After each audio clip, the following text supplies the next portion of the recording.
You know, it's crazy. So, not that anybody's watching.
Interesting. All right. Well, hey, morning, Sykes. So last night, last thing I did was I beat um, Placidusix. But what's funny is I didn't remember that this happened. Look at my um, flask of tears. I'm out of both of them. The other funny thing that I never noticed before until both of them were empty, I just had never noticed, is the icon is slightly different. If you look, I'm fading between the two different types. And if you look at the top, right up in this area, as I fade between them, they're slightly different. I just thought that was weird. Anyway, but yeah, I'm totally. Hey, George. I that fight blew, and I had no mana left. I was like gonna have, if I didn't kill it in that last shot, I was gonna have to go with the melee weapon. Anyway, all right. Let's see. Back up to. Is it beside the Great Bridge? I think it's beside the Great Bridge. Now I gotta fight this guy. This one I'm not looking forward to. Um, I'm not sure. All right, hold on. What have I got going on here? All right, I don't need either of these anymore. Um, hold on. What am I going to use to fight this guy?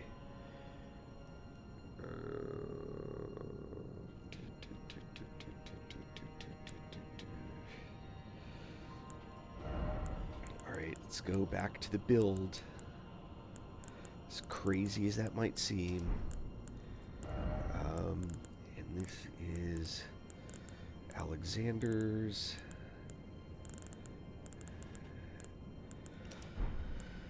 Alright, this should be this guy.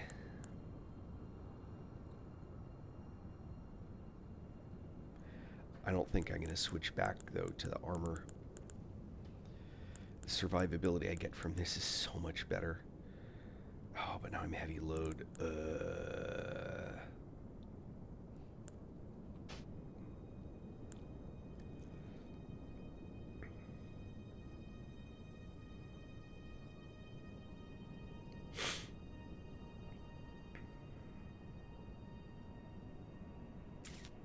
Thank you for the likes. I appreciate it. Thank you, thank you.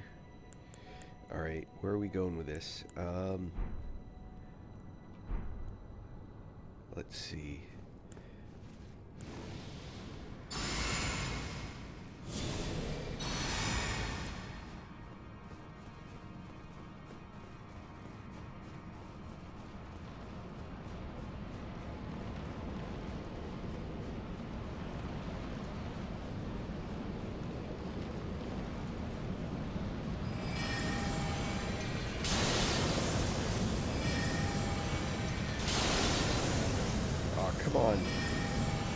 There we go.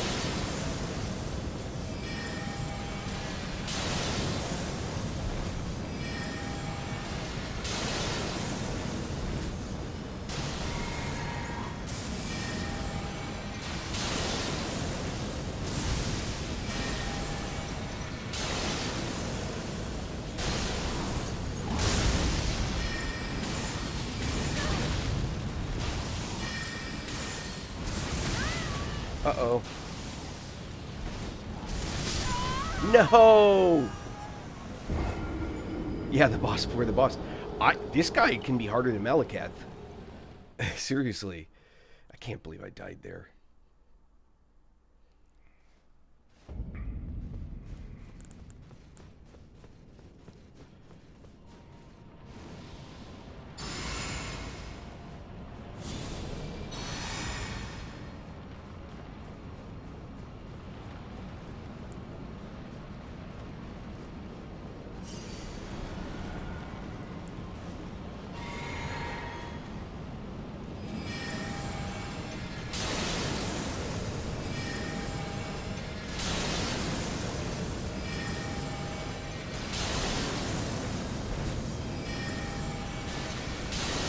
Come on.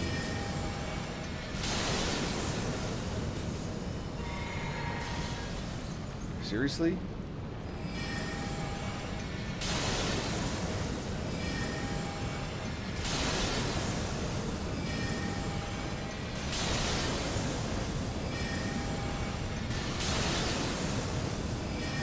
Uh-oh.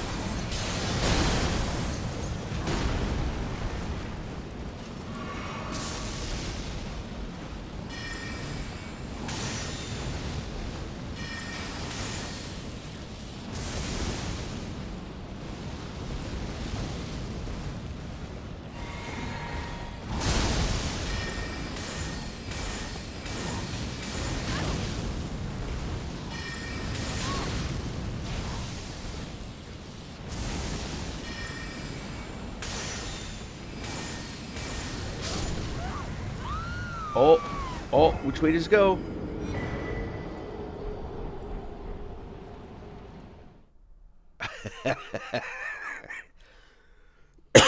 I got greedy, but I got the win, got the W. Did I go to heavy roll? No, I should be medium. I guess I've been rolling light roll for so long that I got used to it.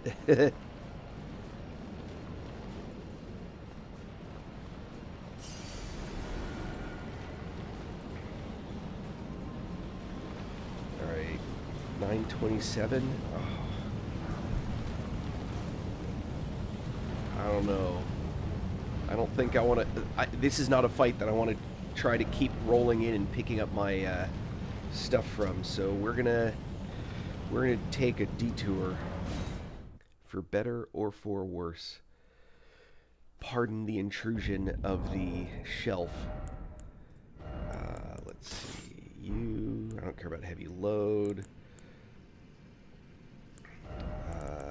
You will go there. And we will use one of you.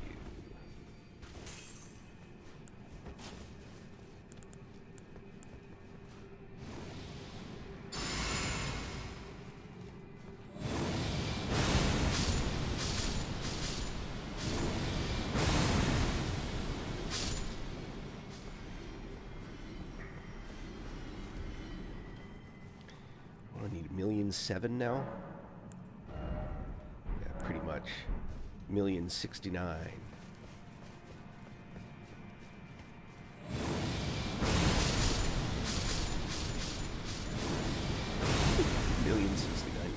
Congregation, please be seated and open your prayer guides to the Book of Revelation, Psalm 69.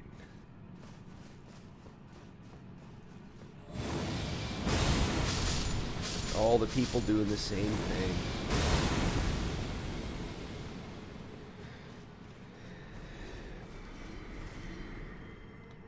I just want to get to the 1,069, reset my runes.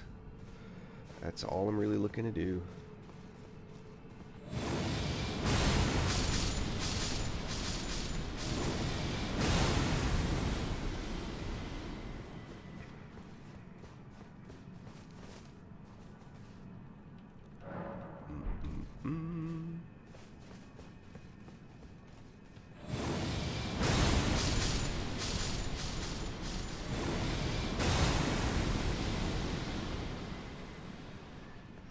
Get someone and replicate? I don't know what that means. Is there some rune duplication hack that's out there again?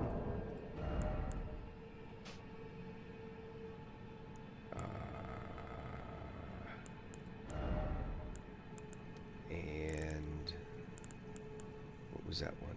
That one was the magic one. Do I really want the magic one? No. I actually want...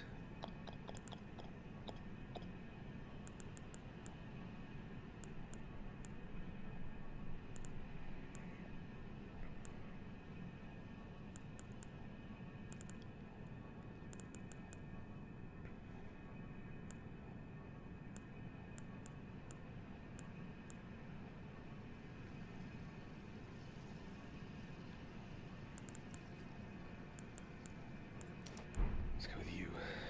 Right. Oh, I should actually level.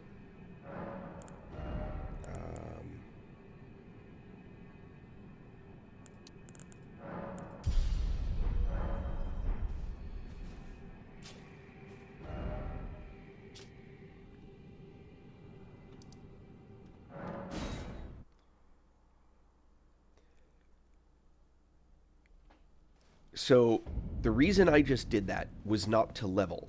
The reason that I did that was because I already had a million runes, and I didn't want to lose a million runes. So I just got enough to pass that next level. So I have 37,000 runes. I don't care if I lose those. I just don't like walking into a boss fight with this, like, need to go get my rune pile because of how many runes there are. If it's a 30,000 runes, I don't care. But if it's a huge number of runes, I just don't want to lose them, you know? I hope that explains it.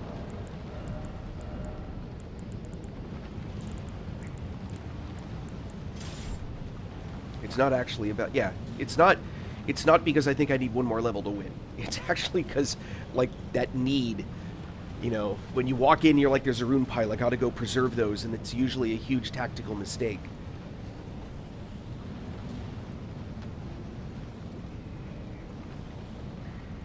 Alright, let's see. Oh, who do I have set up as my helper?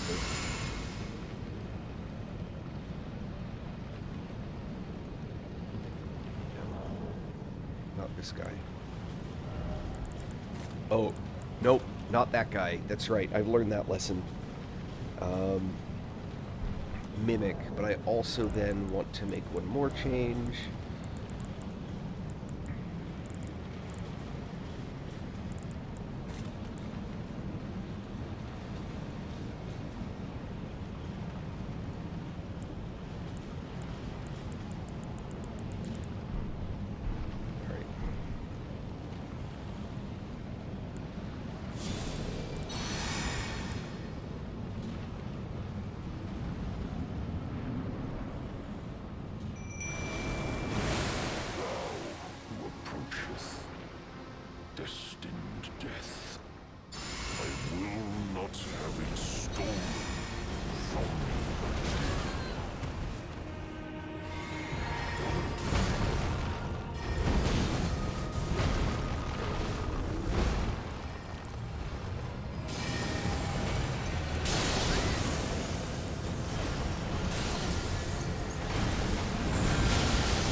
I should pay attention to my health.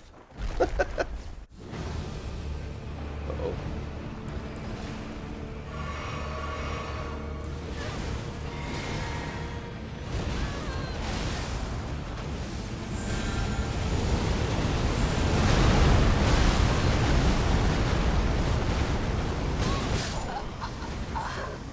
Ow!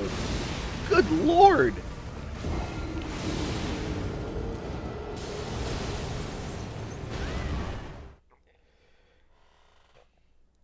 Good Lord! That dude was just like... swoop.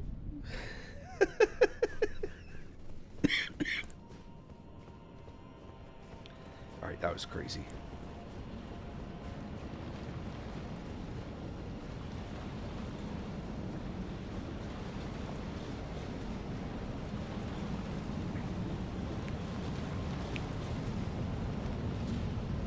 Oof. Alright, let's see.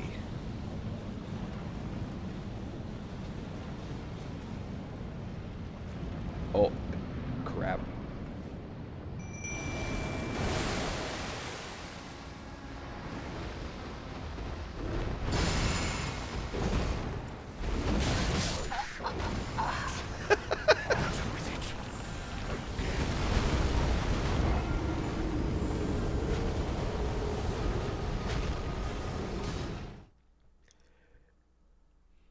That was awesome.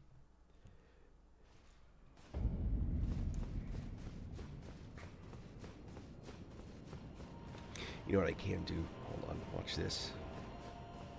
A lot of people actually don't know this. I even did this once, and someone just, like, argued, saying, you can't do that. And you absolutely can.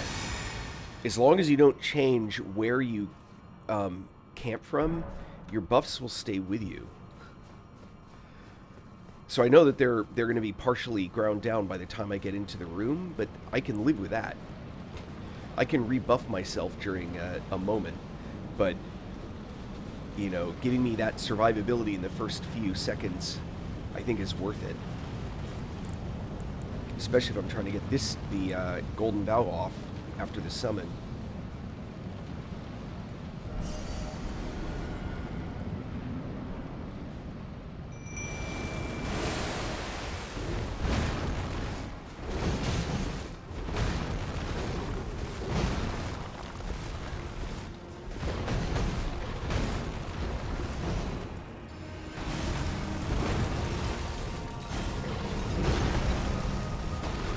What is this guy doing? There we go.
Ah! Why cover destined death? To kill what?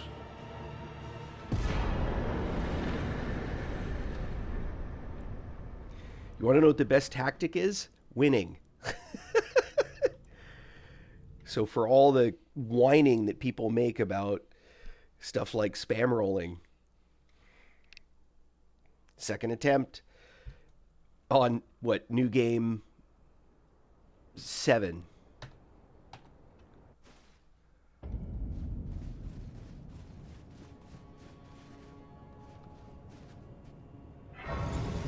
Okay.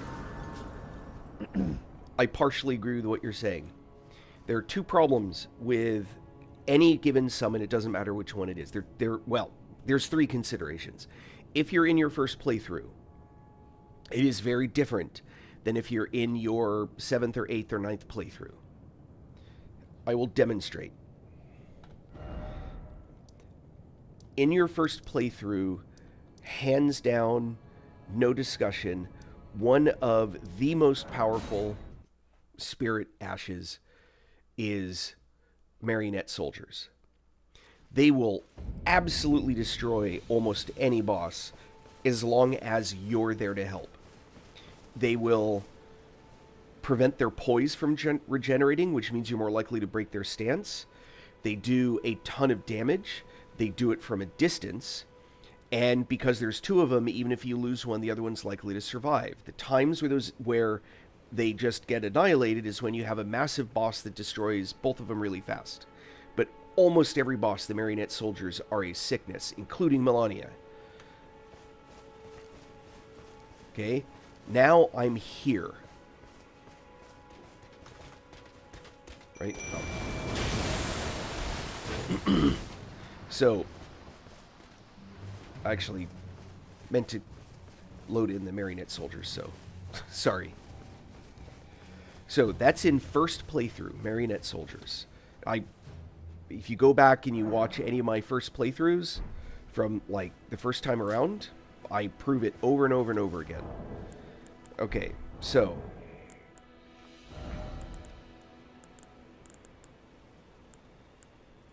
marionette soldier plus 10. So this is maxed out marionette soldiers.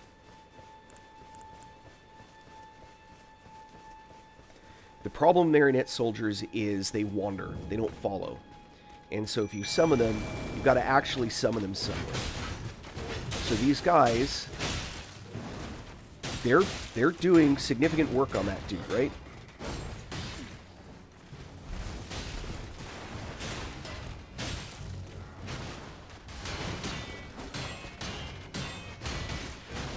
The problem is they're fragile. And when you get to these guys soloed,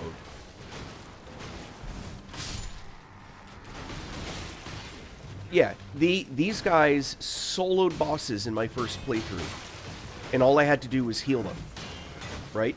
Which right now I could still be healing them, but they're getting destroyed, right? Look, one's dead, and the other one's about to be dead, and the reason is because they don't get tougher. And so as you go through the playthroughs, they just get more and more fragile compared to what the creatures are doing. It's not that they're actually getting more fragile. It's that the mobs that you're fighting. So the same thing is true when you get to bosses. The marionette soldiers, which are an absolute beast of a summon in the first and second playthroughs, become super fragile. Okay, so when you start to look at which ones are best, Tish, for example, is a fantastic summon. There's one rule about Tish. They can't get hit. Tish is very weak to damage. They do a ton of damage, and they avoid getting hit by stuff really well. But against bosses that do, like, whole zone damage, or just do massive area damage, where Tish's, moving out doesn't move out far enough, Tish gets decimated. Tish, I tried Tish on, like, next game 5, Consort Radon. Tish was dead in, like, 5 seconds. It was like, Tish is gone. When you get up to those super high levels, what you need is a tanky summon. And so the summons that become actually really good are, are Mimic, because Mimic powers up with you. Ancient Dragon Florisax is actually pretty tough, especially for a caster type. Telu is a sickness. And, under certain circumstances, any of the knights, I personally find Black Knight Commander Andreas to be pretty weak, but some people seem to like him. And what happens is the damage they do...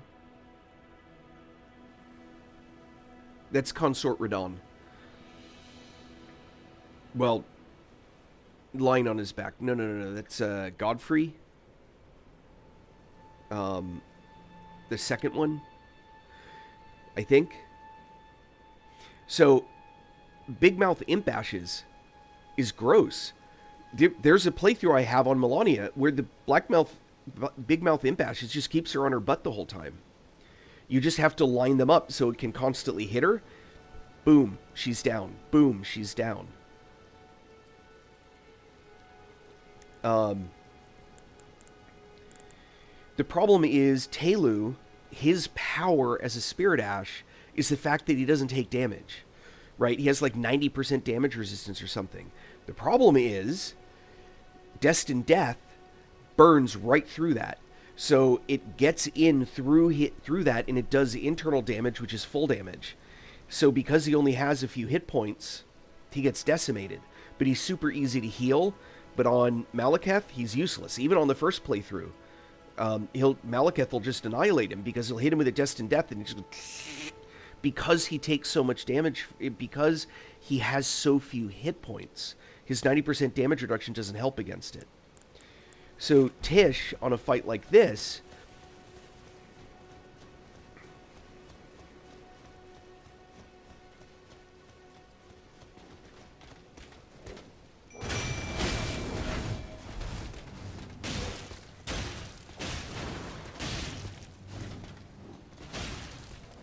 see, notice this is a low-level mob, right? Tish is doing the damage to him, but look, he's been hit once and he's already down. And every time he does get hit, he takes a huge amount of damage.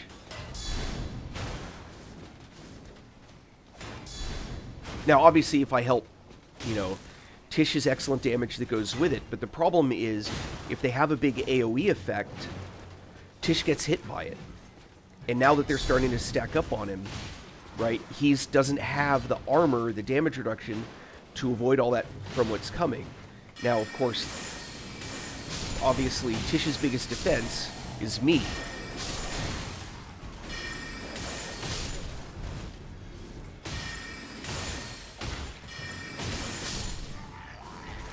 Or, if I was being smart, that. So, my point, I guess, is, yeah, Godfrey's, yeah, that's a rough fight. So, my point is really the fact that when you're looking at which Spirit Ash to use, as you go up in new games, you really have to start focusing on what it is you want that summon to do for you, and how fragile it's become, not because it's weaker, but because the mobs are so much more powerful. That's where Mimic actually, because people use Mimic on their first playthrough, they think Mimic's great. I totally disagree. Yes, Sykes, Mountaintop of the Giants is unforgiving. That is the only zone where I ride past everything every time. No, Bleed is an awesome... Bleed and Frost are awesome. Combining Bleed and Frost is gross. But Bleed and Frost are both seriously powerful because it's a percentage damage. It's not a number. Crits are the same way. Some of the damage they do is based on a percentage of the creature's health. My biggest crit to date is 115,000 damage using a Misery Chord on one of the Wicker Men in the DLC in Shadow of the Erd Tree, because it's a percentage of health.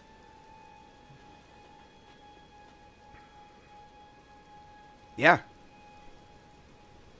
Bleed and Frost, man, it's gross. No question. I'm doing playthroughs with specific limitations. Oh no, you know what I forgot to do?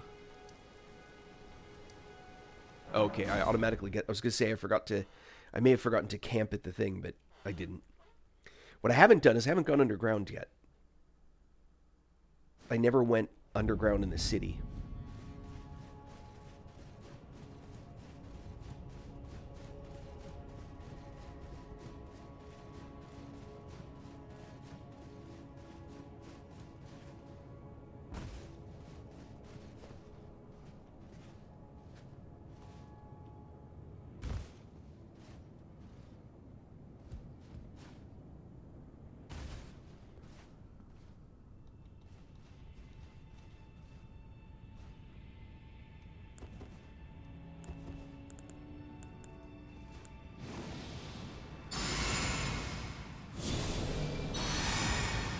Hold on.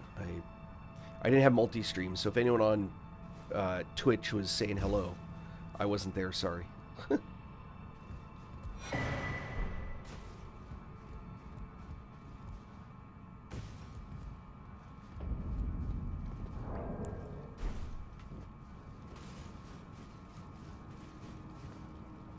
How come it never fills? Anyway.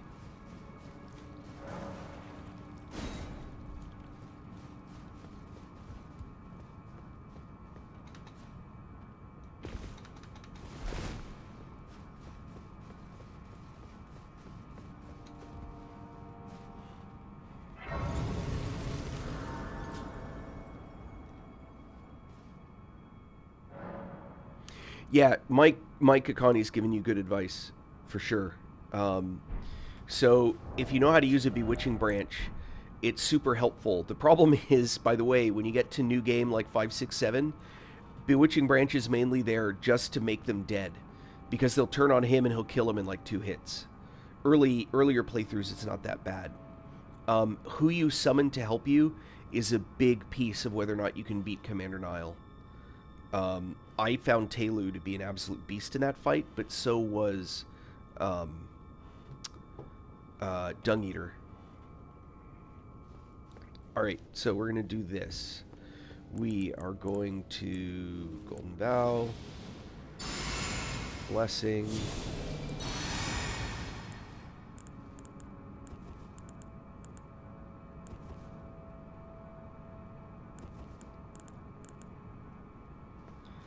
we're going to practice on these guys a little bit.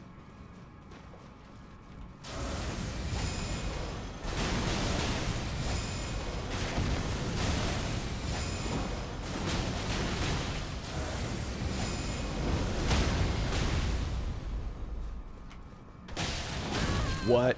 No.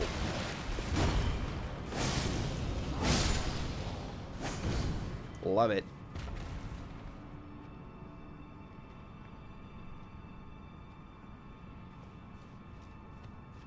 Oh, is that one of the pots?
Oh, noes.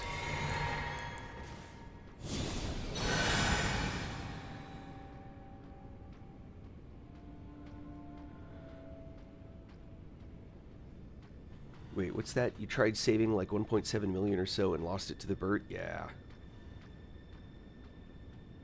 I hate that. That is so weird. Which way do I want to go first? Let's go this way. But I'm doing this because I really don't want to deal with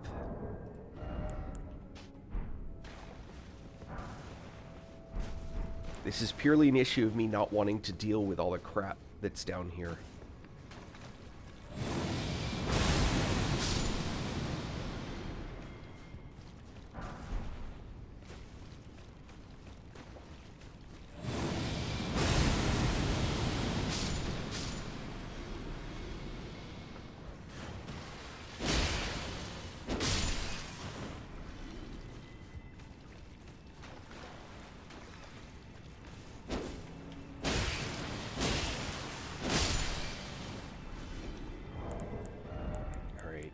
I'm going to do with these guys. Hold on. Something that we learned.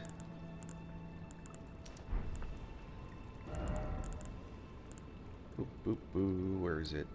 Fire.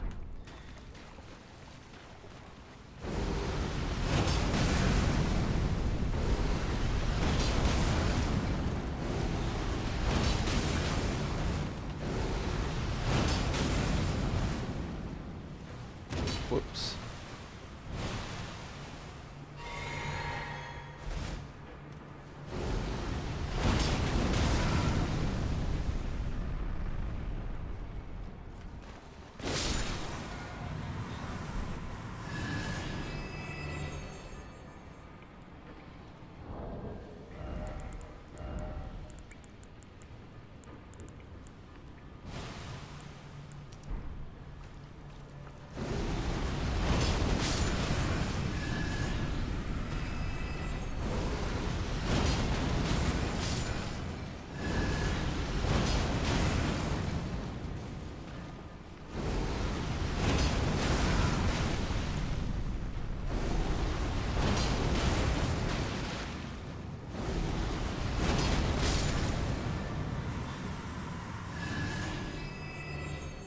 Repellent torch does the rats, but not the flowers, right?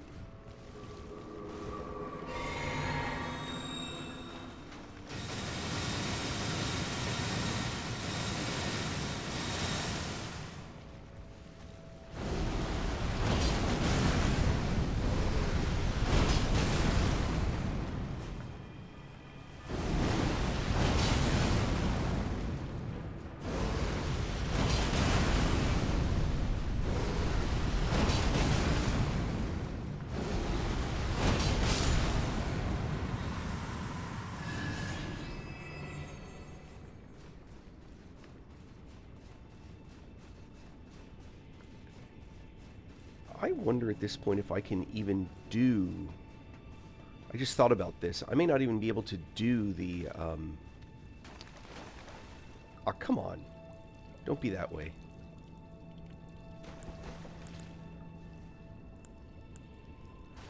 I don't even know if I can do the Dung Eater ending at this point.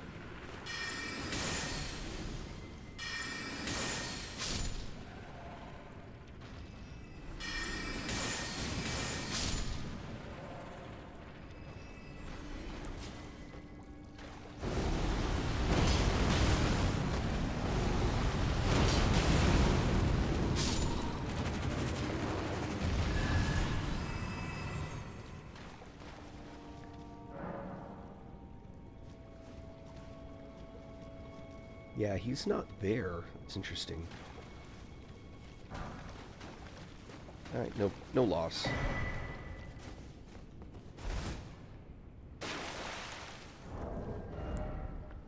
Oh, heavy load. Alright, get rid of that. Yeah, that'll work for now. Oh, I was just doing that, by the way, to get rid of the flowers.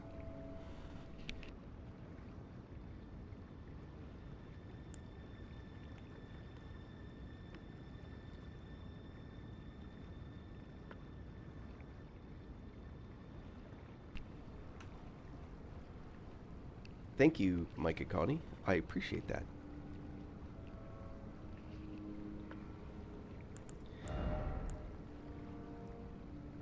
Oh, that wasn't the one that I wanted. That's funny. I put this one on and it wasn't actually the one that I wanted. I want to go back to faster cast. I want to go back to magic damage. Nope, you're good. And I want to go back to more sorcery damage. Yes, that should do.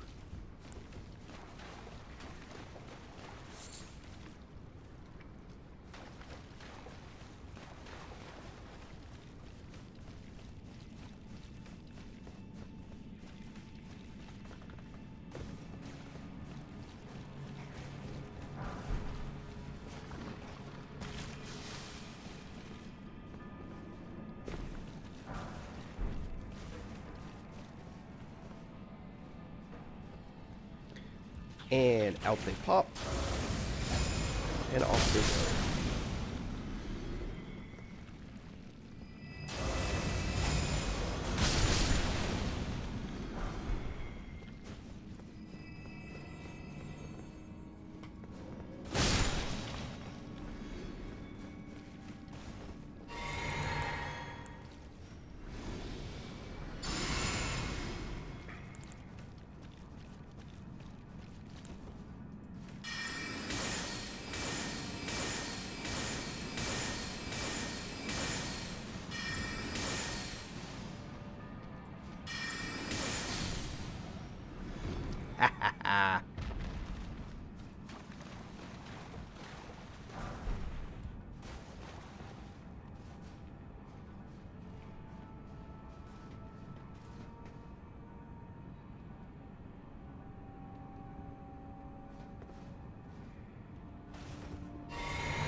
Oh, crap.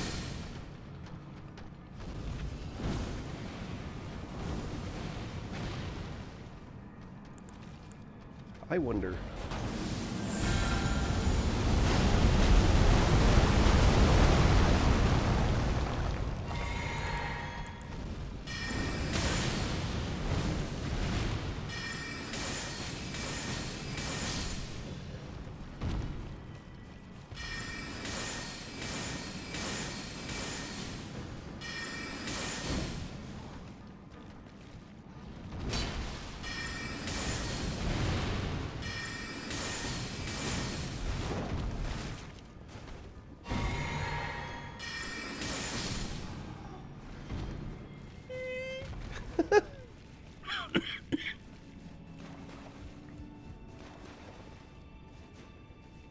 I used way too much FP on this.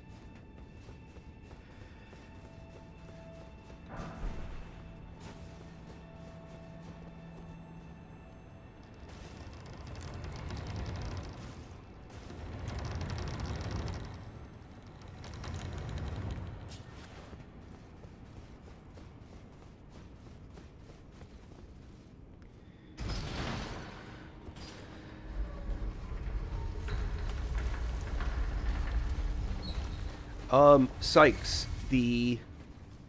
okay, the bewitching branch you can also learn how to make. That's a consumable you can actually once you get the right cookbook, you can make them. Craft. That's what I'm looking for. You need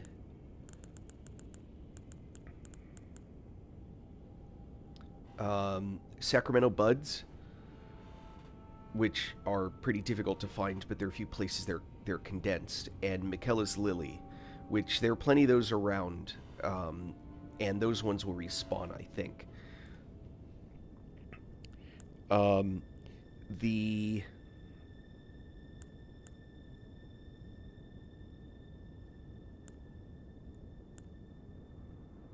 Charming Branch is from the DLC. And the way you use it is actually like an item. So let me put one in here just so you can see it. I'm not going to use it, but actually maybe I will. Hold on.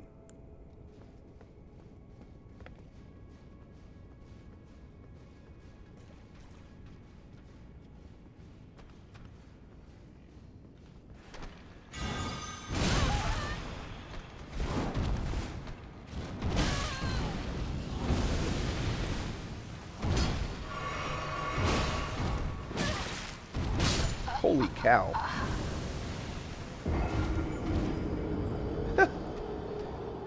Alright, now I feel like I need to make it work. I was hoping I could do... There's another spell for that. Hold on.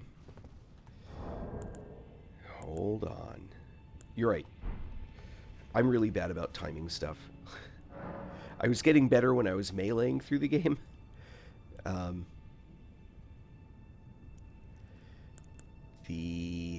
Hold on. I've got another idea. Yeah, you're right. But I've got an idea that I want to play with.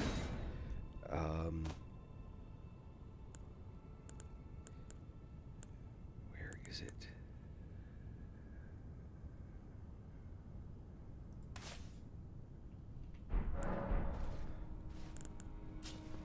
Hold on now. What does this do?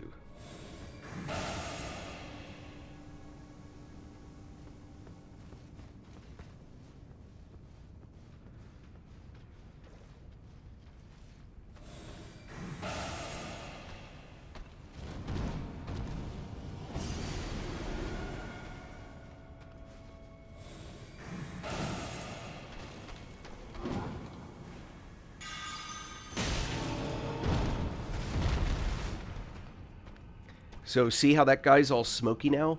He's my buddy. Now, I warn you, you can still hit them.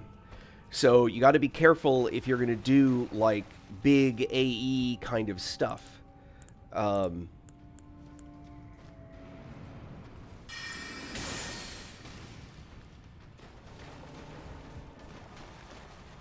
He's not a very good helper.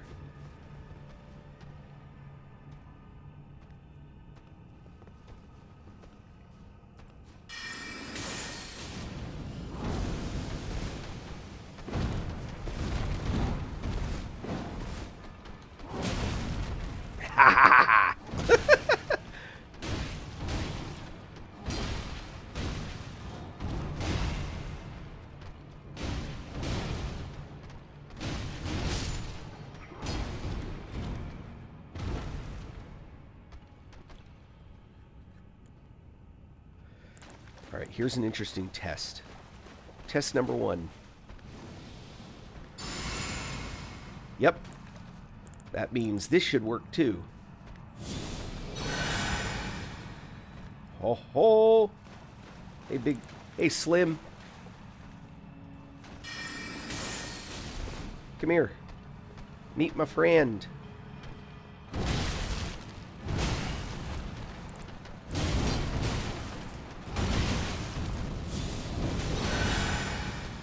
Oh, now that's interesting.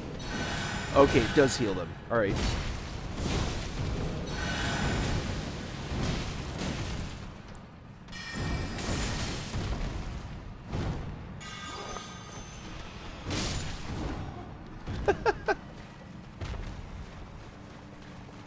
Yeah. They most assuredly are.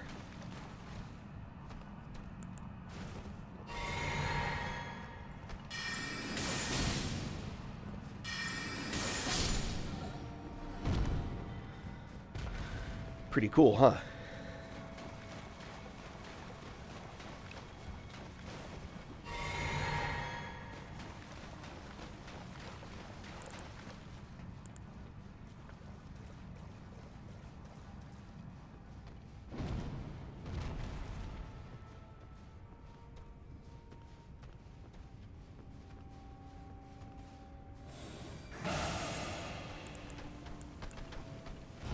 Oh shit, I'm out of the branches. Uh-oh.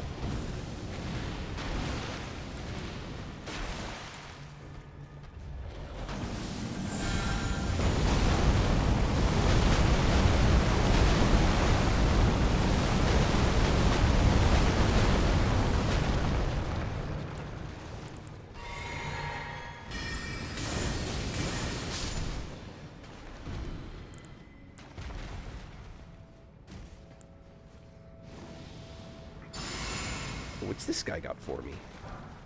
An omen cleaver. Oof.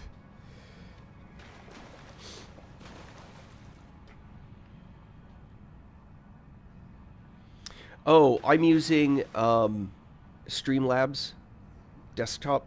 I'm on a PC, but I have two systems. So I have one computer that does. I have a. What's it called? A. Hold on. I think I got the box here somewhere. Maybe I don't.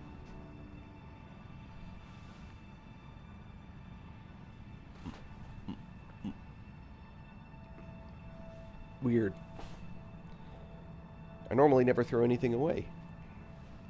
Must be buried under something.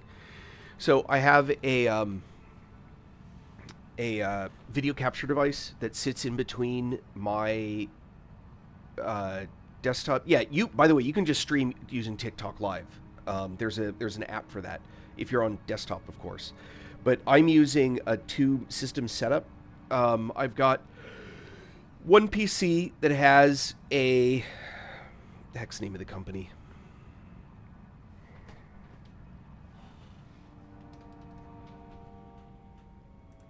Hold on, I'll tell you. Elgato 4KX, I think. It's an Elgato 4KX, so the yeah, I can't pull it up. It's got HDMI input, HDMI output, and it's got a USB-C connector. USB-C is for power, but also for command and control, and for the videos to go to the PC that it's hooked up to. So the USB-C is critical both for power and for actually getting the video onto the second computer. The HDMI goes from the original computer to the HDMI connection, then to the monitor. The way that I capture sound is using a tool called Voicemeeter on the PC that I'm playing on. So the machine you're actually watching, this machine, is using a tool called Voicemeeter.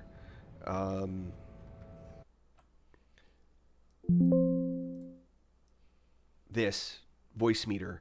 And Voicemeeter has this banana. There's different kinds. I use banana because I have three outputs. These are the three outputs that get hooked up. One of them is hooked up to the one of them is hooked up to a pair of speakers that I have. One of them is hooked up, and then the speakers have their own volume control. So I just turn the volume off when I don't want to listen to them, and I don't most of the time.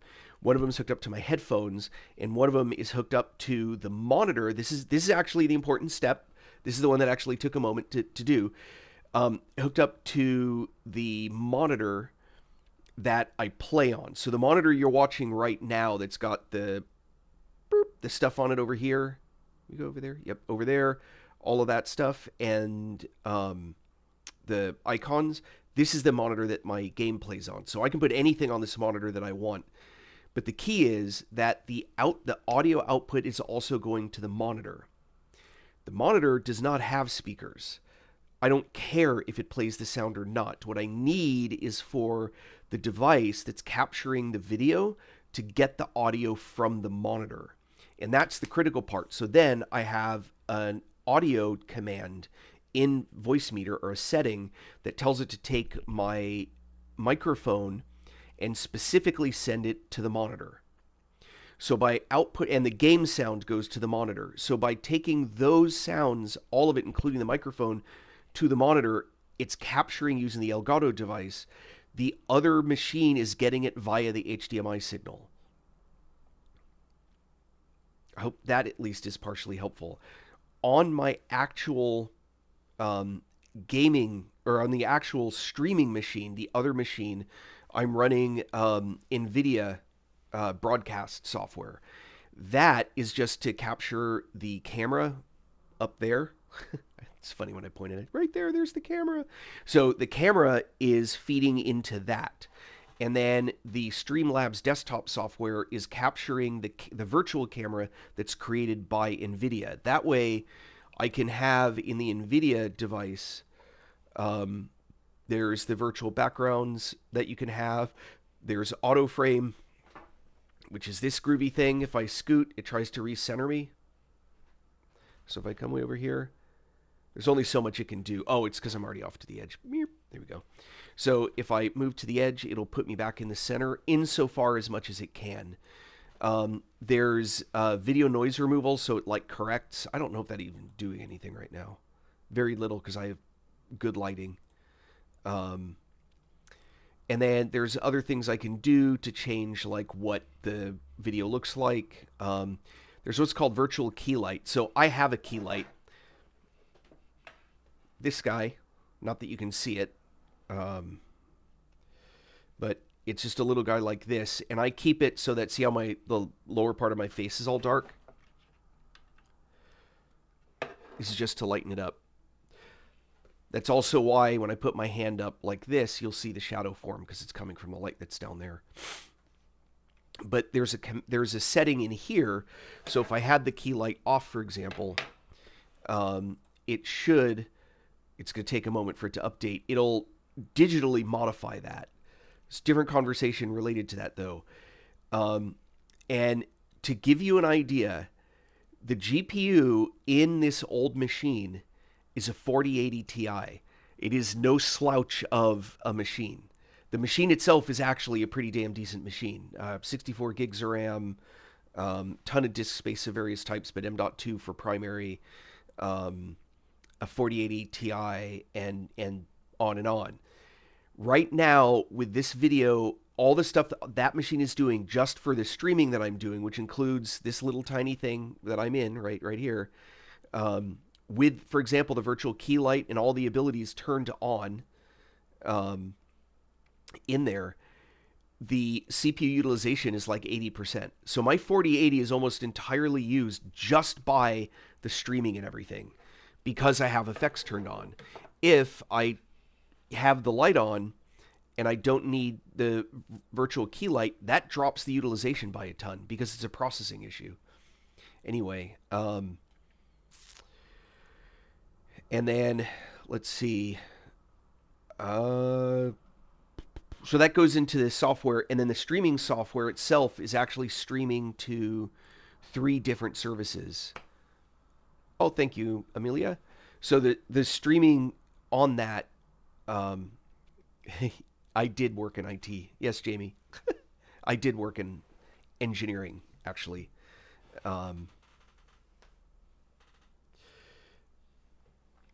So what's funny is that the machine that's doing all the streaming part used to be the machine. When I first started streaming, I did everything on that machine.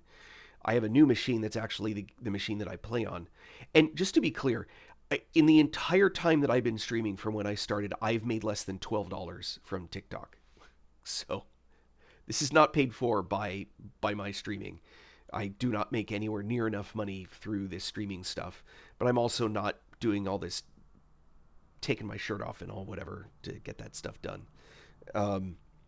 But the streaming machine doesn't have to be on in order for my main monitor to give me video. Because remember, my gaming machine goes from that into the capture device, and then from the capture device into the monitor.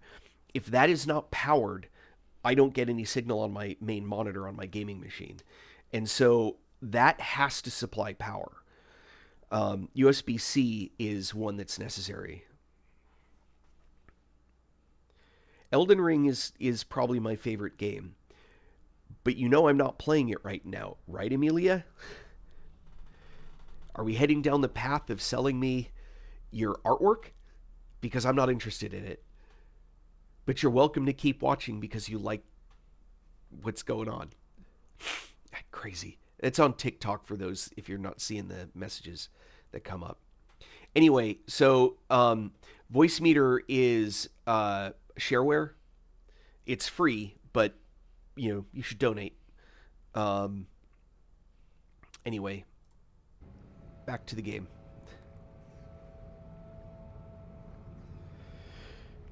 I'm a stay-at-home dad. And now I'm basically a retiree.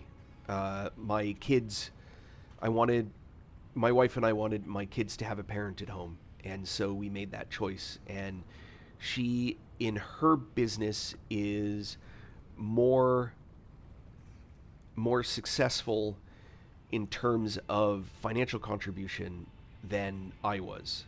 So I stayed home.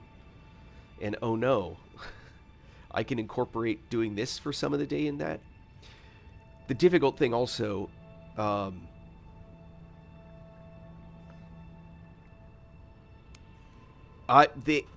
hope that we've given them the ability to do that.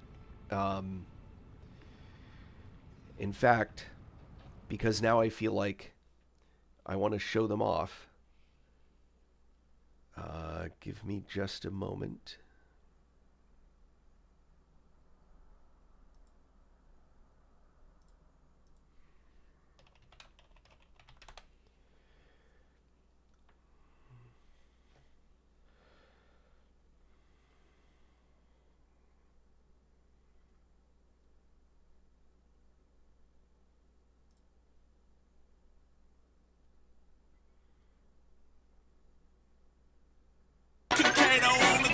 Hey, I'm about to go level up. I cannot settle for nothing. I never been regular. Always knew I could do better. I finally made it this far and I'm not looking back. They didn't see all the time that I put in. Now me and the money are way too attached. Still repping 919. The city is mine and I put it all on the map. Coming for what I deserve. I put in the work. Now I'm about to level up. Been on my grind since 2013. That's my older kid.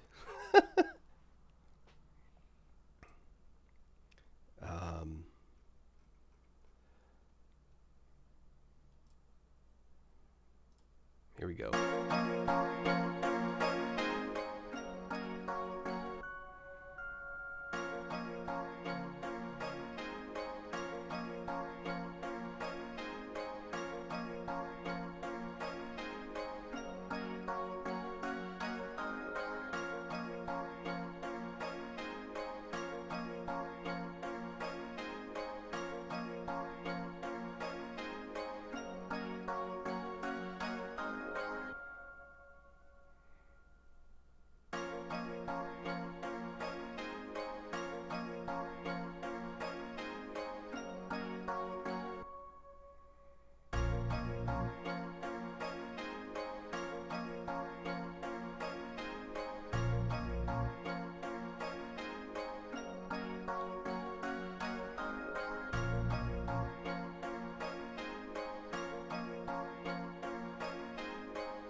No worries. Honestly, Michael, I love it. It does. It does. To see what he does in the actual performance.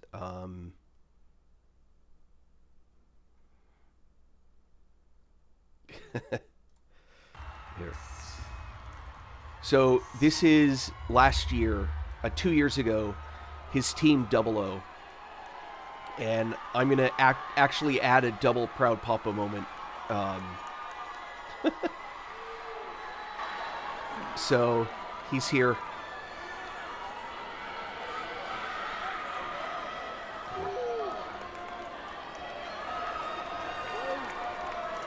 So this team is called 00, and they're out of a gym in Miami, Florida, called Top Gun.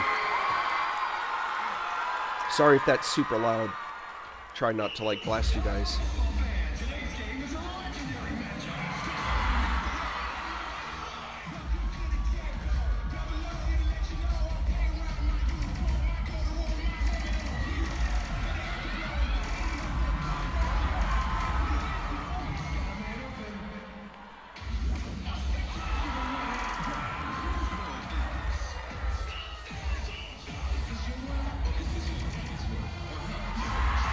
And by the way, this is competitive cheerleading. So if you ever thought for a second that it's rah rah go team, be undeceived.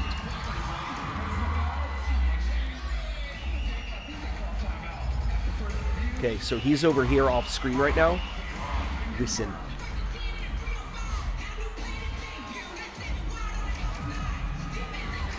It's on his helmet.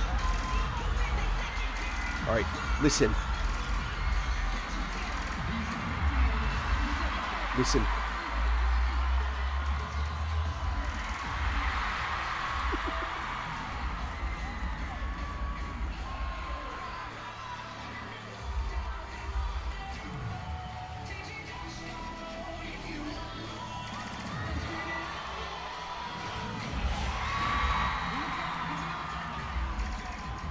Sorry, Cheer Dad's part of my stream too. I don't do it very often. So here, it's over here.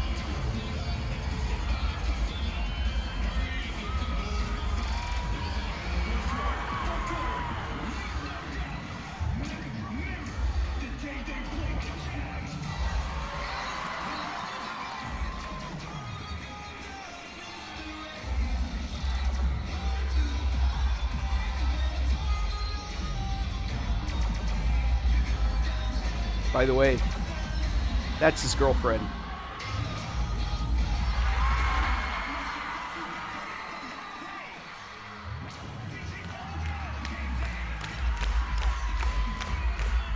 That person who's clapping in front gets admonished for it.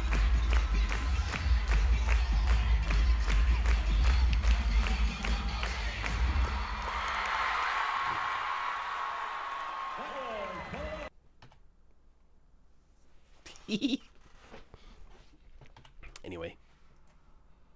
All right. Back to why you're watching me. Let's see. Boom, boom, boom.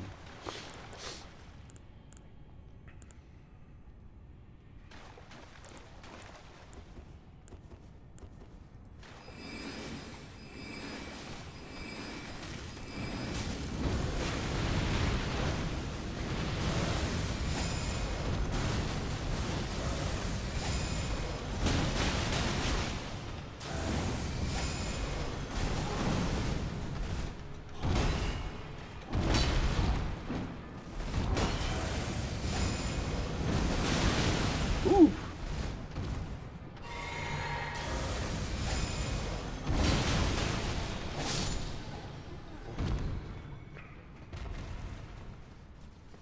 Oh, well, thank you, Sykes. And yes, I do get emotional watching that. How could you not, honestly?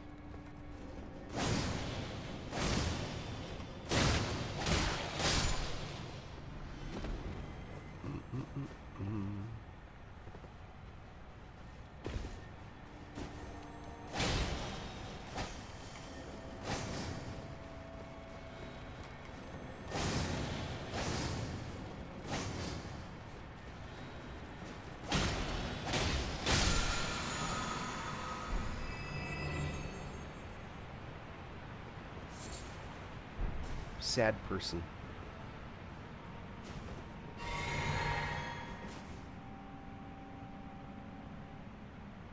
I'm very proud of their achievements, and he's not done. I mean, there's so much more that he's going to do.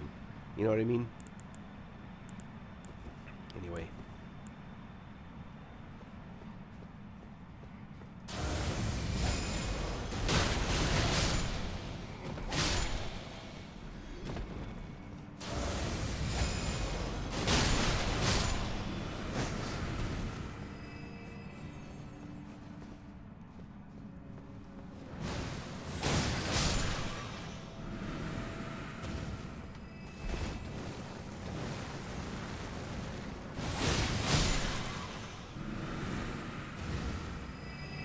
Is it obvious that I know where all the things are now? At least in this area? This is actually one of the tougher spots right here. Because I don't have like a really good item. Yeah.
By the way, that's how you stop the poison, or one way. Any fire will do. It doesn't have to be specifically that kind of fire.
And that's the end of that.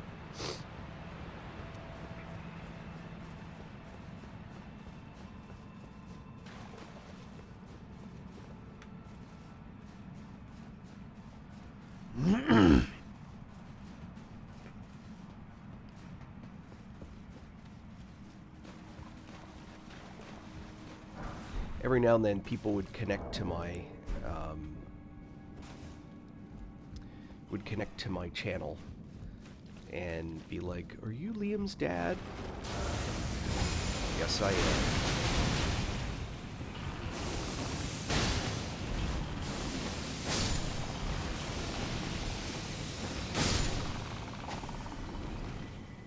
By the way, one thing that I think is worth noting, I never really paid too much attention to it.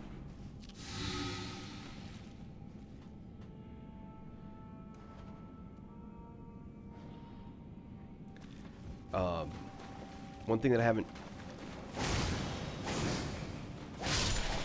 paid too close of attention to, but I thought was interesting, is this ability does not use FP, which I think is pretty cool.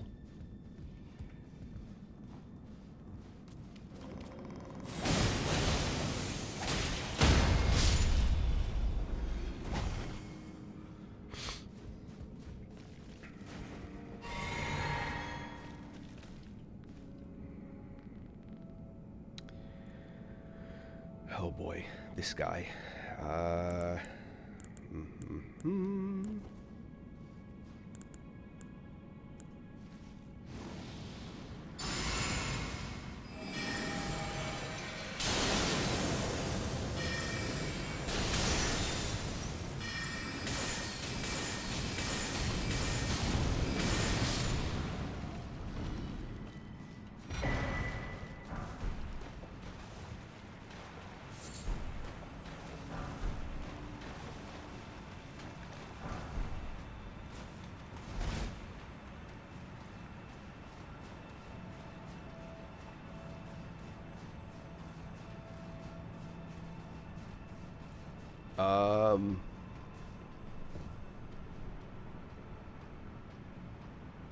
I'm not sure I fully understand the question, Michael.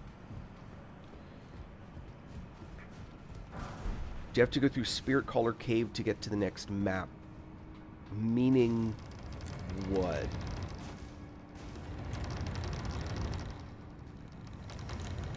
I know that there's a cave called Spirit Caller Cave, but I'm not sure what you mean by do you have to go through there to get to the next map. I don't think so. No. No. No, I'll show you on the map one sec. When you say get to, you mean to get to Mountaintop of the Giants?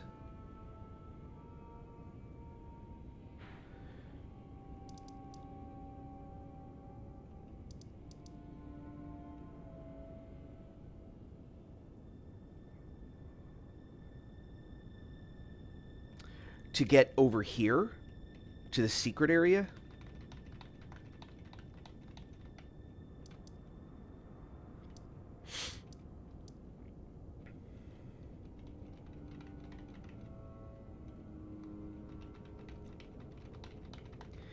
If you mean getting over to this area, right, what you do is you go to the same lift.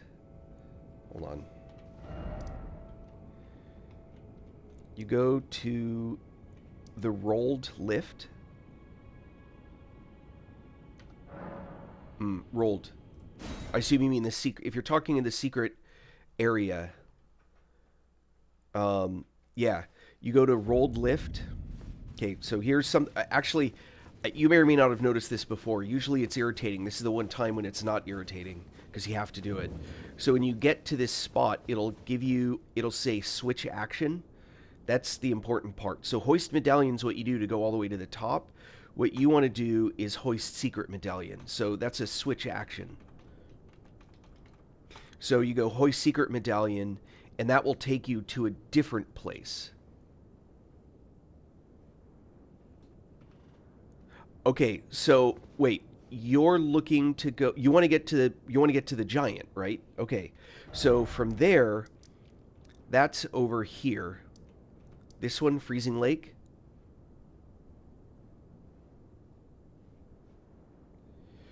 What I'm trying to figure out is, are you trying to get to the fire giant, or are you trying to get to the secret area?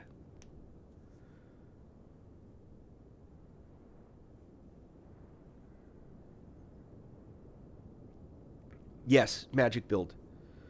Sorcery build specifically, but it was originally designed around the Spellblade set, but I'm too fragile.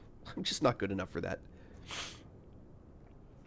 So if you're trying to get past here, you just basically run across the Freezing Lake. You can fight the dragon in the middle. I'd suggest skipping it. But you don't need to go to Spirit Caller Cave. Just go all the way across the lake to over here. Yeah. Go over here.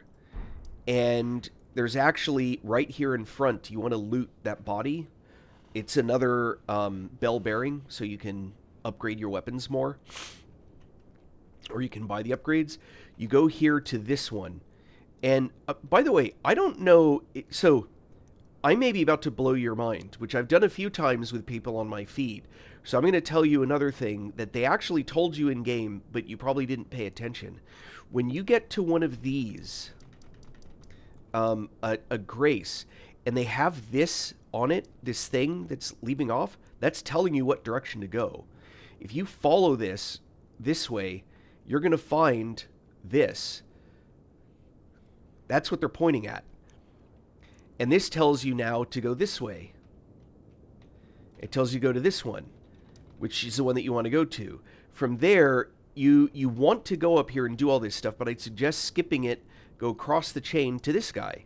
See, it's pointing at this guy. Go to this one, and this is telling you to go to this one. The problem is you can't just run straight to it. You have to actually come up through here. That gets you to this one. Now, this one's telling you to go to this one. The problem is you can't just get there. You have to actually go either across this chain, and this is the fire giant area, or across this one, and this is the fire giant area. This is the easier one to get to. This one engages you in the fight faster. You have to come up and around. You have to come up like this and then around like that.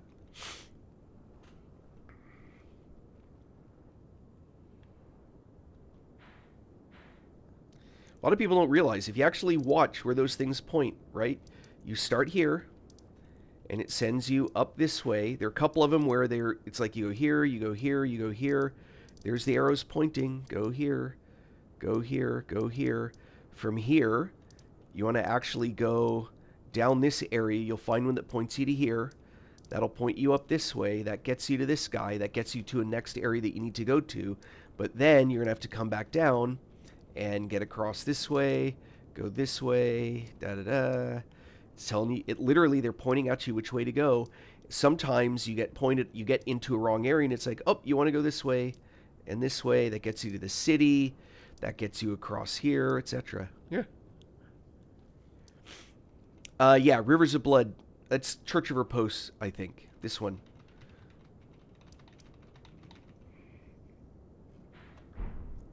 All right.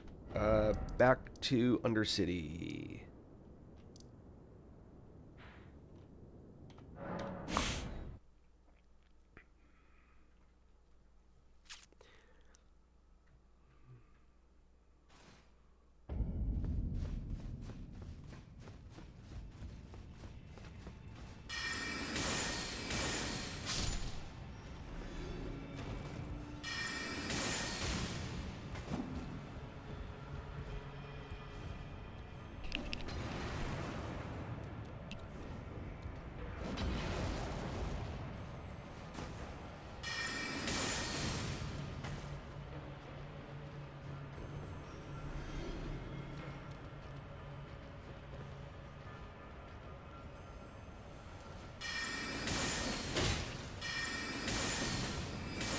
Ah, he fell.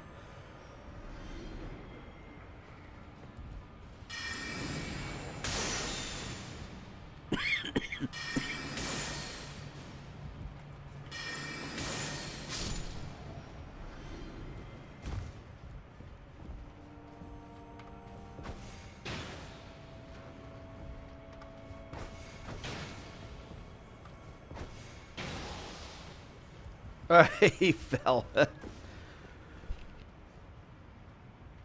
Sorry, that's just too funny.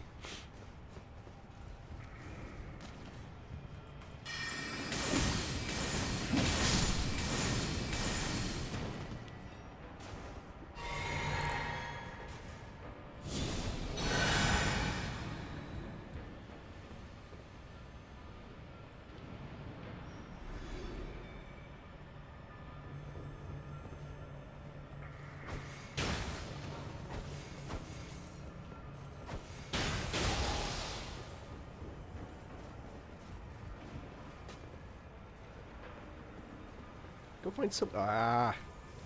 Uh-oh.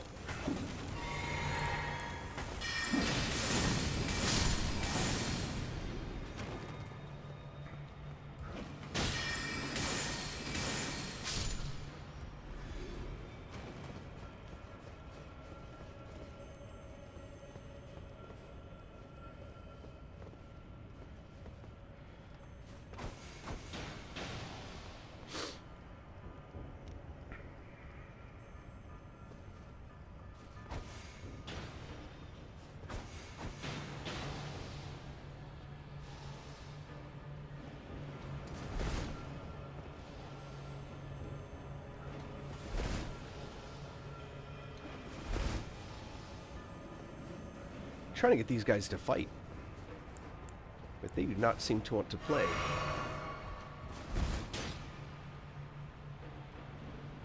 There we go. Now they're fighting.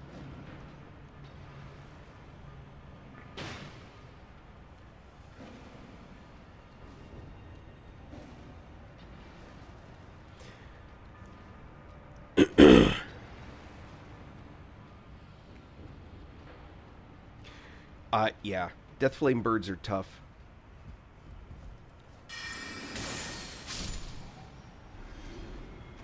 There we go. That's the fight that I wanted to happen.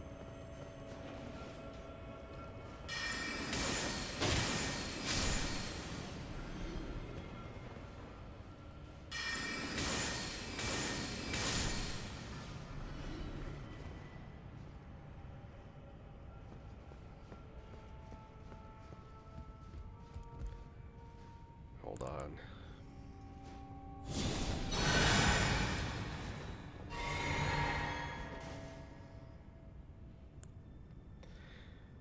Oh, get get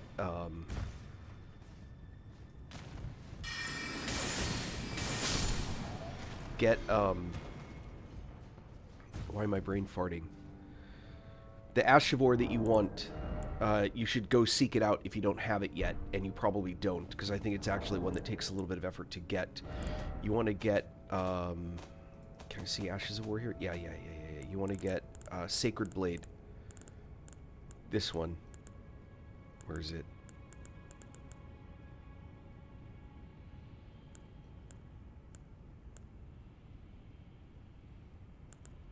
I know I have it. Why is it not here?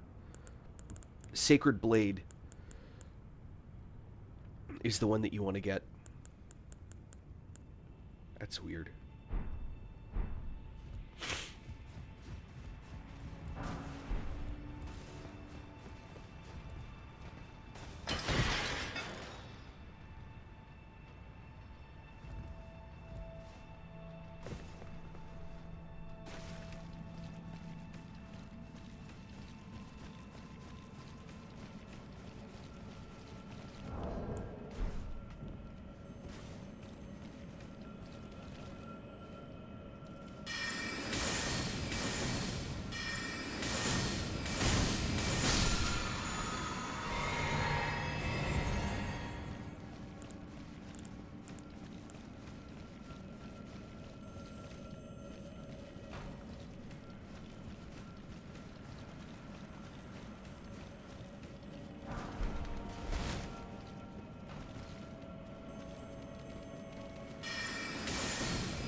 Remember, though, you have to have a weapon you can put holy grease on.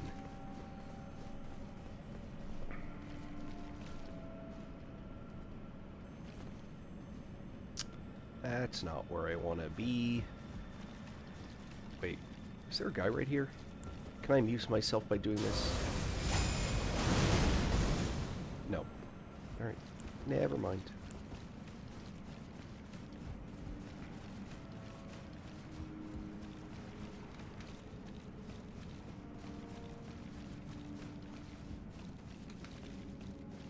Alright, this is not the right way. Rule number 1.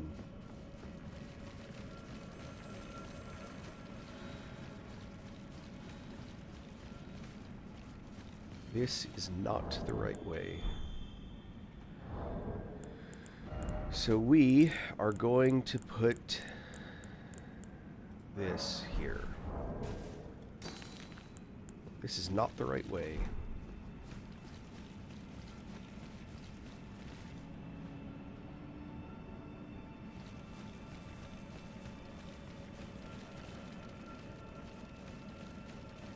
Alright, dead end.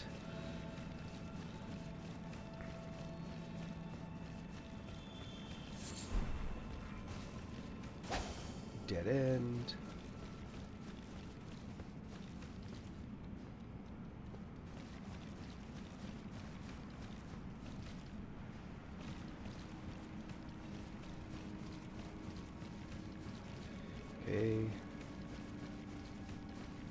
This is not the right way.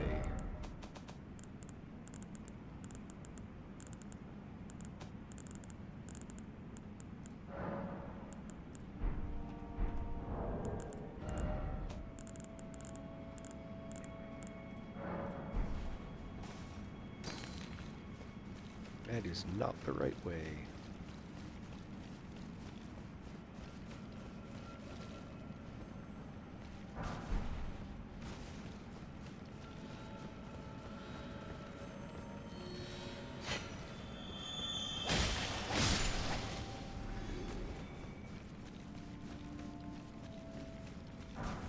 This is not the right way.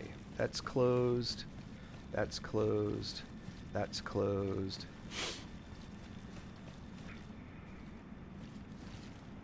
That's closed. That's all closed. Where? This is closed, right? What did I miss? I may have missed something. This is closed. No worries. This is all closed off.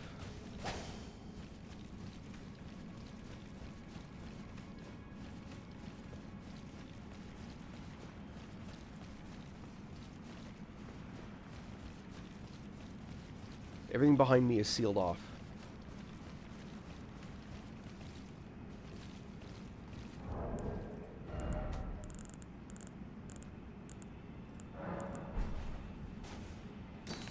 No worries.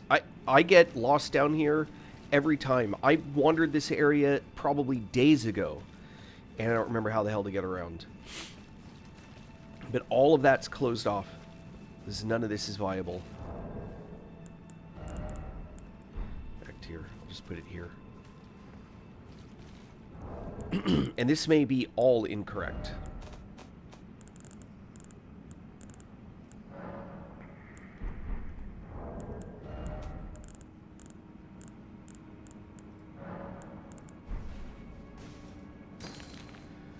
Okay, all of that's wrong.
All right, Matt, I'm with you.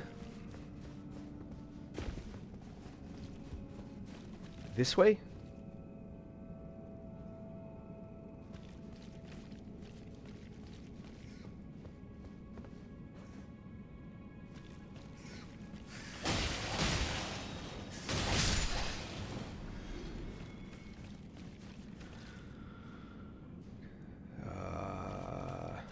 Boop, boop, boop.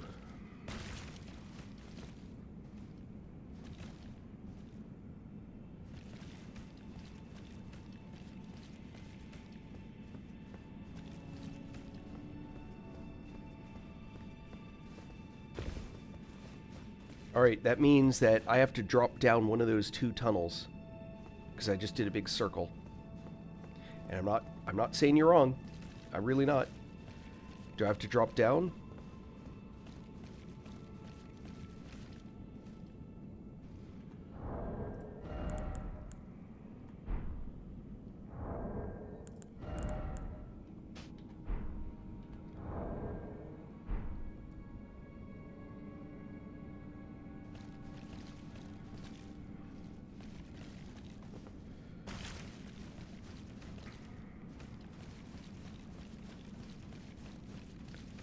Take a look. What does it look like down there?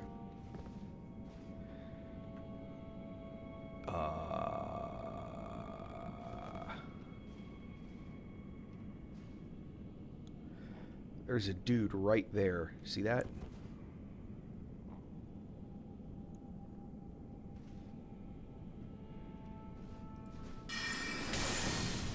Can't target him though.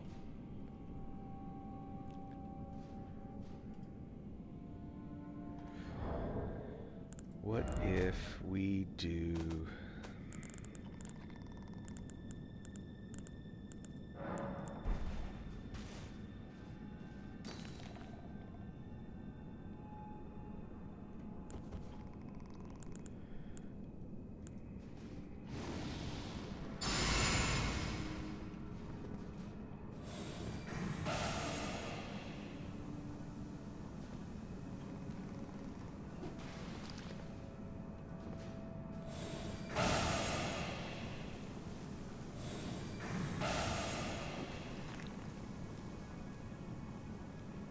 Oh, there's a dude down there now. Ha ha. Uh-oh.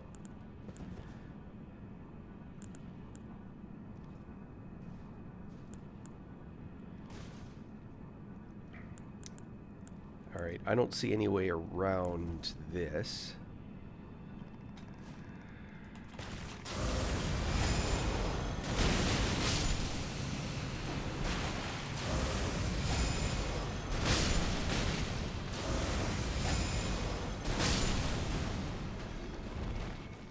Ah! No!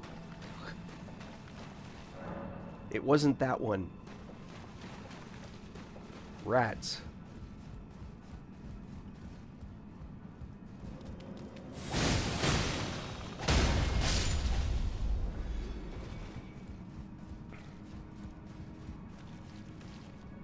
Oh, gotta fight this guy again? Nah. Alright. Let's see. How do I want to do that? Nothing fancy. Just do it this way.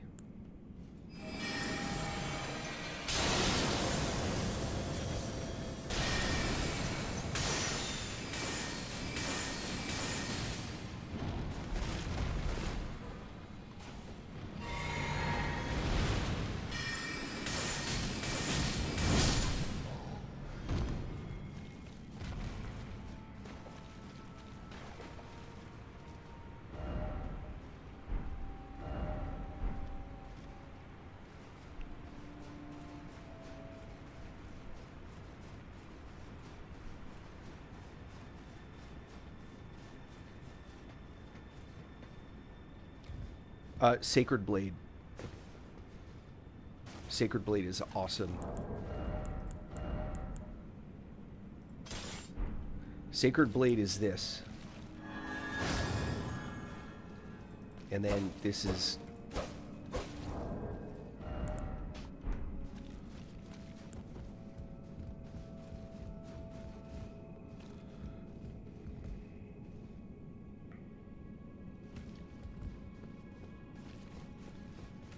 So it wasn't the second one, it must be the first one, right?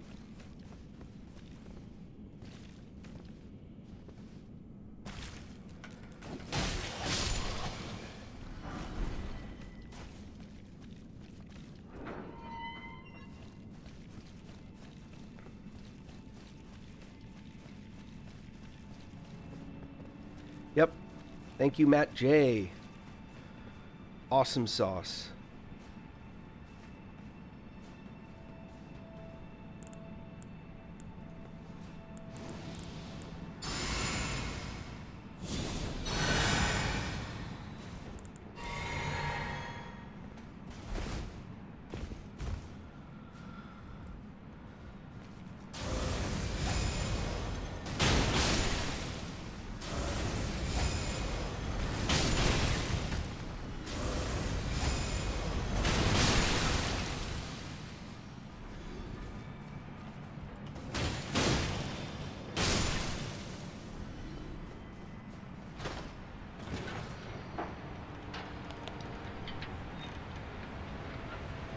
Mini Moog.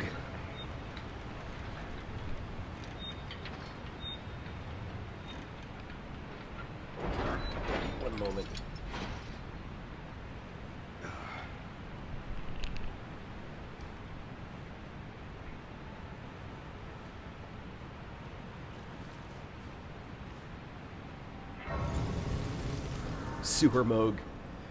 It's half Moog.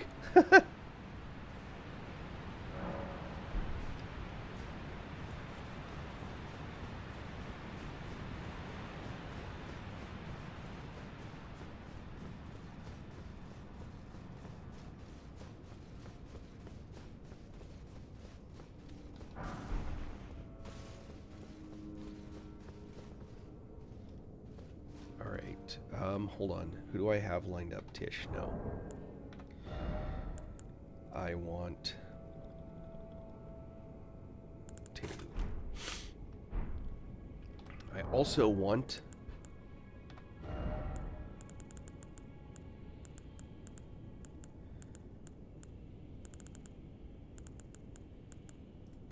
Shackle. And... I also want... I'll tap that on my bar. And...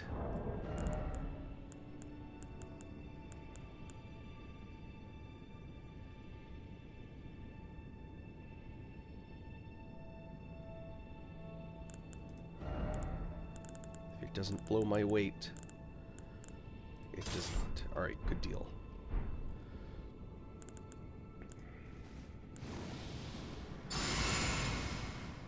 I don't really want shadow bait on there, though.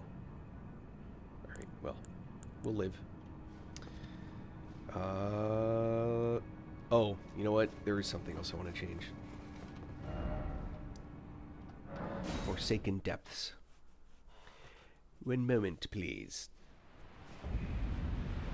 Spell change. And physic change. Oh, I know why that's there. Yeah, I want to keep that, actually. And I don't want that anymore.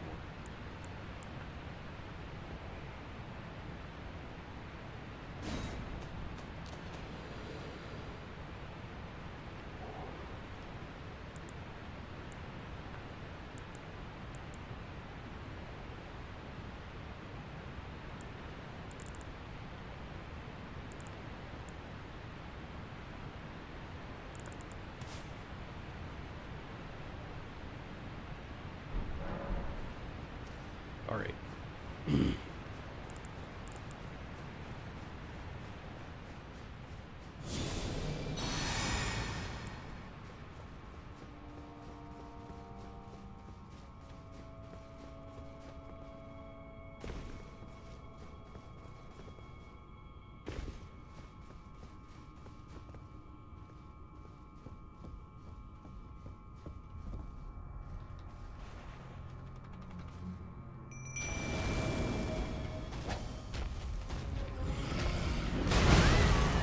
What? Bastard.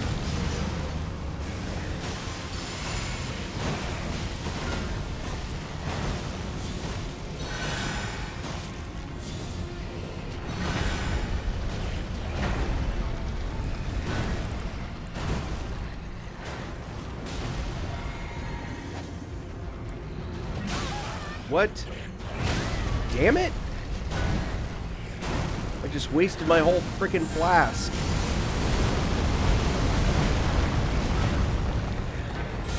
That just makes me mad.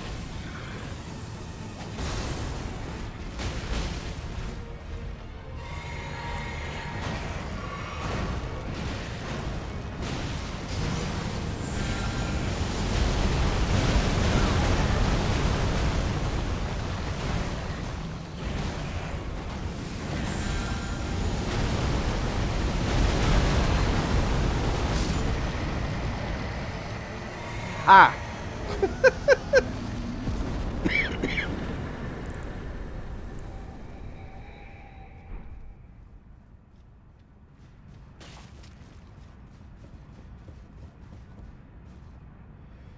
Now, something to do before I forget, because I don't think I'm fighting Moog again next, is to put my spectral... Spoiler alert.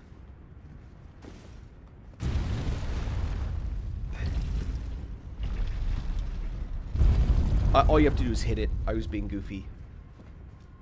What's in here? I forget. Erd Tree Favor. Nice.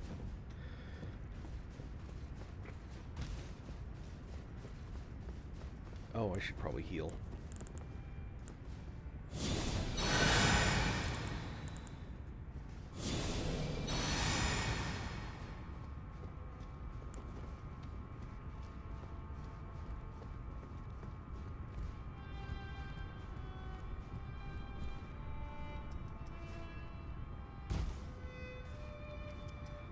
How many attempts will this take?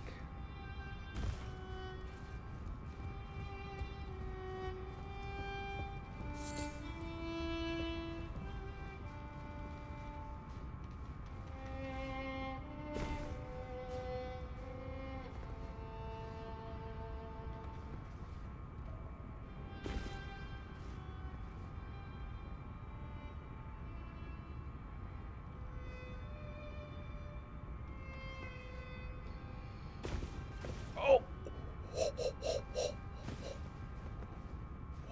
I'm stuck. I'm actually stuck. I'm pretty sure I can't make it anywhere from here. Maybe I can. I don't remember. Oh, I can. Ah!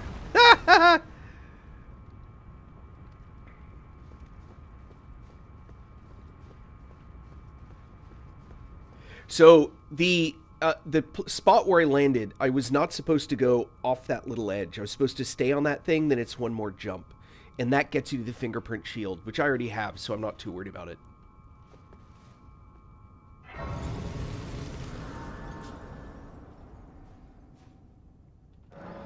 Now, if you had completed the Shabriri Grapes questline with Hyena, whatever her name is, that she would be here for you to finish the questline right here. If you want to do the Frenzy Flame ending, you would do that here. You get this message that, oh, I may not be able to do it now. You get this message, yeah, I think it's sealed now because I've already burnt the tree. But you get this message and you have to get naked and then you can go in there. But most importantly... Oh no, a secret.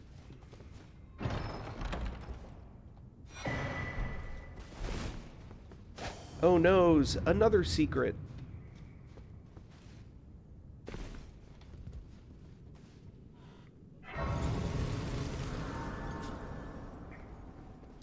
And this is the other route to get down into the depths. Into here. Which I don't need to do. Because I've done all that. All of that underground is why I went underground this time. So I don't need to worry about that. Now, we go back to Capital of Ash.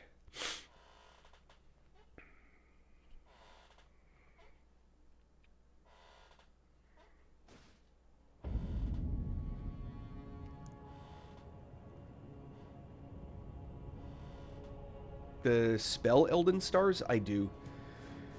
A long time ago, there was a build centered around Golden Stars, if I remember correctly, but it's the power of it is largely lost. I mean, you can do a holy build around it, but it's not a really useful one.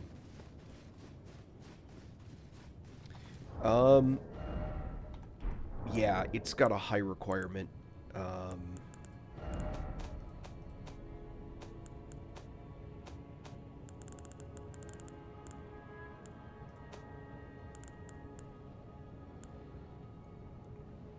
50 faith.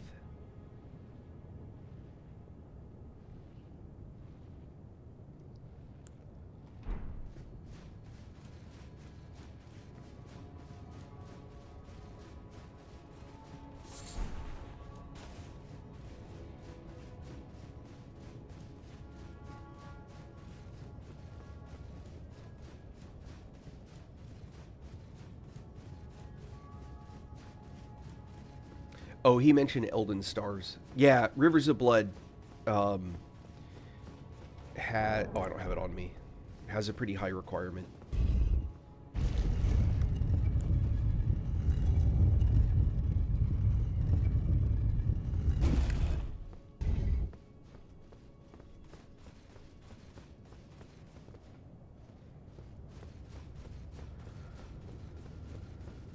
Oh boy. So what's his nuts?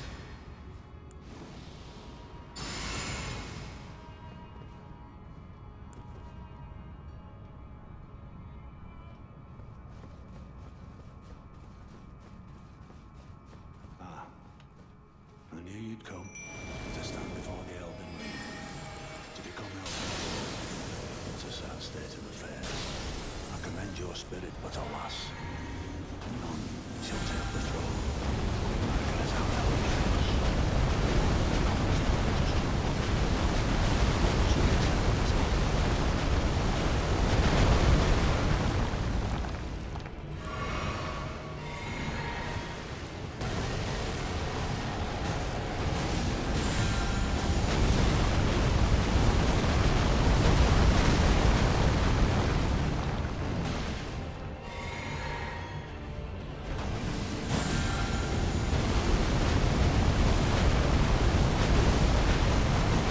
Not one hit him? Ah, boo.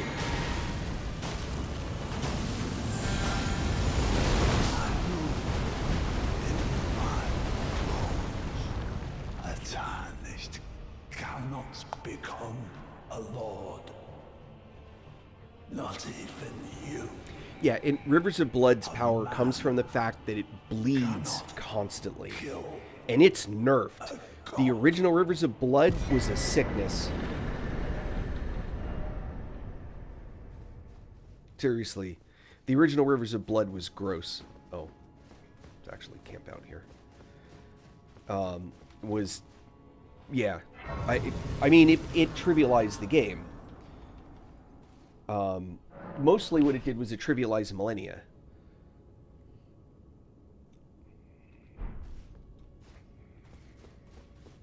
But it was, yeah, that was silly.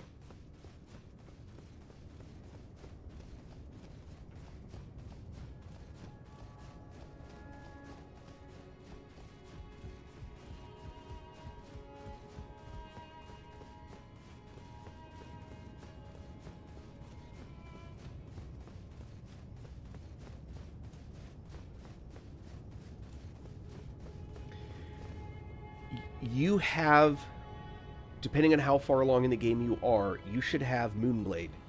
And if you do, that's your bread and butter spell for fights when you're thinking Rivers of Blood or Uchigatana. If you don't have that spell yet, you need to rewind and do Ronnie's questline before you finish up burning the tree.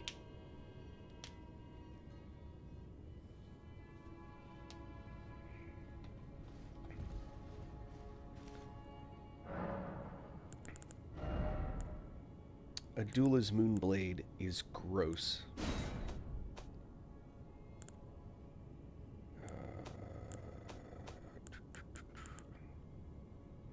Yes.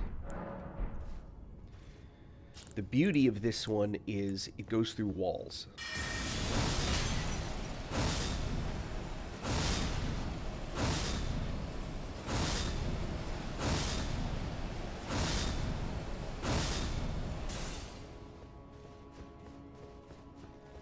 So if you watch,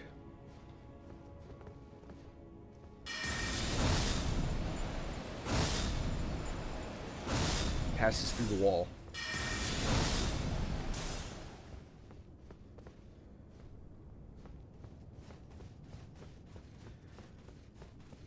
This is a spell.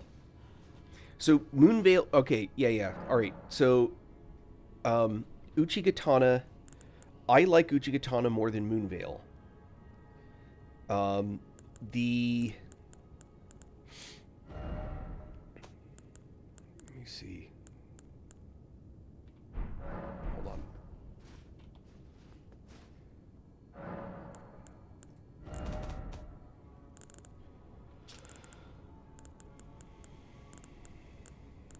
Get Katana out. Here we go. Uchigatana. All right. So if you look at Uchigatana, what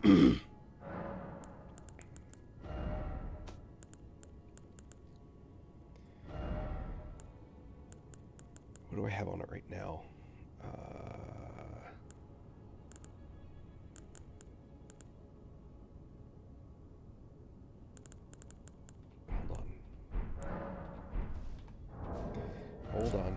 processing.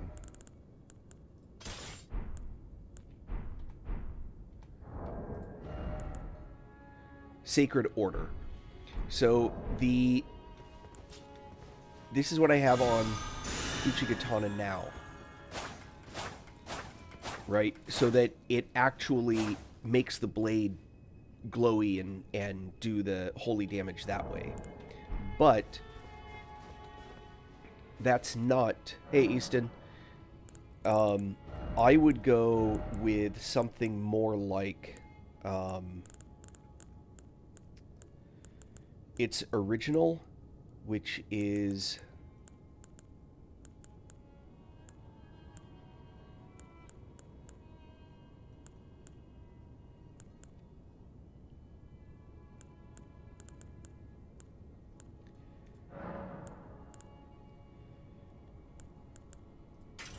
I would use this.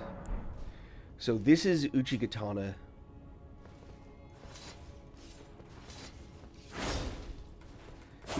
And it's got bleed and frost built on it. Ah, stop it.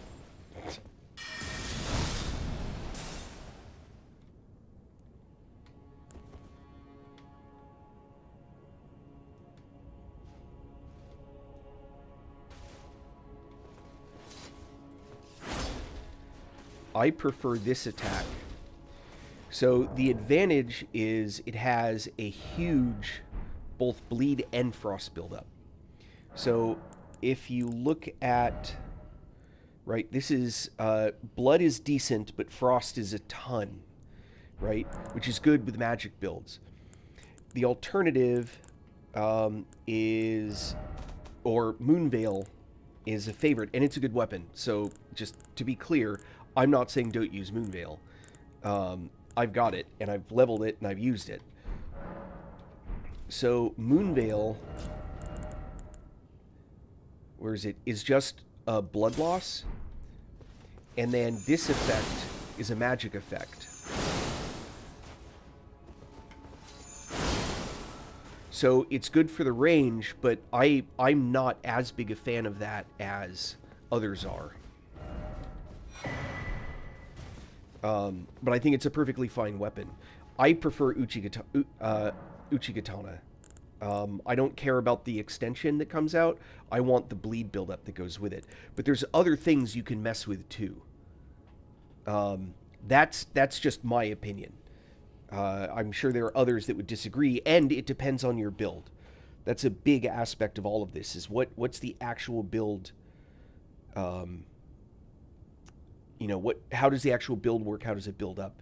So that's just something to keep in mind as you're looking at what your options are.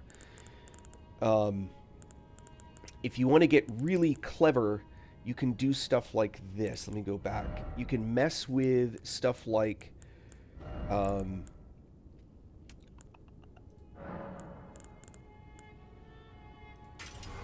this one has the frost buildup and the bleed that's the same, but instead... Oh, hold on, that's Moonveil.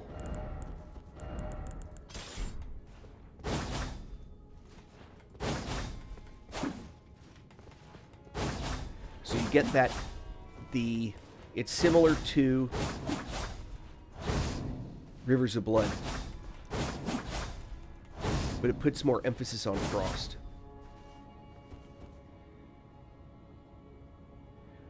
Oh, frost is a sorcery ability, so it's going to be... Man, that is a... Okay, so what you're really stuck with is either you have to be able to pull a spell out of your pocket just to build up frost, or you need one of these frost build-up weapons. In that case, if your sole goal is to build up frost, I would pick something that gives you a very large frost buildup without concern for something like bleed. So for that, give me a moment to process my thinking on that. You probably want a weapon more like, and I'd have to do a lot of digging around.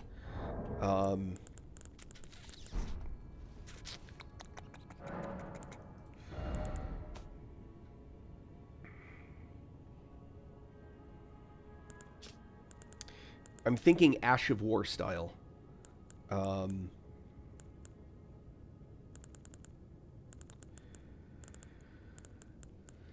It's a faith build. The problem is you probably want to go with something like a spear or a halberd.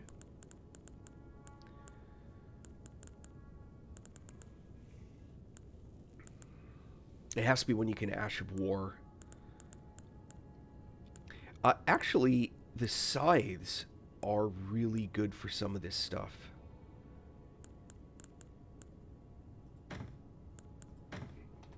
Let me try one of these. Ash of War.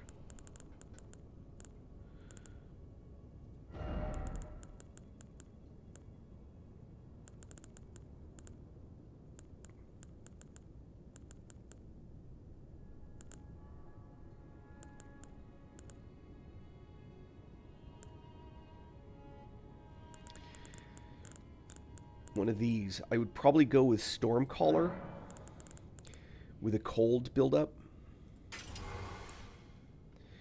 And if you really want to make it even better, I think, not 100%, but I think you can use a storm potency increase.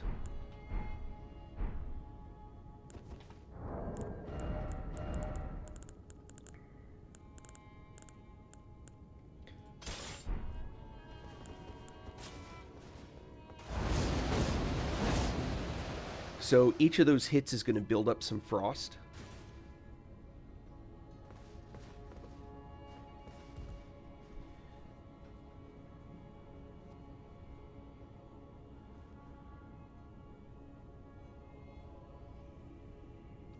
And then one thing I would add is if you really want to go with a is it Frost Stomp? Chilling Mist. Oh, so here's the thing. If you notice, let me go back to Stormcaller just so that you can kind of see what the problem is with the frost buildup, especially first playthrough. You could also do one of these but instead of doing blood, you set it up as a frost. So one of the problems is, if you notice, if you do a cold buildup, int is the main stat it's going to pick up from, right? So the problem is that because int is what it's picking it up from, you're not going to do a lot of damage. I'm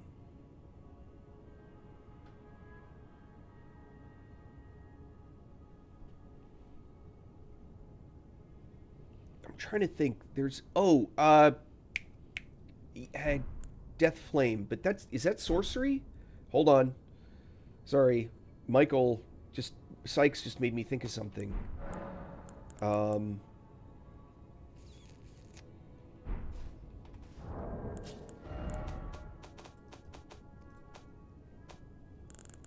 It may be Death Flame is the way to do it. Yeah, wait, are those in here? Oh, I totally forgot one way to build up frost. The Frost Breath. So if you're Faith build, you could use one of the Frost Breath build-ups, and that builds up Frost quite nicely.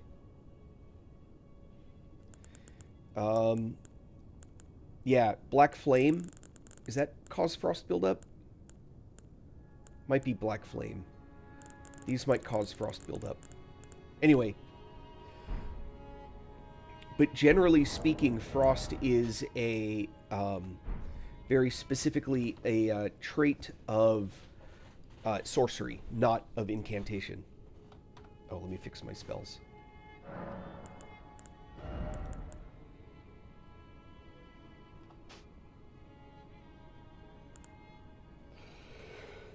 I don't even want Blessing of the Erd Tree. Yeah, I'll leave it there.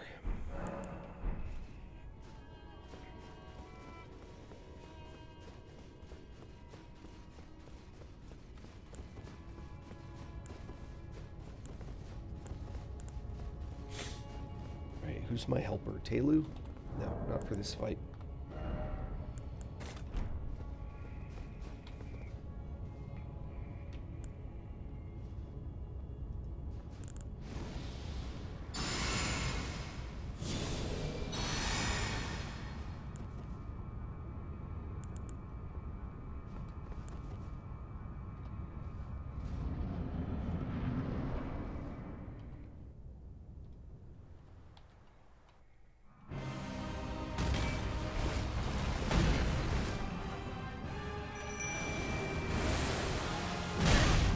No, I dove.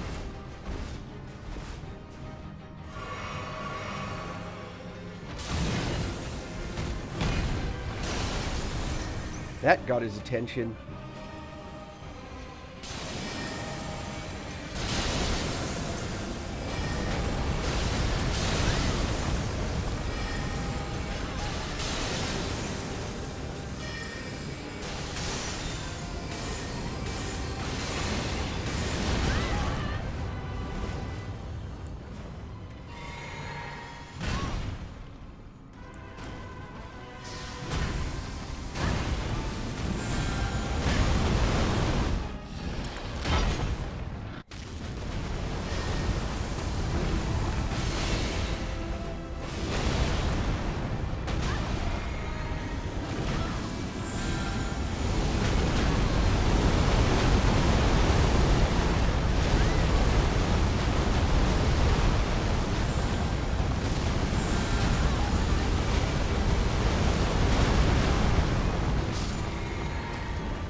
Oh no!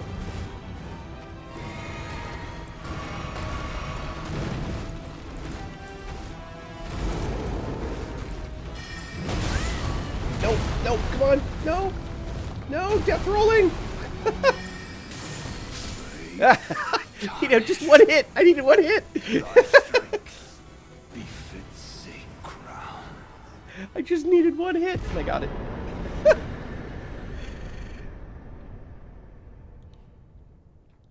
Yeah, and keep in mind, so a lot of times that you see these, like, instant death builds, which one?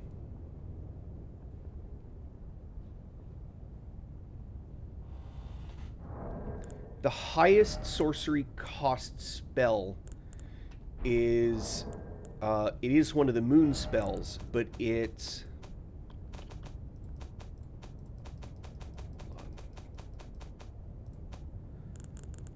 It's this one, Renalia's Full Moon. That's 70. This is 68. Oh, I take it back. Renalia's Twin Moons is 72.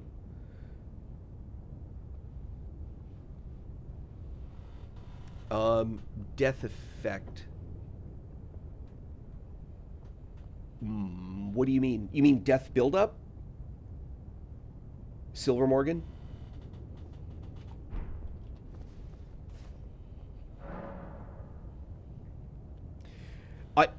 Okay, so death does not work on any boss. I'm pretty sure there are no bosses that it works on. Just FYI. Death buildup, when it's full, you die. Done. That's how death buildup works. And that's why it doesn't work on any mob. It's an instant death. So if the little schmucky dudes, the basilisks, what I think they call them, those guys, when they hit you, it like, and then you're dead if it builds up to full. But it never works on, I don't think it works on any mobs in the game, or if it does, it's not on ones that it matters for. Otherwise, every build would be, everyone would just try and build death up on the boss until it's dead. So that's how death buildup works. I don't even know that we get much in the way of the ability to build up death. There is an Ash of War category called death. So, like, if I wanted to put... These are death buildups, but notice there's no death buildup that actually happens from them. What death does is it puts arcane as your main stat up here for attribute scaling. So if you're doing a big arcane build, that's what death is for. But other than that, death, for you, death sucks. Again, unless it's an arcane build. There aren't some arcane builds. The closest thing to death buildup would be blood, and it's not. I hope that helps.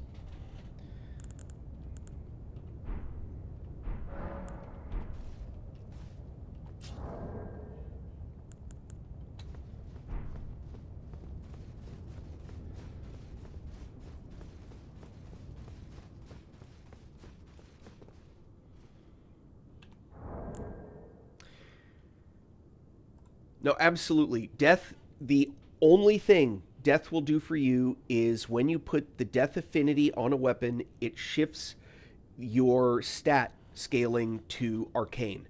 That's it. Which there are arcane builds. So for those it's good, but nope. It does nothing for you. It's only an effect in game that will cause you to get your ass kicked.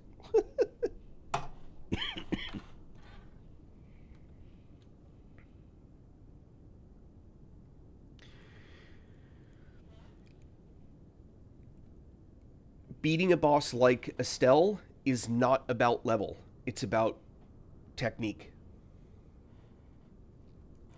It's one of the ones where you want to pick. I would use Dung Eater if you have them. I don't think you do.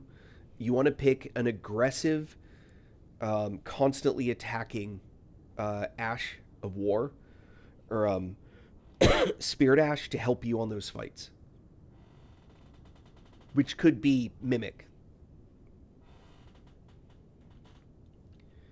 Oh, yeah, well, and there's that advice. That's weird. Anyway. Alright. Let's get this set up.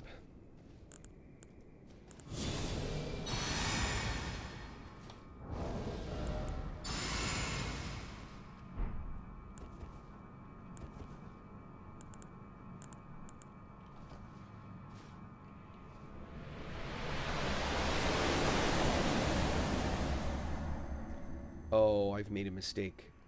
I have more than 2 million runes.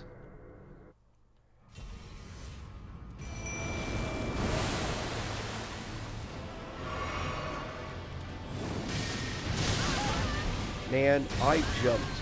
Ooh.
No, no, no, no, no, no, no, no.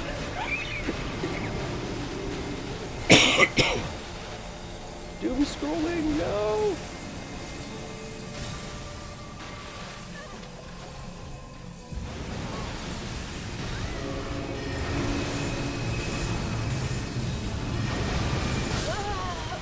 No. Wait.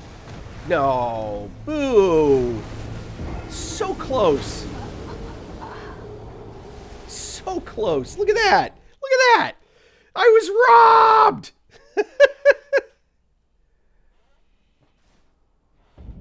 The worst part is, mentally, I can't accept that.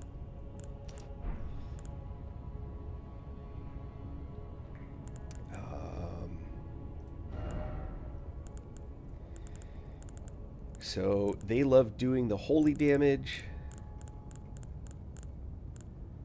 Where is it? So I want the golden braid. There it is.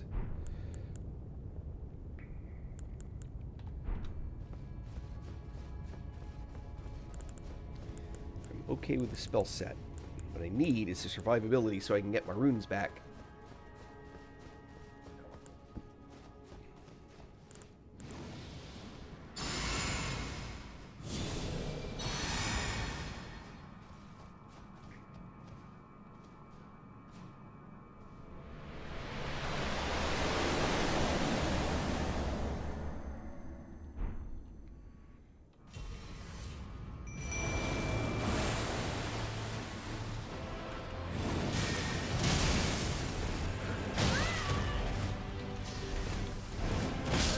No! Farfik Nugan. Well, I couldn't even get to my runes. Bastard. Alright, well, that's 2.1 million runes. All gone. Alright, well, that means I don't want that anymore.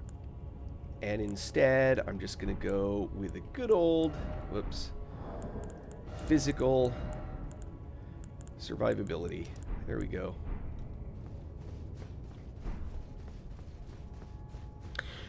Lightning is super effective, Silver. You're absolutely right on that. But I've done this lightning style. That was the easiest playthrough. Well, that magma. Lightning and magma are the two easiest builds that I've tried so far. And I hate the whole, like, you know, get bleed build up, get poison build up, you get all the things built up on yourself so that you activate all of these abilities, and then you go in and you try and in 20 seconds that you have, try and get all the damage in. I'm not a fan of that. It looks really cool when people do it, but I don't know, it's never worked very well for me.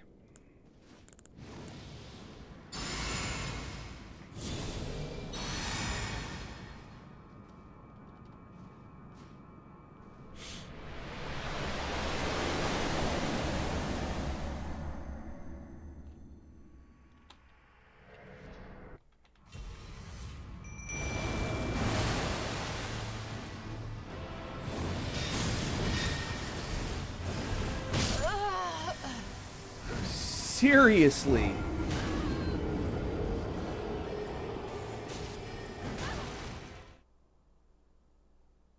That was funny. So much damage.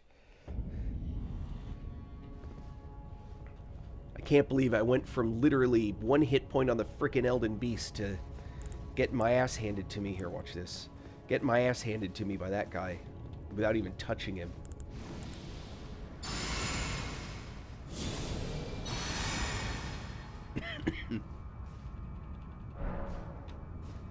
Yeah, that was pretty crazy.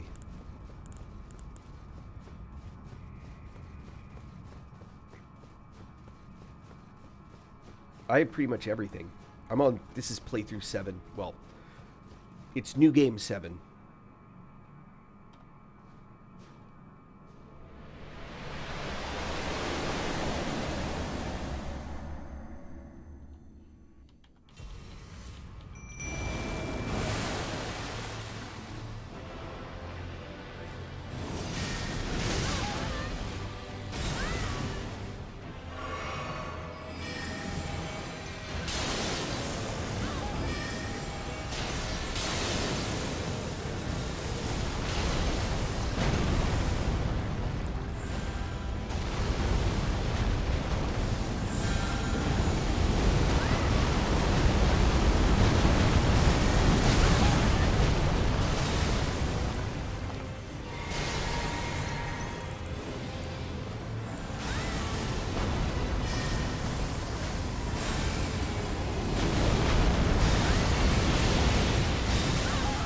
Ow!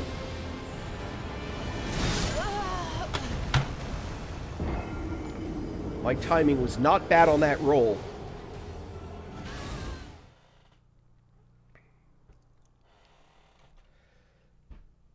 I call shenanigans.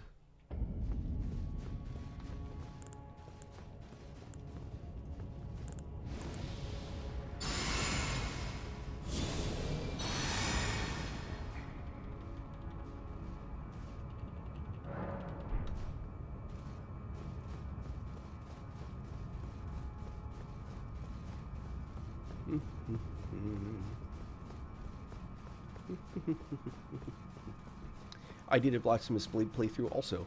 Something I'd never really done. I always avoided it. It was too easy. I actually want my Mimic casting. I look like Joe Rogan? That's weird. Can't even say you're wrong. It's just weird.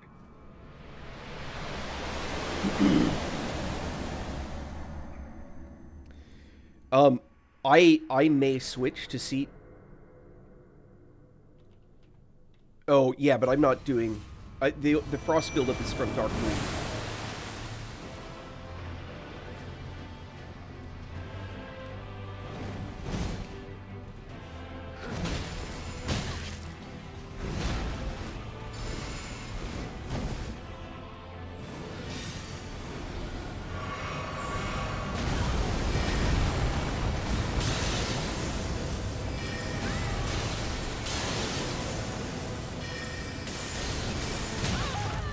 Ow.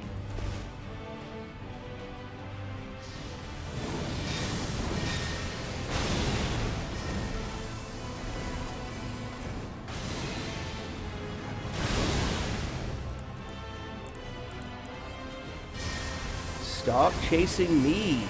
Good Lord.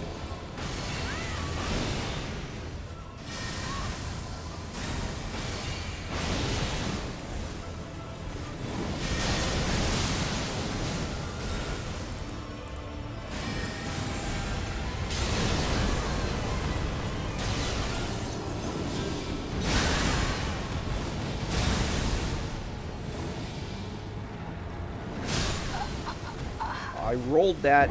Oh.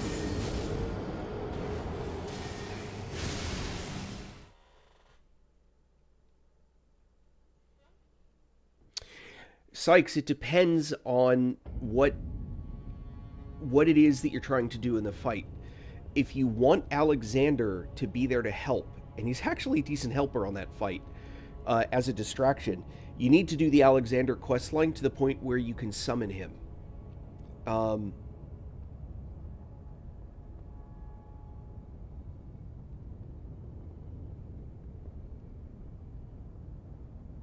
And don't use fire effects on Fire Giant. That's another one. Lightning works really well, though.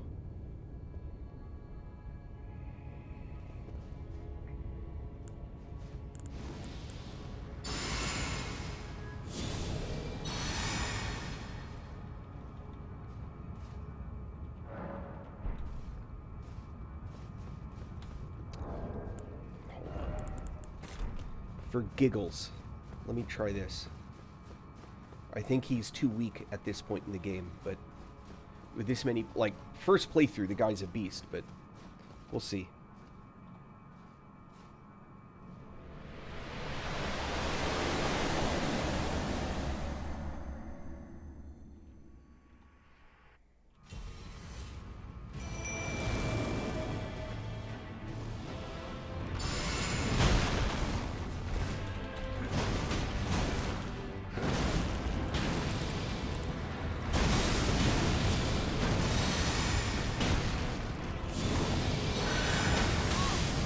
Oh, and I got caught in it. Lame.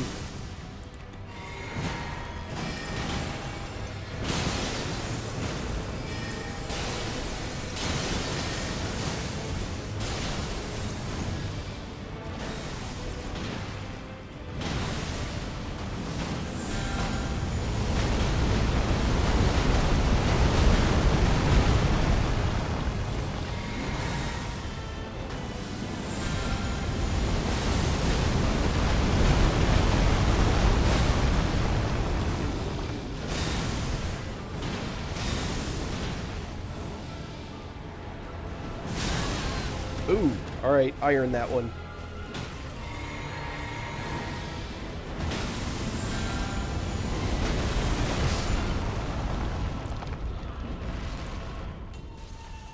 Hey, cast! What are you doing? Thank you.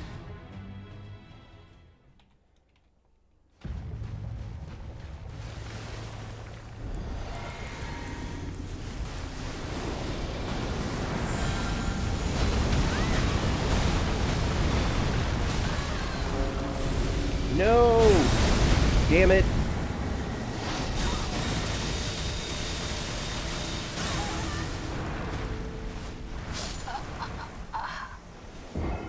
Hey, Alexis.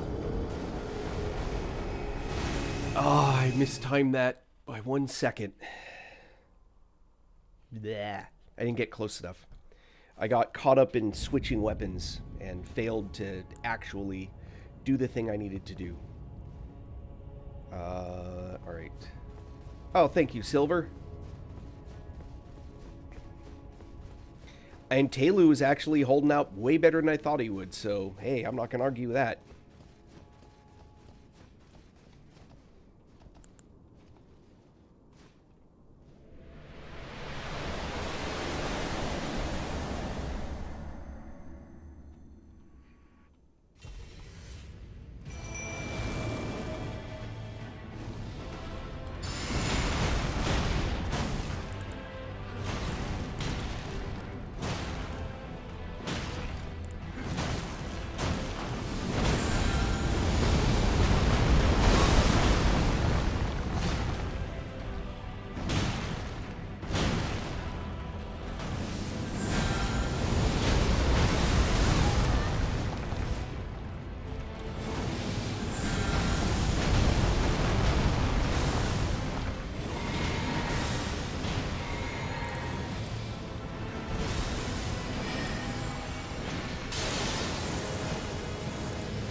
Oh, boo.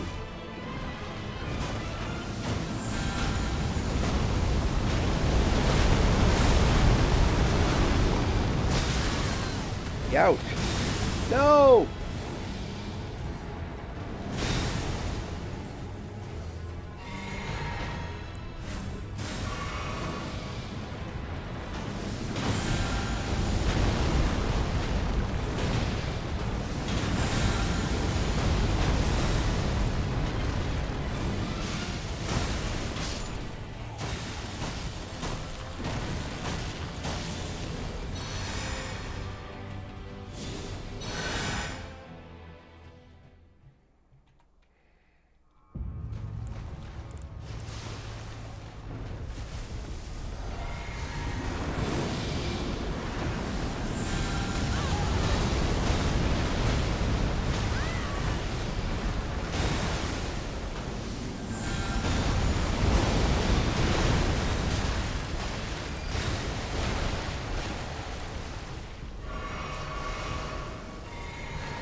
That was dumb.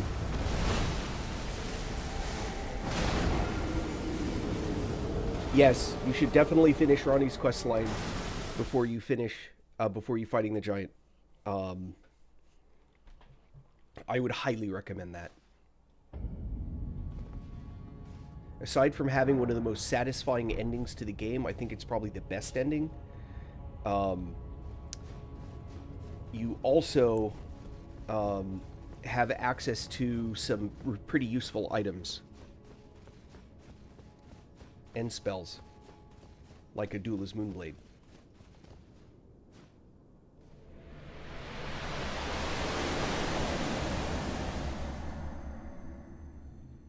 Ronnie's.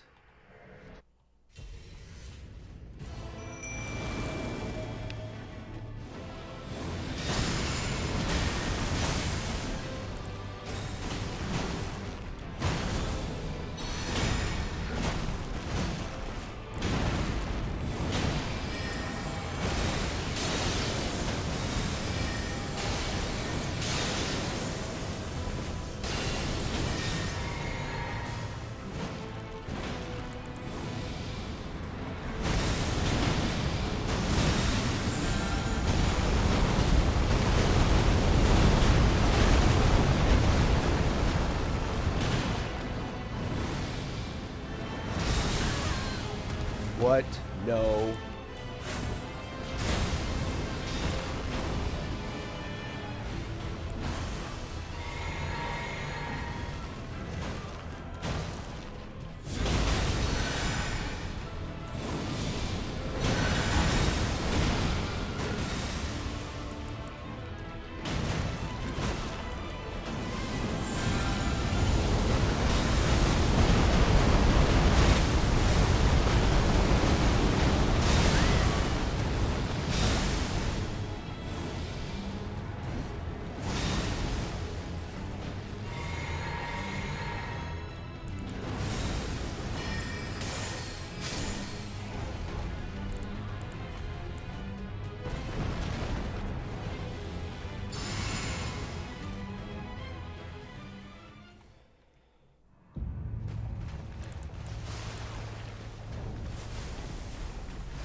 Nope.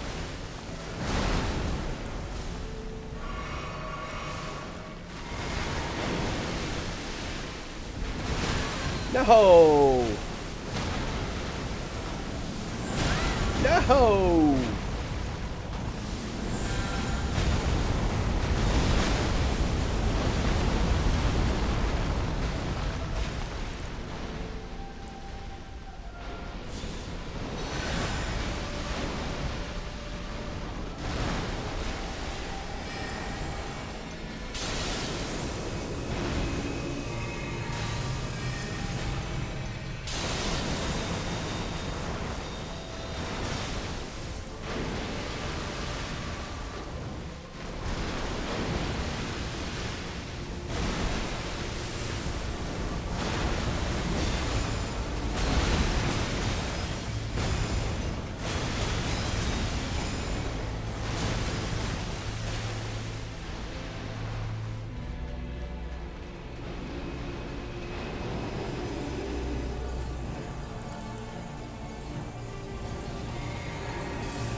No, no, no, no, no, no, no, no, no, no, no. Come on.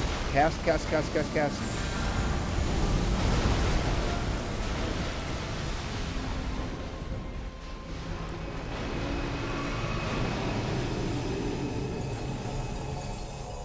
Uh-oh.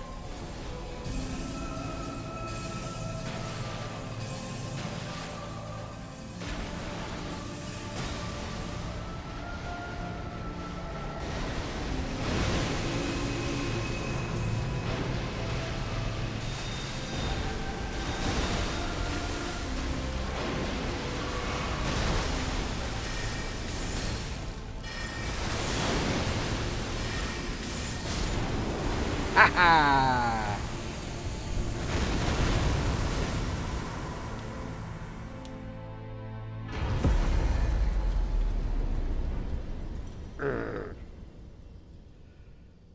It's not even enough to level. And I lost 2 million runes because I screwed up.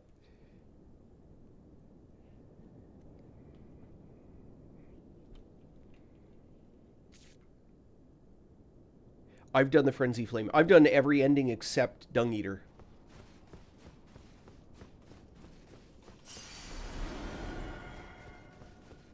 And look, this is Ronnie. Woo.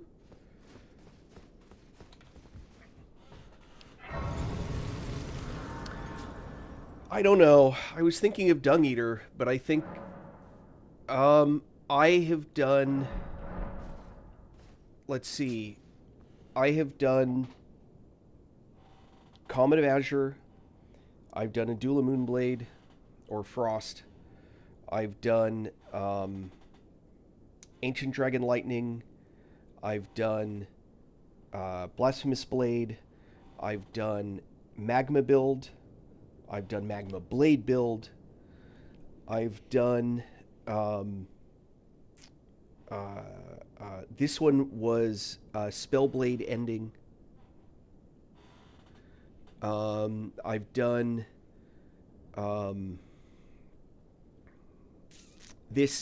the gravity. Well, it's specifically Meteorite of Estelle. Yeah, Magma Blade was not fun. So yes, B. That was more of a playthrough rule than it was a build.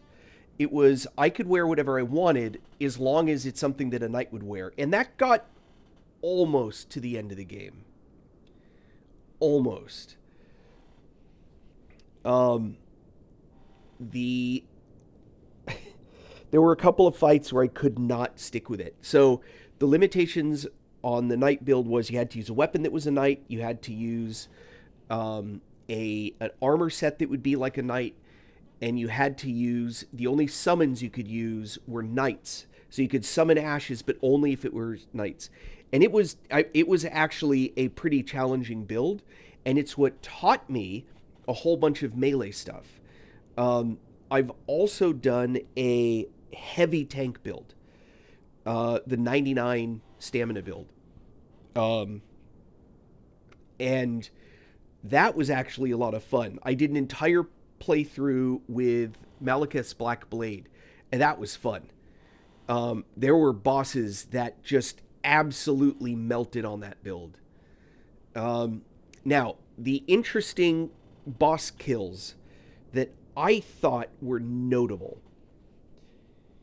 The Magma build absolutely desecrated the both phases of Millennia. Now, that's some luck, some skill, but the build itself just absolutely destroyed her. And that's what I used to beat her this playthrough, was a modification to the Magma build. It didn't trivialize it, but like she went from half health to dead in seconds. That build was just a sickness. What else? I beat her similarly fast with a Black Blade of Malekith build. I don't know. God, it just doesn't sound fun. I've seen it, and the problem is it's just like, oh God, you do so little damage with that shield. It's like, oh, push. It just does a couple hundred damage. You'll be fighting all day. What else? I'm not gonna complete this because I might still. I'm pretty sure I can't preserve the Dung Eater ending. Let me look. I'm pretty sure that one's gone.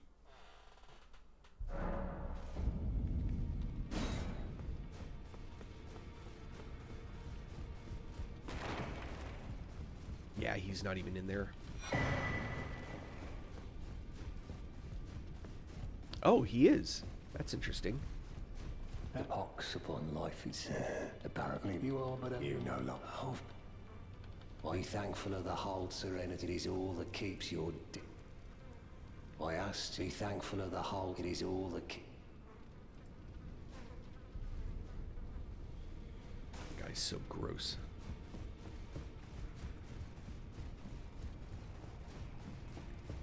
And then I have played with a few other builds, like a few other times where I would just sort of mess with a build to see what it was like.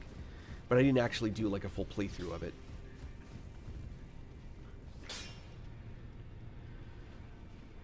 So I have done big swaths of playthroughs using holy damage. The problem is there are certain bosses that are practically immune to holy.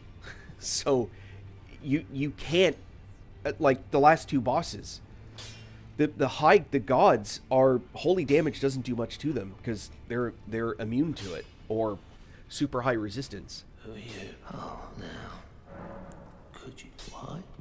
Oh.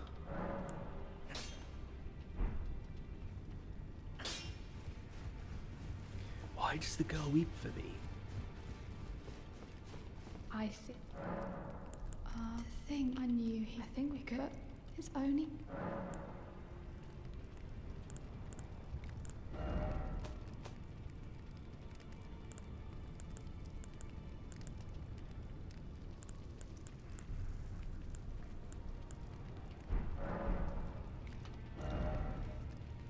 Have I done... Yeah, I've done that. Moog. Time for some Moog. A generous helping... Oh, I haven't done Rykard either. That might be interesting.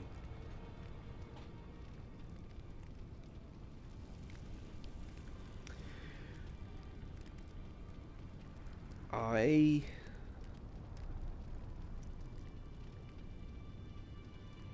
Never been very good at getting to Volcano Manor.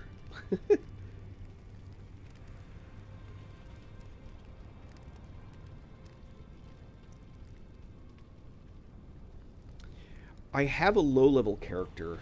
I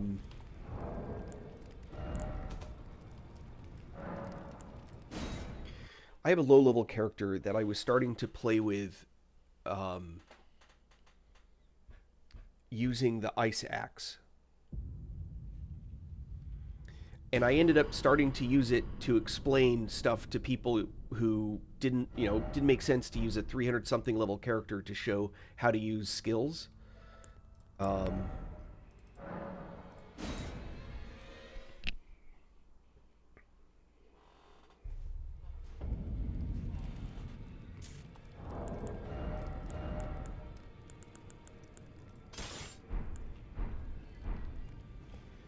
I don't think I can level up any further. May as well check. 4,000. I have to reset my mind that 4,000 runes is a lot. You for dead, no matter how you're up. Yeah, I need Somber Smithing Stone 3.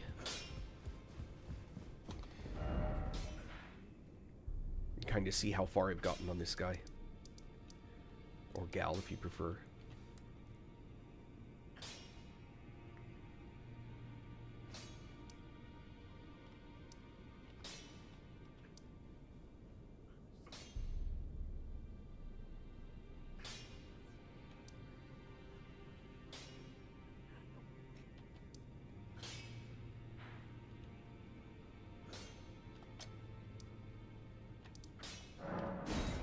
Boil Prawn Shack. And keep in mind that before I ever streamed, I mean, I played the game when it first came out. This is like a replay from way, way, way back. And, or a replay, but I have two characters that got to New Game 3 way back in the day. And with those characters, I did other, oh crap, are those lobsters? Yeah, I want to go to 2. So,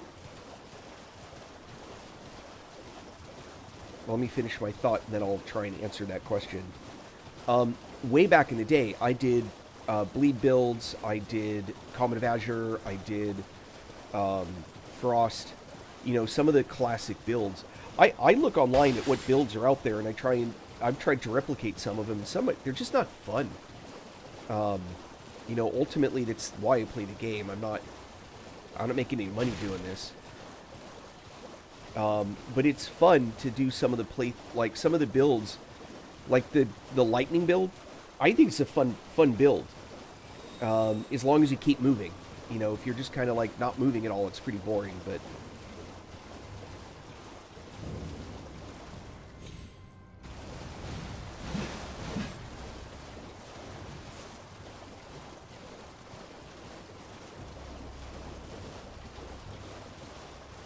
So like the dragon fight that's up there, if I tried to do it on this character, I'd get utterly destroyed.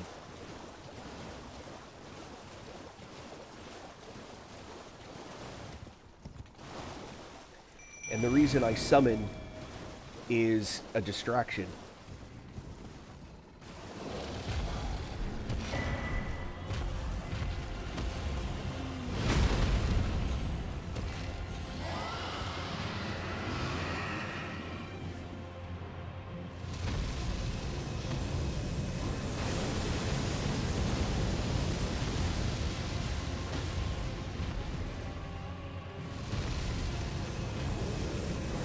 Oh, he didn't actually keep going after it.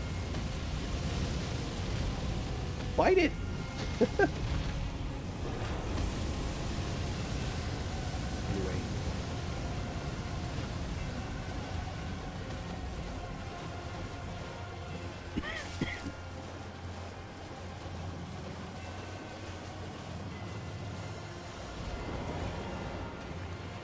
I'm not going to get anywhere on that dragon with this little health and everything.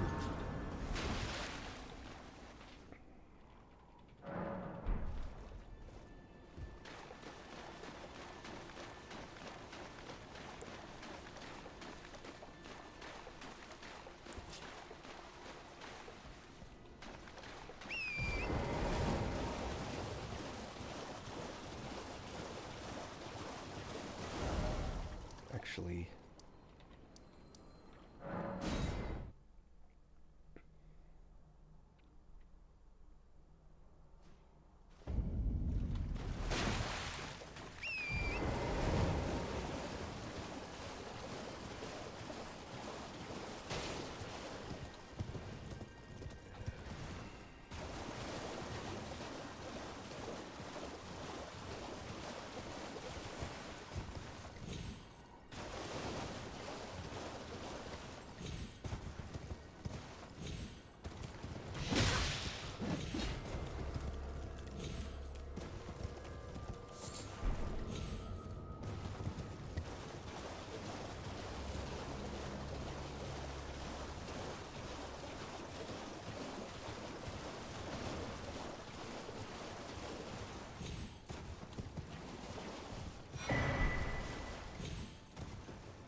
kind of crazy how much of this stuff you can run past.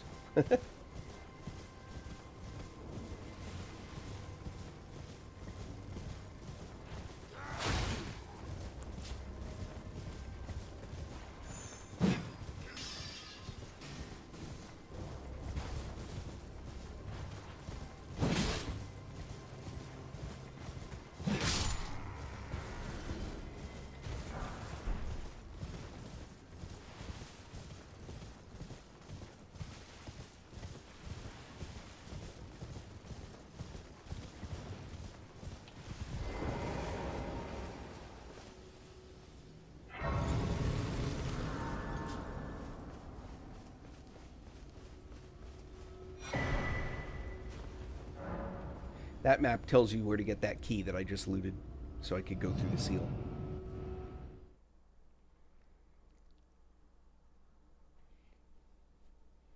Anyway, the whole reason I popped over here, sorry, I like, again, hyper focus, is for this.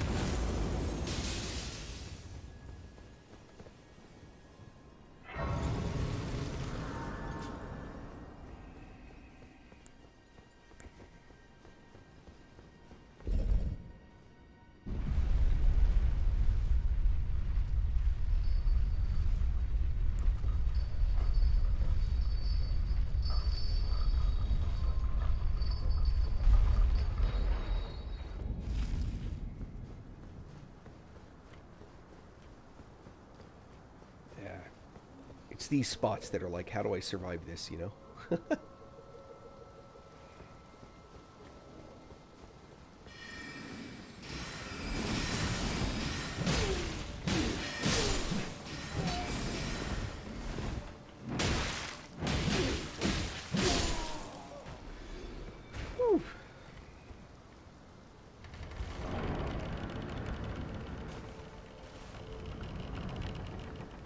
Alright, favorite weapon. Favorite weapon.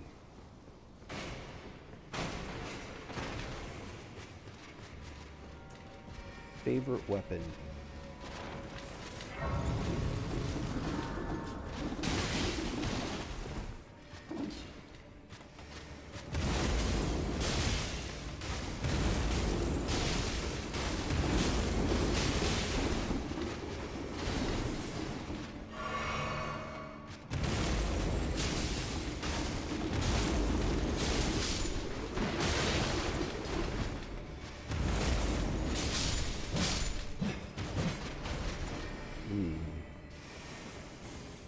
don't know. It's such a tough question. What's my favorite weapon? What do I need to level up here? 8,000. Alright. What is my favorite weapon?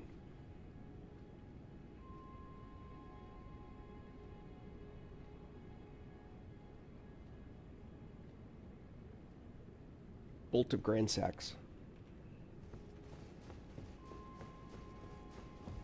That's my favorite weapon. Bolt of Grand Sax.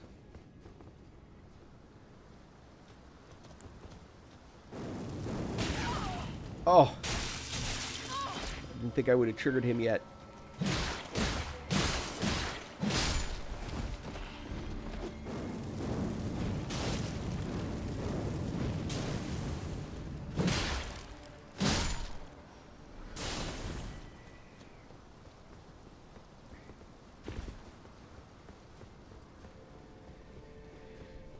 I think most people don't understand just how incredibly powerful that weapon is.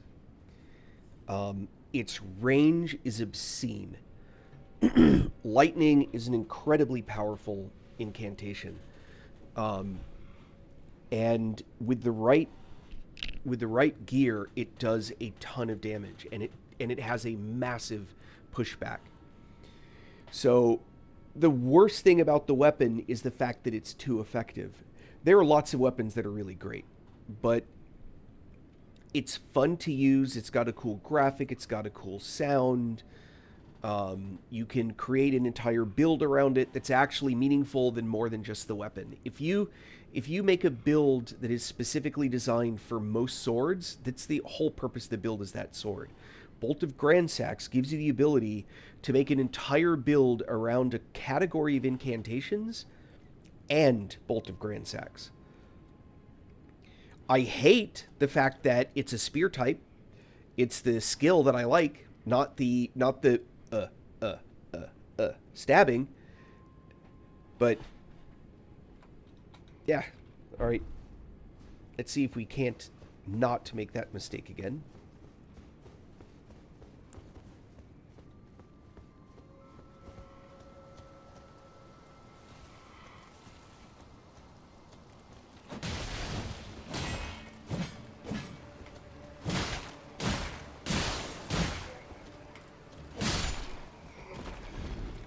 Frost build up.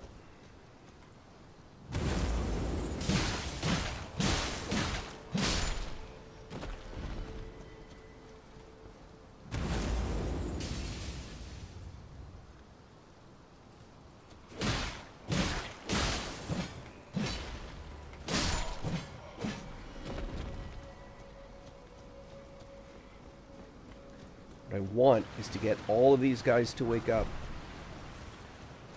All of them to wake up. That's what I want. Come on.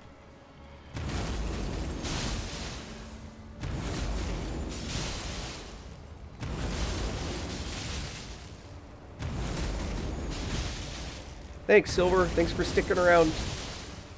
Thanks for the likes and follows and all that. Appreciate you, man.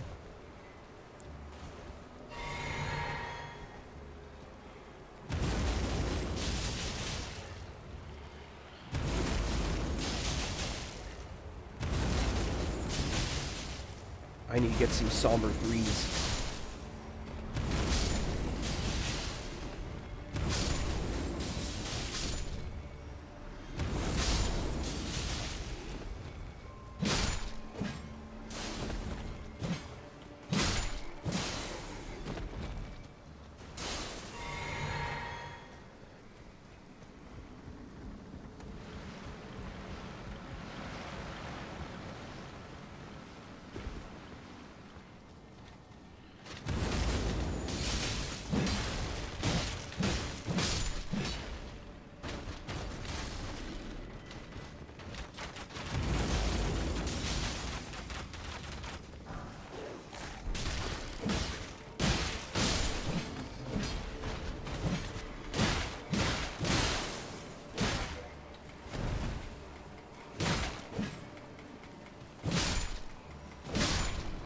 Yeah, stamina.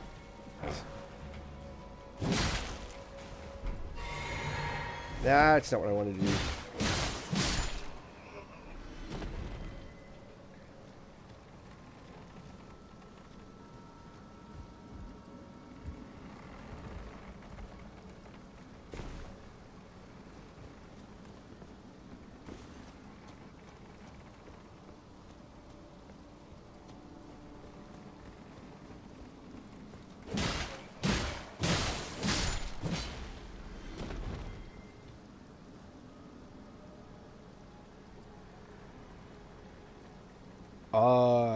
I mean, how far into the game, Nad, are you? Nadslit? How far into the game have you gotten?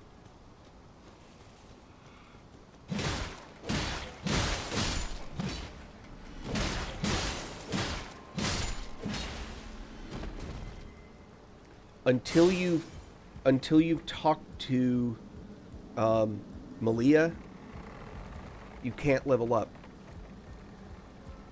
If you don't take her on as the handmaiden, you won't have any ability to level up. She's the one that gives you the ability to level up, but that's the only reason I can think of.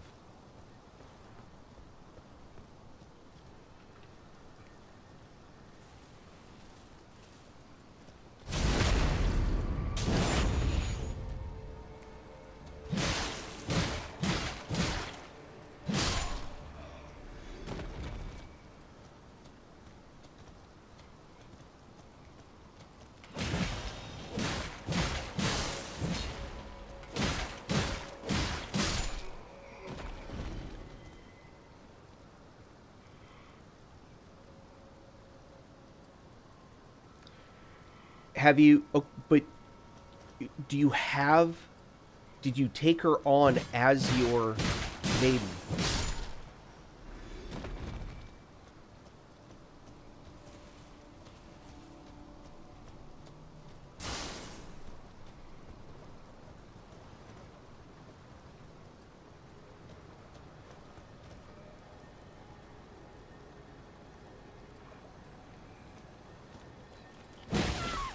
Oh, crap.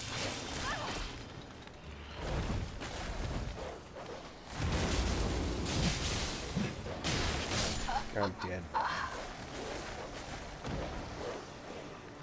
So, normally that's something you do the very first time that you play.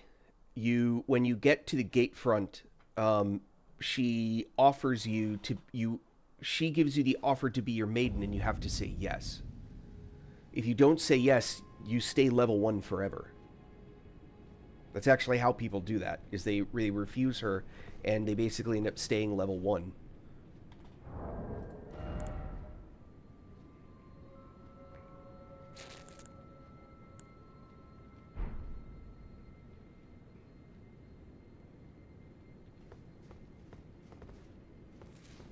Alright, let's do this differently. Oh, hold on, that guy's got the eyes.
It's specific to the axe. And it turns out you can pick up the axe really early in the game. She should... So when she talks to you, a window should pop up with two choices. And you want to take the one that says, you know, I agree to take you as my handmaiden.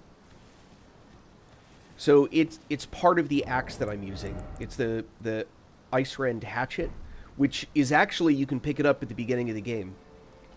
It's somewhere in this area, like either in this, somewhere in here, or something like that. It might be this or this area. It's in this temple quarter region.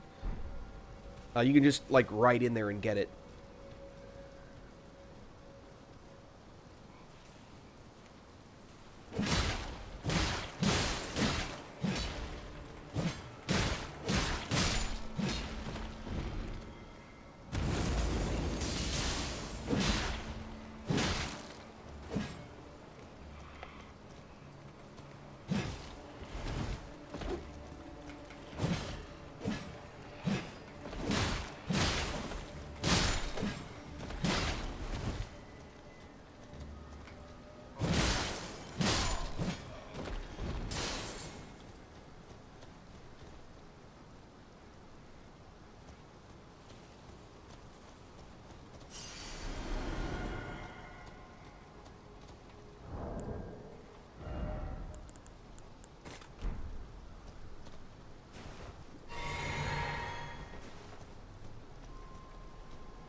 Look at these guys. They are such a beast.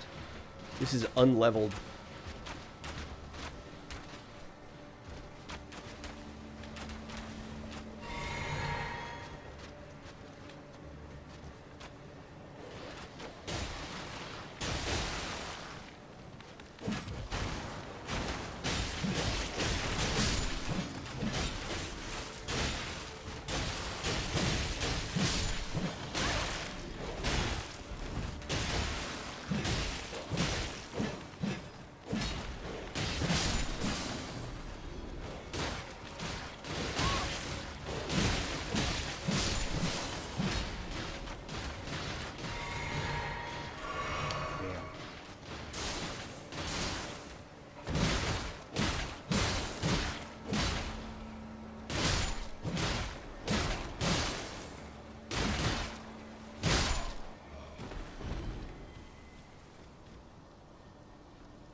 Mushrooms.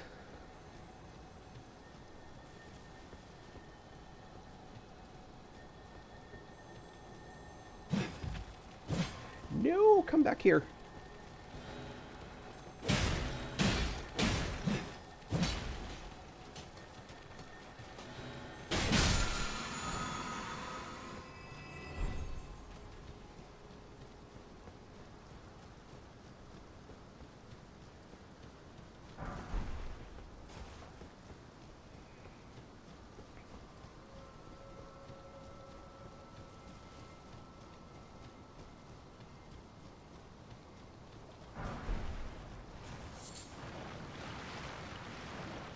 Oh.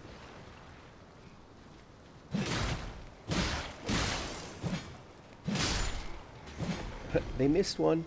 All right.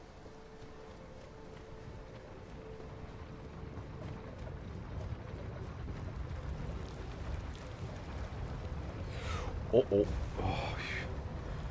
I thought it was too far. I got to go back down there, but I want to pick up this point up there.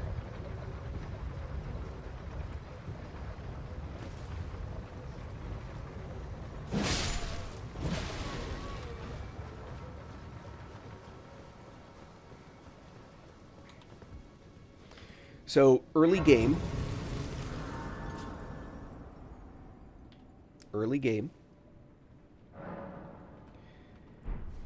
You want to look at, for example, the weapon that you're using is strength E, Dex C, Charlie, right?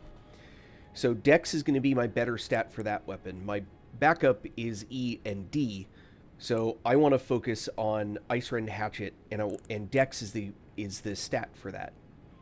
So if that's the route I want to continue working, then I want to go into, when I level up, I want to look at Dex as the stat that I start to crank.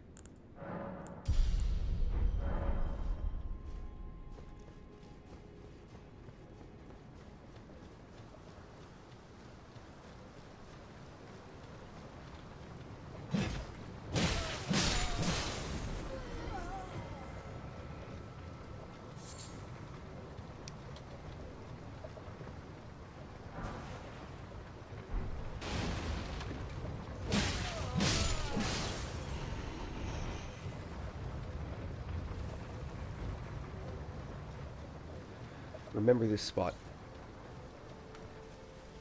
That's all the spoiler you get.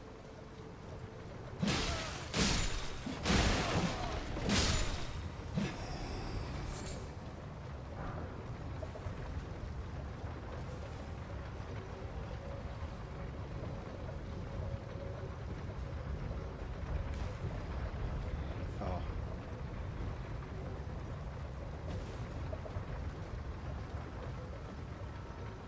I'm not going to be able to... I was hoping to get down that way. But by the time I'm done falling, I can't get back up there. So I don't think there's a way that I can get... Ah, that's a bummer. Well, there is a way to get back down there. Unfortunately, it involves going all the way down here.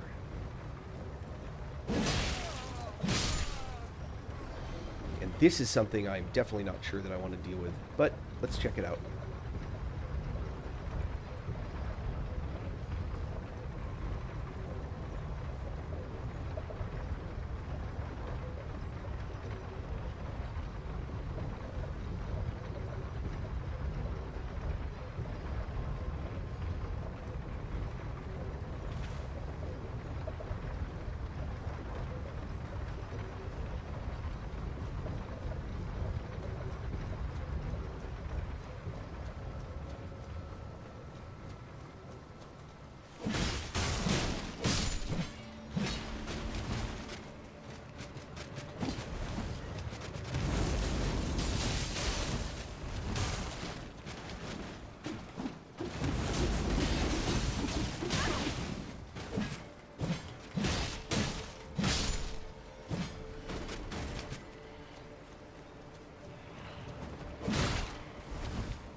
Bloodhound Fang's an excellent blade. You can use that till the end of the game.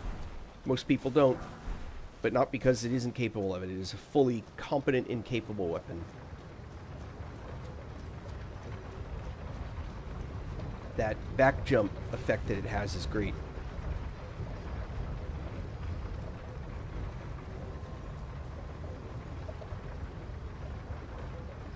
Boink.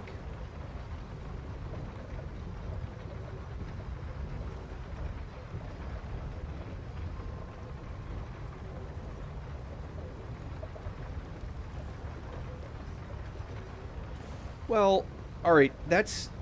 I mean, I would argue this axe is better than Bloodhound Fang, but people that like the Bloodhound Fang would probably say the other way. I think the Bloodhound Fang is probably in the set of weapons that fit in the, like, S tier, A tier, B tier stuff. Ow.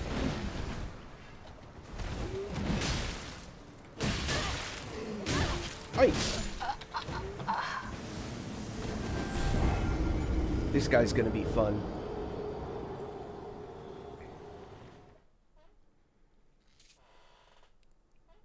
Some of the best weapons in the game you pick up at the beginning. you really have to want to have these very sophisticated weapons. Oh,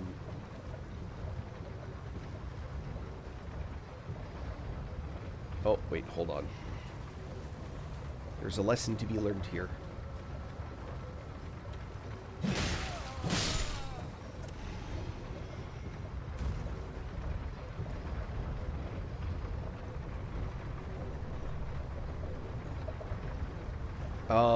Broadsword is the best straight sword in the game, and you buy it from a vendor in the opening area. Not Yele or whatever his name is, but one of the other vendors very close by.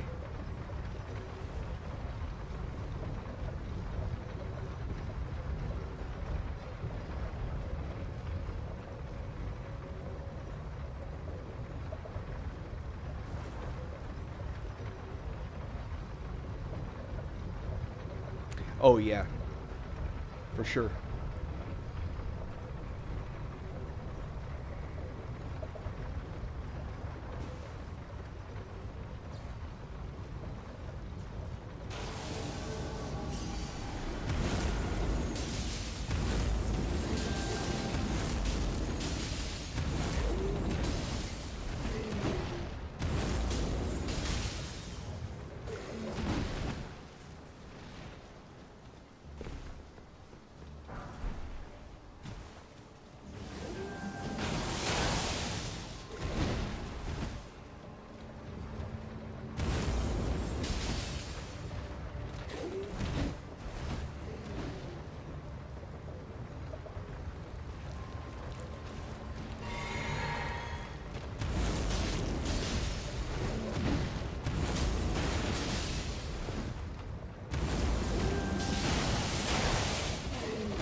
No! Uh-oh.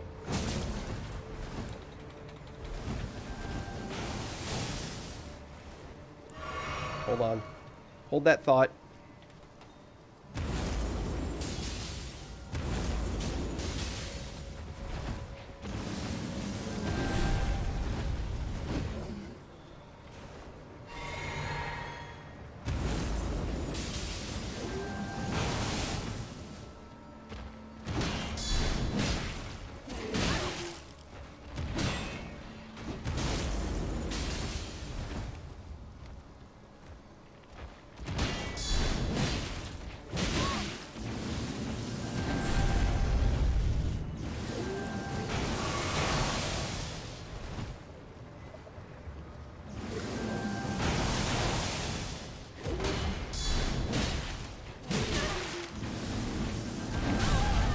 No, no, no!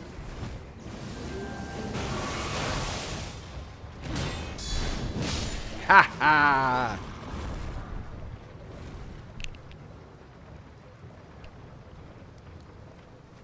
I finally started actually using melee stuff. That's what I kept screwing up, is I was not using the melee abilities. So I finally started using guard counter, for example. Alright.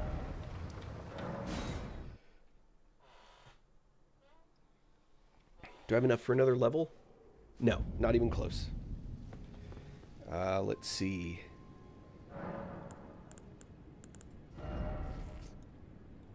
And no spells.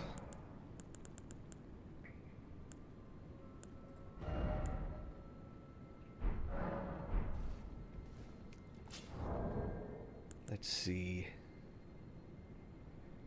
Oh, I know what I can do. For sure. Besides getting rid of that. I can upgrade my axe. I just got a Somber 3. Woohoo!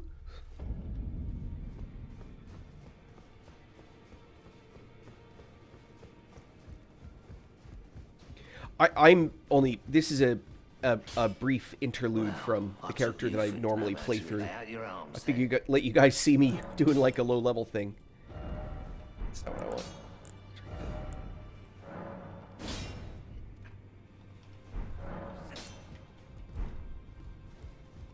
Greetings. Are you here for spit?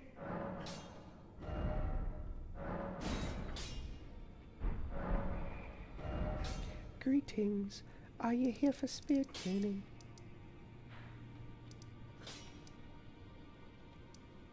There we go.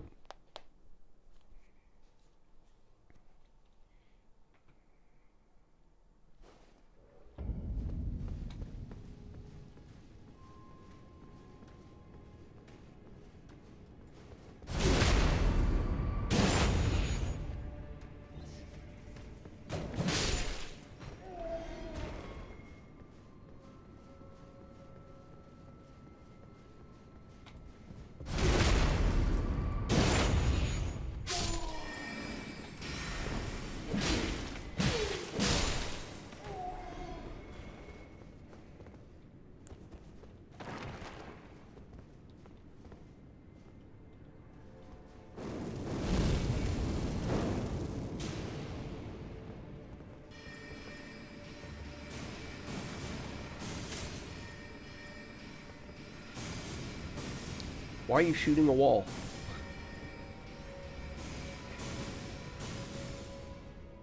Oh, no, this is just what I picked up. This is not particularly frost gear. This is just the gear that this is the best gear that I've picked up so far. For the build that I'm using. It's just melee gear.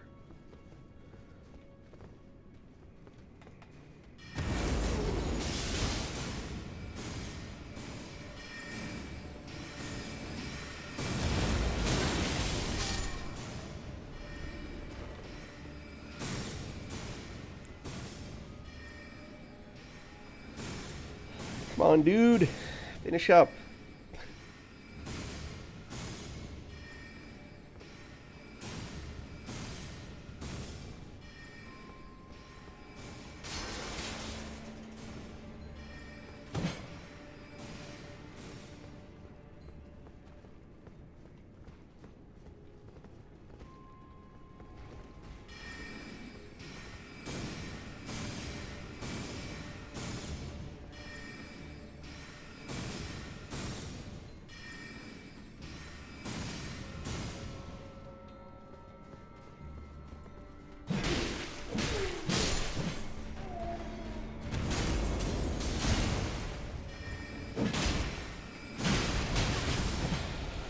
Oh, shooting through that guy feels like cheating.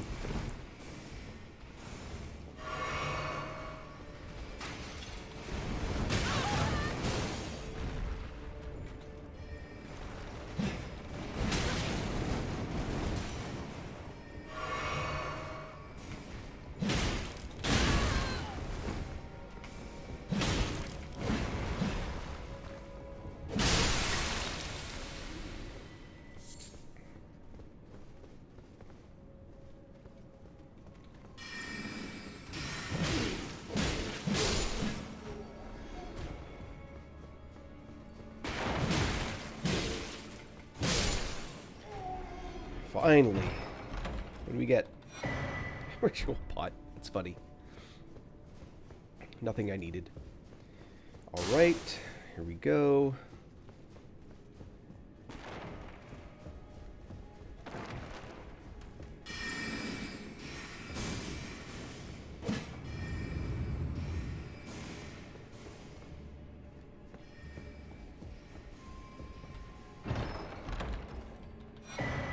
Comet, and a stone sword key. Nice. All right.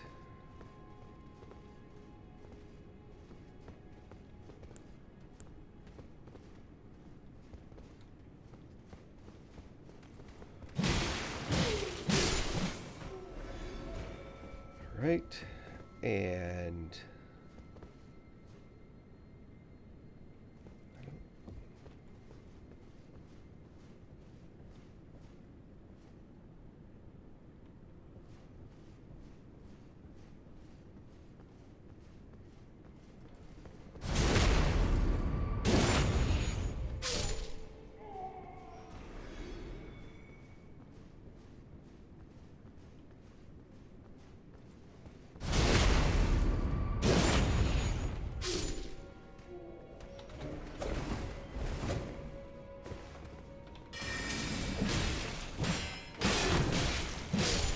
There's that frost.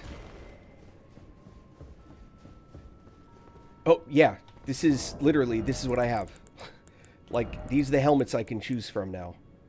And this is the best helmet that I've got access to, unless I want to go heavy load. That's a better helmet, but it weighs too much.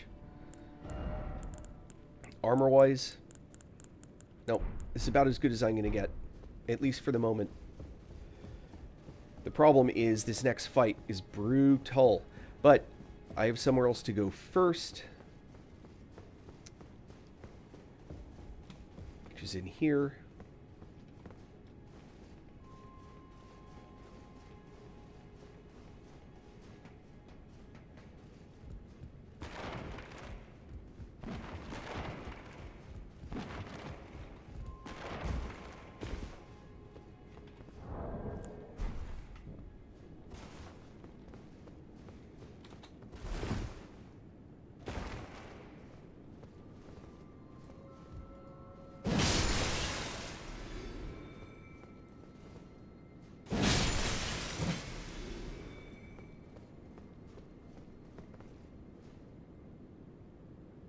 No lantern. I do. I'm level... This character is level 38? This isn't another playthrough. This is a different character.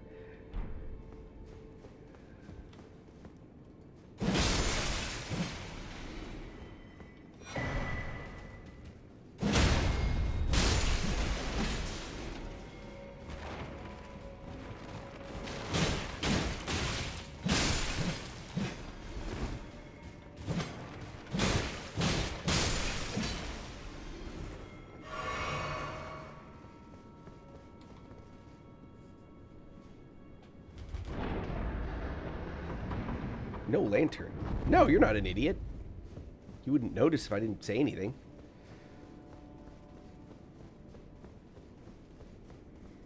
A little bit more to do.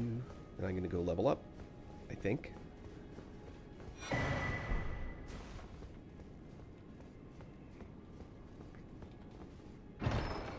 What's this goodie? Ooh, cookbook.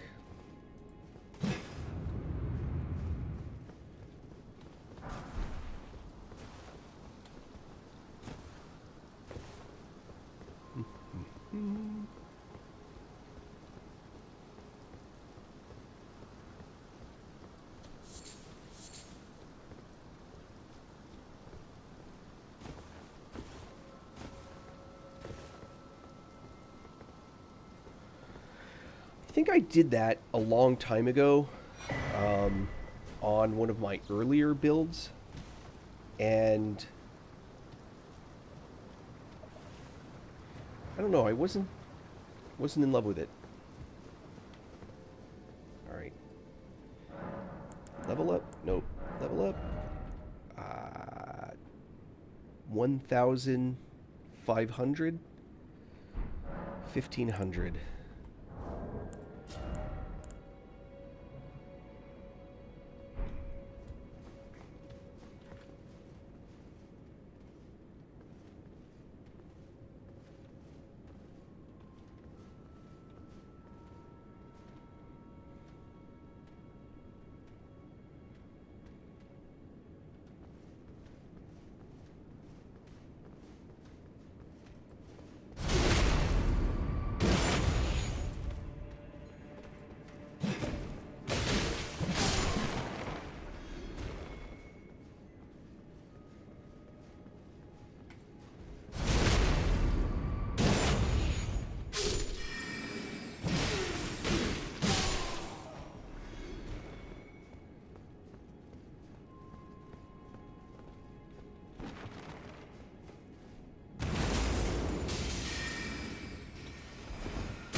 Ooh, missed that roll. Alright. I don't think this got me there, but it got me closer.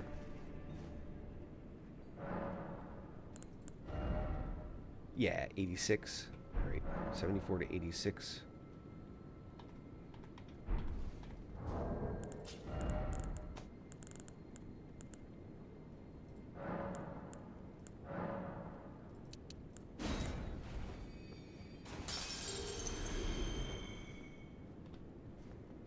That should do it. Level up.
No, I'm diving. Stop.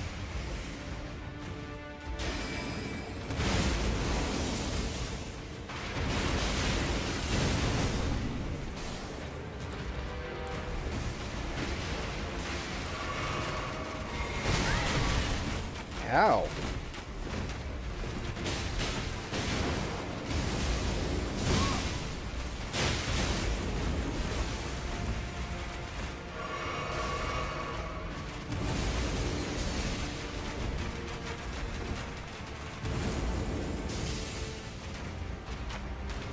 See how these guys just keep him running away? What?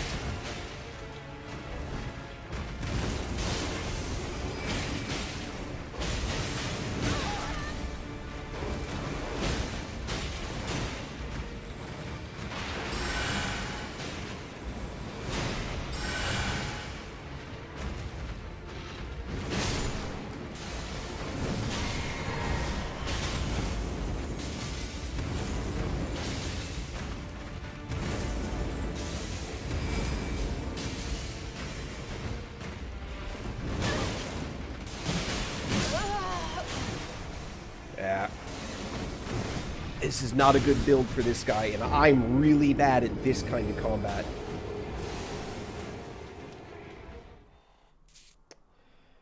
I'm wondering if instead of...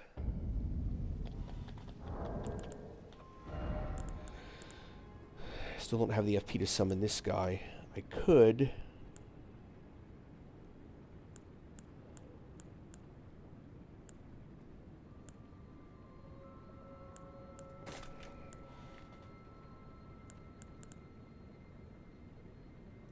Oh, these guys are tempting, actually. For really weird reasons. Man, what do I need for... Hold on. What do I need for the next heal? Because urgent heal's awful. Just awful.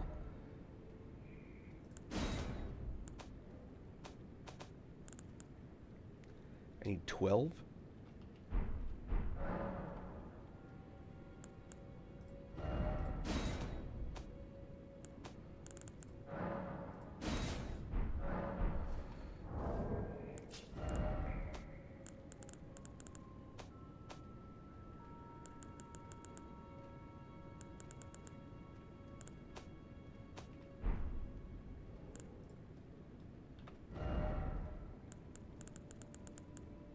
Wait, I don't have any rune arcs yet? Lame. Never mind.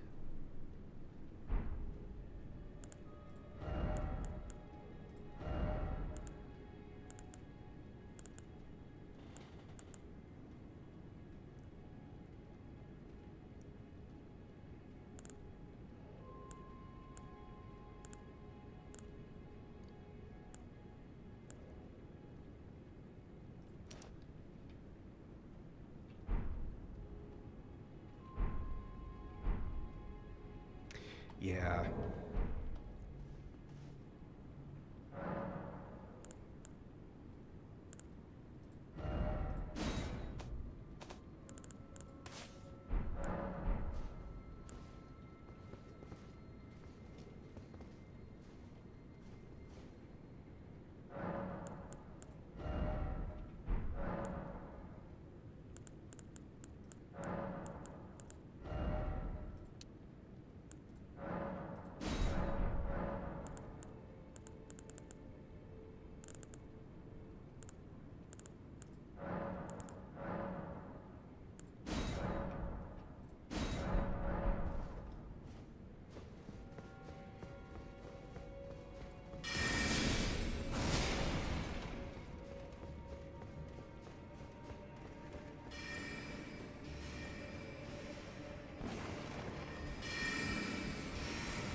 Ugh.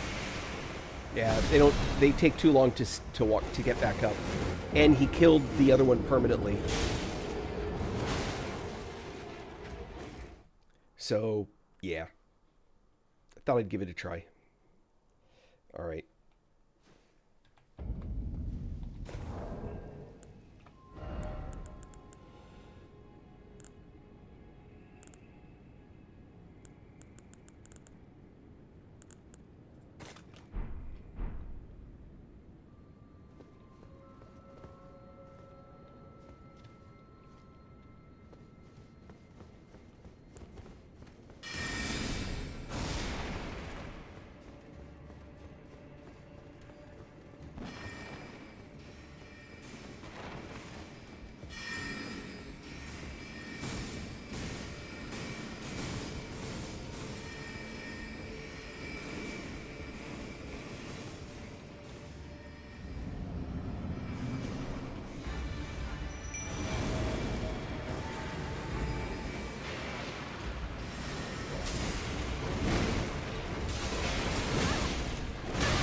What? I'm dodging that. Boo.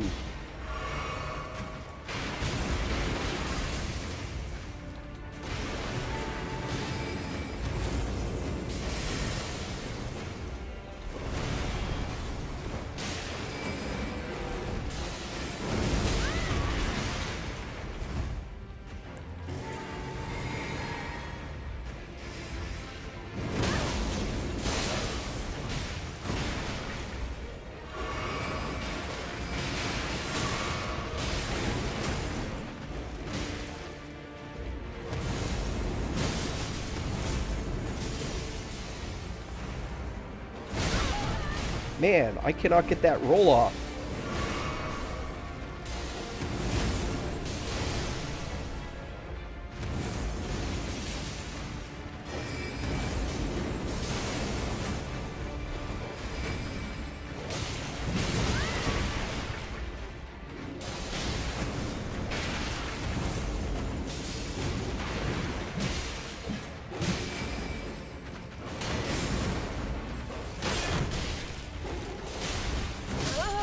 Ah.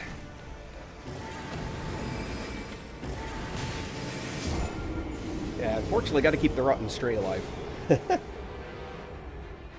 But the rot is actually doing decent damage to him.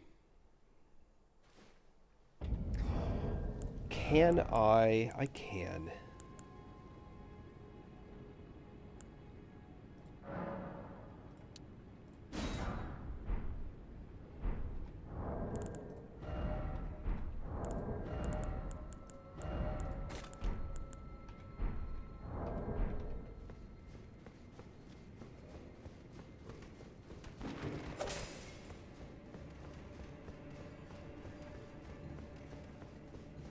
Oh, yeah, imps are big bleed build. Ooh, boy, Consort Radon. Yeah, let me get past this and not die. And I'll try and give you some...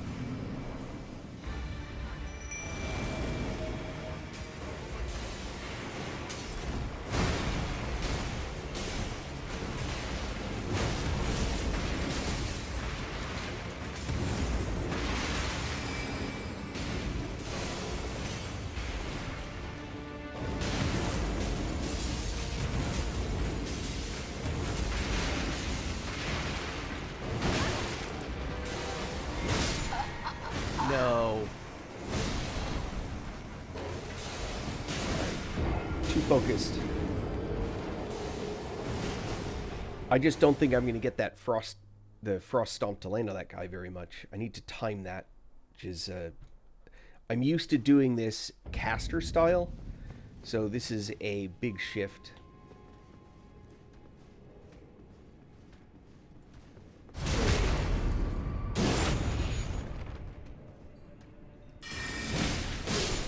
So, Consort Radon. The first thing is to... It depends on how you're trying to fight him in general. So, the thing to remember with all bosses is the first time you hit them with an effect, it takes less than it to cause like poison or rot. It takes more after the first time. Sometimes it takes even more the third time, but most bosses aren't like that. So in phase 1, if you're planning on using poison or rot to try and help build up damage in phase 1, it's not going to last into phase 2. And phase 2 is where you really need to get the damage on. So you're better off saving the first time that you cause those procs to happen into phase 2. That's the first thing that I would say. That's sort of a general rule for all ones, but on Consort, it's particularly true. So that's the first thing. The second thing is the phase 3, which is sort of like the late phase 2 move where he goes into the air and he hits the whole damn arena. You need to run to a distant wall. As soon as he disappears for that move, run. If you're close to a wall, don't run to that wall because you're still going to be in the effect. You want to get out of that effect area. So that's the second thing. And then the third thing is there's a lot of dodging and rolling on that one.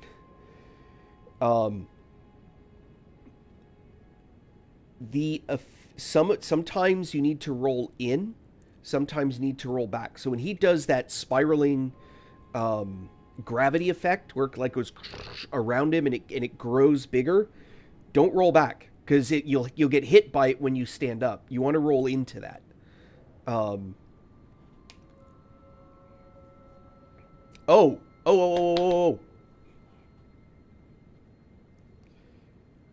If you have not yet beaten the sunflower boss, go beat the sunflower boss.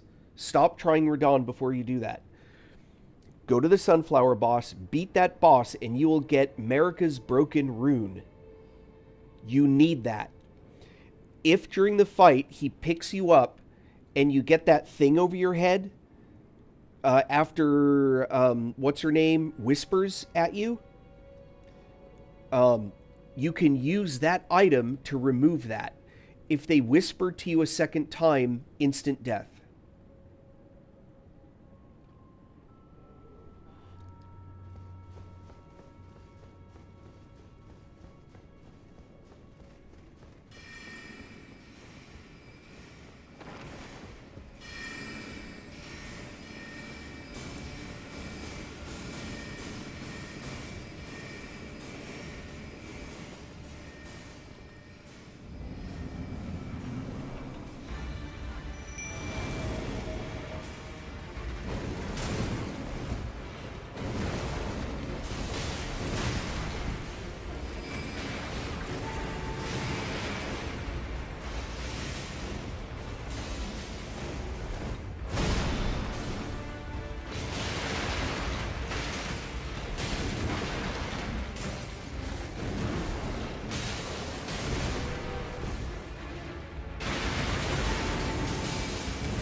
Oh no. Yeah, so if you have that, make sure that you've got it in a usable slot. Right? Either you hit E and you have to click on it, or you actually, have it in an arrow clickable slot. But you want to have that thing.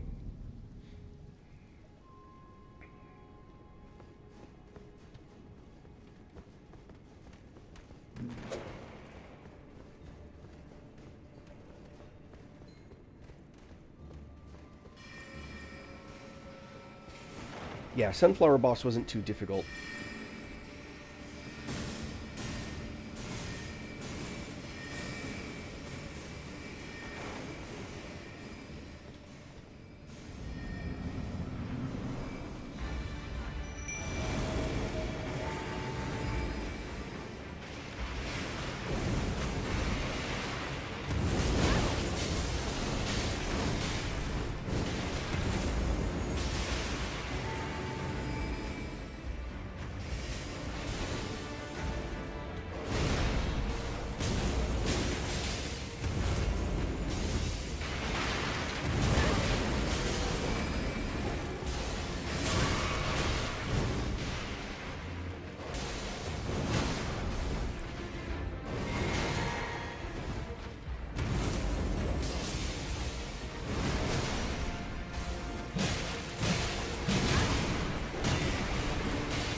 No! I finally got him frosted up. When I'm low level, this fight is one of the hardest fights. Seriously.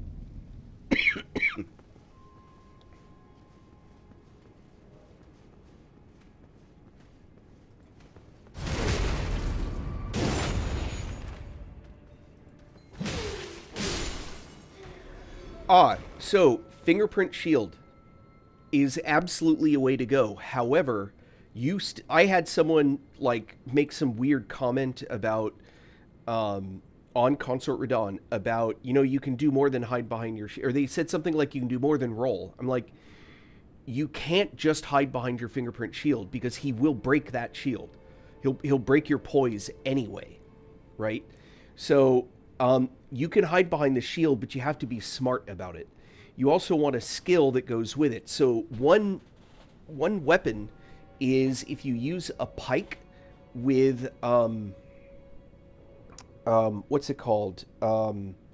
Blood tax on it. You can hide behind the shield, and spears uniquely give thrusting weapons, shield, spears and pikes and stuff included, give you the ability to keep your shield up while you're stabbing. So you can still defend yourself while you're going ga ga ga ga, and you're hitting him. Blood tax heals you. So you can hold it, just hit shift and go ga ga ga ga ga, and you actually heal back. But you have to take the skill off the shield and switch it to a no skill.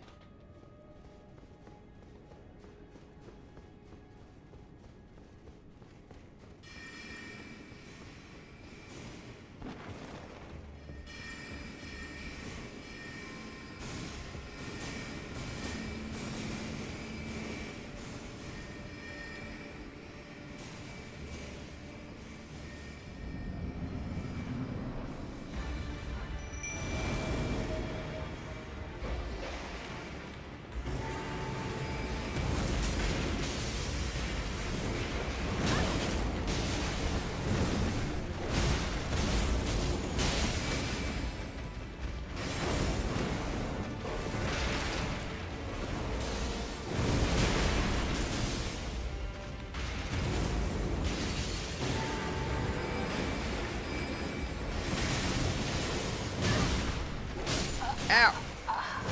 Ah!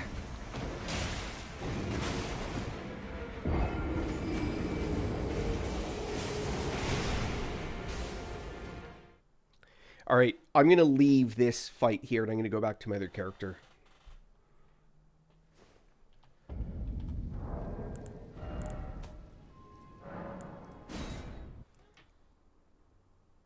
Because I'm level 38.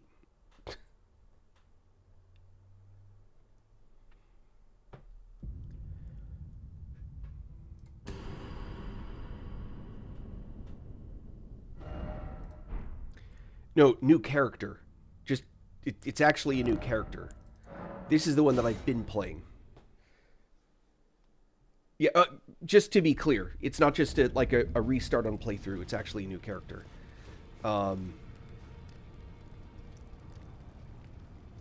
Yes, now my description isn't lying anymore, if you prefer. Moog it is.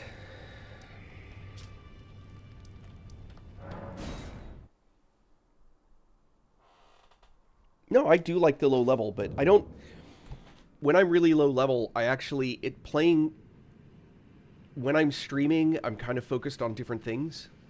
So... Let's see. Mental reset.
Shit.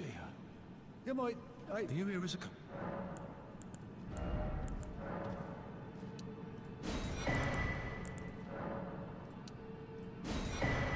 I have 58 of those now.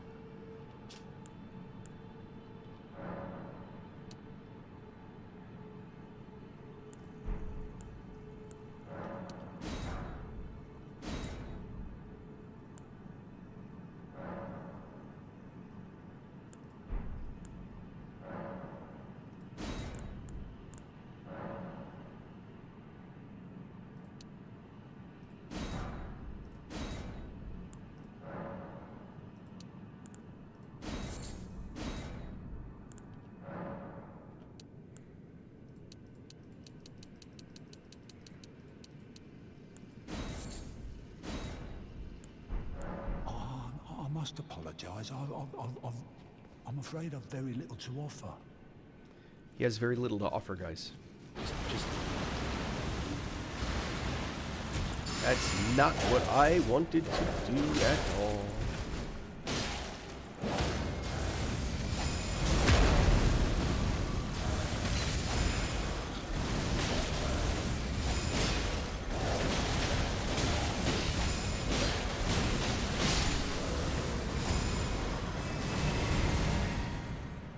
Good lord, Dung Eater.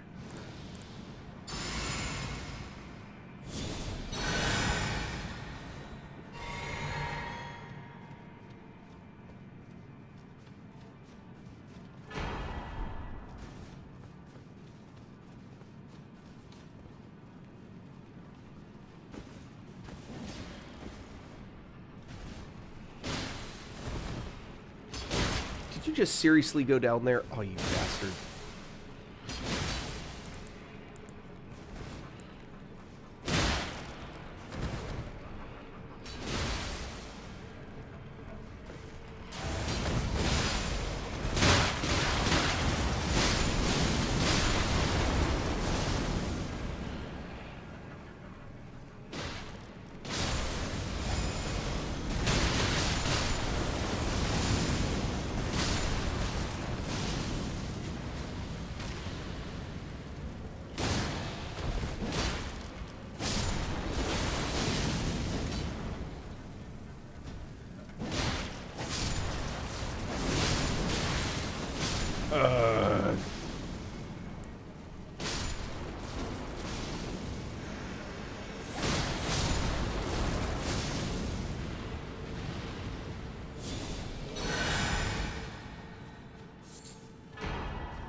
Oof.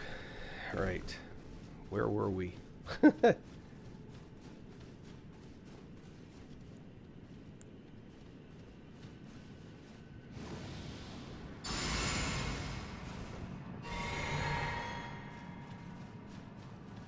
what's off this way?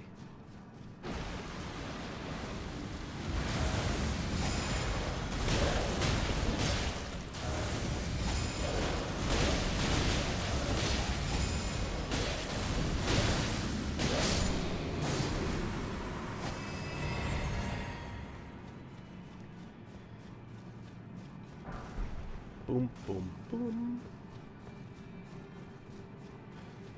I am, the weapon is Wing of Estelle. It's a curved sword, but a very good one.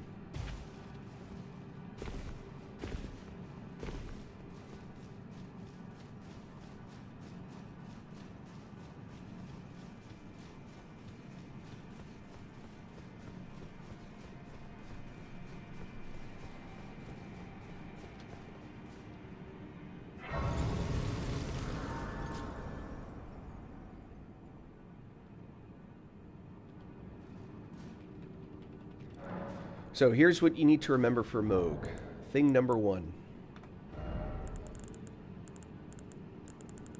Even if it's only for a momentary control, you want to use a shackle. But you can only use it in phase one. Thing number two to remember in Moog, which I almost just forgot. You want to make sure that you have the physic that saves you from his effect. You don't have to have it, but you have to heal like a fiend when he starts to hit you with his big damage effect. His skill, if you will.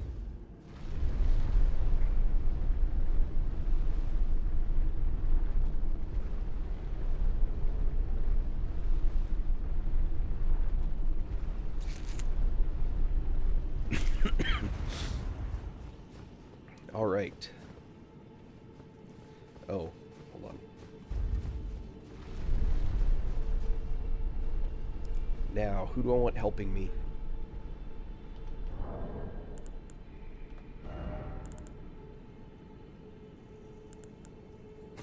I want me helping me.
Ow!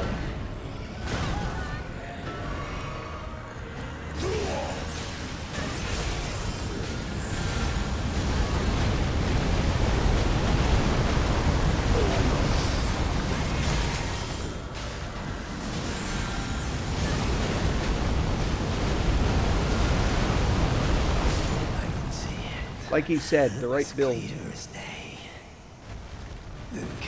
Oh yeah, common advantage. Yeah. Okay, so Moog is one of the bosses that loves to stand still.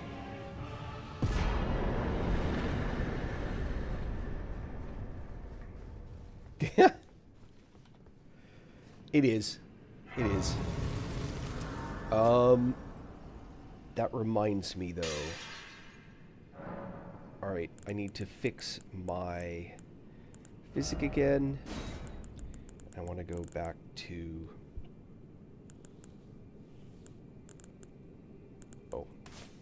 FP use.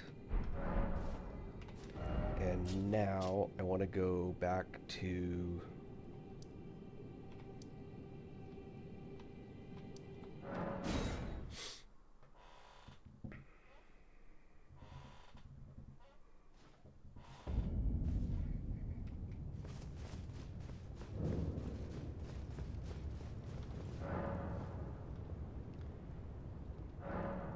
Who haven't I beaten that this one's locked? What? Wait a minute, what boss is this? What boss haven't I killed? That doesn't seem right. Terra Magica is... So, okay, I'm gonna... Alright. Advice incoming. Terra Magica gives you... Yeah, it's a huge buff, and you should absolutely use it. But, what matters in this game is not the immediate number of what happens at this instant, but instead, the capacity you have to do damage in the window where you can. Let me explain. So let's say, for example, Millennia. Millennia is a fight where you can... in Phase 2, Instagibber with Comet of Azure. I've done it. I did it on, like, playthrough number 3. It is possible to beat her that way. However, you have a series of things you need to do set up in order for that to work. One of those things is you have to have your physic rolling that gives you 0 FP usage. So Comet of Azure will just go freely for the entire time that it's running. Now remember, Comet of Azure requires the boss does not move. Terra Magica looks like this. It looks like one of these. Here, this one. It's this guy right here.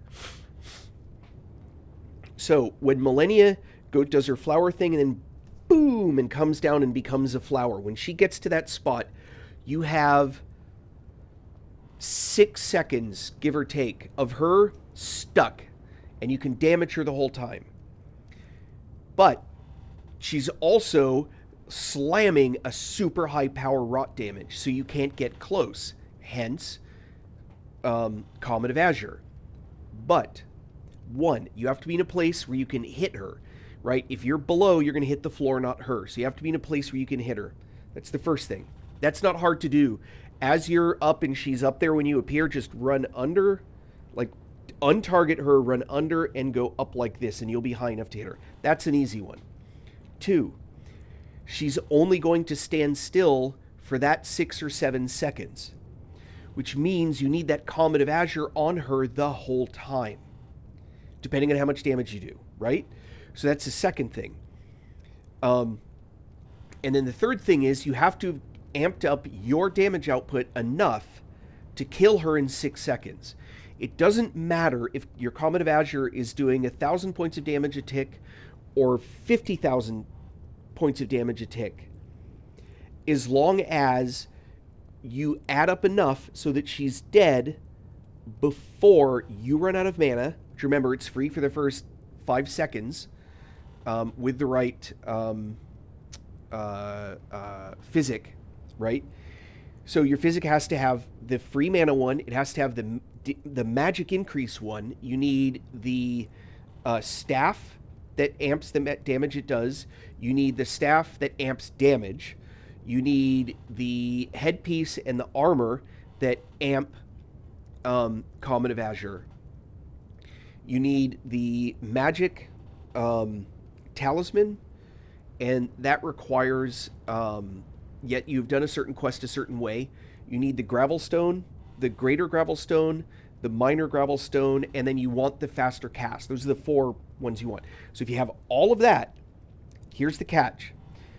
If you don't need Terra Magica to do her hit points of health before she moves, you win. Adding Terra Magica just means you kill her faster, but she's still dead.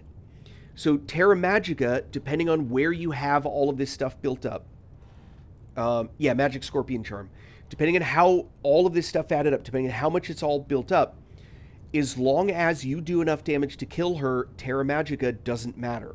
However, you may not be able to stack up enough to not use Terra Magica. That's the catch, because Terra Magica takes time to cast. So if you cast Terra Magica, you're losing that window of 6 or 7 seconds where she isn't moving and you can hit her with Comet of Azure the whole time. So there's a choice that you have to make. Is it better to cast Terra Magica and then use Comet of Azure? Or is it better to use the extra free mana time that you have because she hasn't moved? So Terra Magica is that the one that's at the top of like a super tall tower in, I think it's in the city, not city, it's somewhere in here. I think you get there by going into the Academy Crystal Cave, and at the very end, oh, that's the one with the triple. Oh, one of the hardest fights in the game is in there. There's a thing, a lift, that takes you to the top of the academy. It's super long, and at the top is a chest that you can open and get what's in there.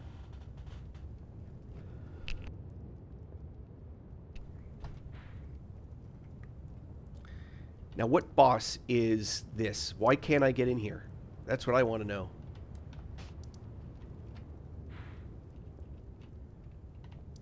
Divine Tower, Altus West. What is up with that?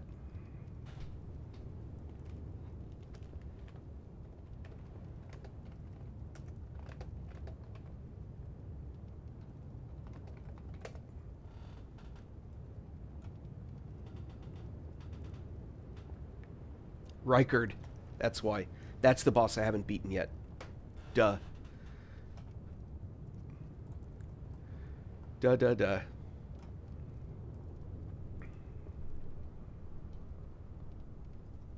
Yeah.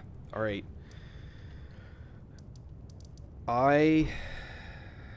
Damn. Alright. Rykard's is the healing one, right?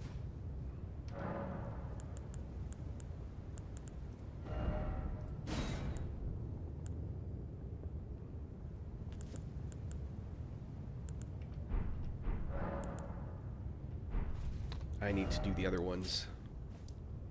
I need to do Moog. Means I need to come down here. Oh, I haven't done any of Caelid.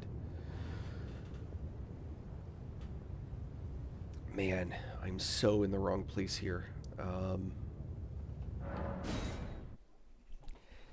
even sure that's the way I want to go.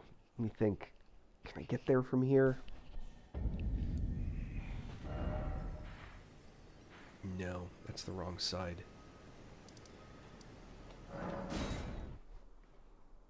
I'm in the wrong... I didn't do any of this, so...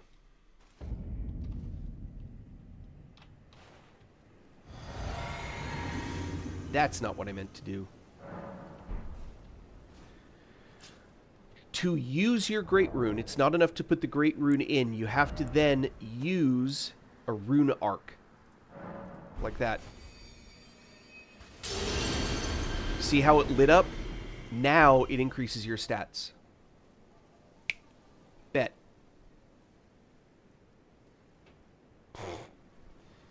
Hello, Jason. Oh, that's so funny. Hold on. That must be fixed.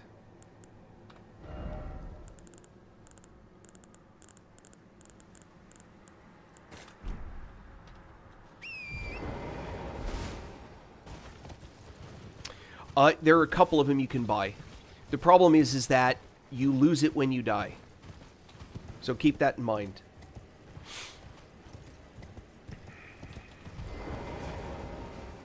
Trade again.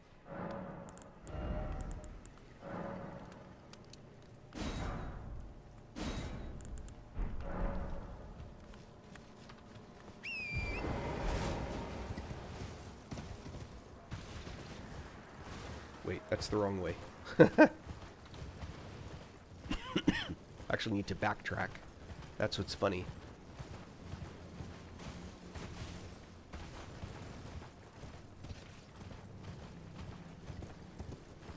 I would not use a Rune Arc unless you're specifically going after a boss. That's my opinion. Uh-oh.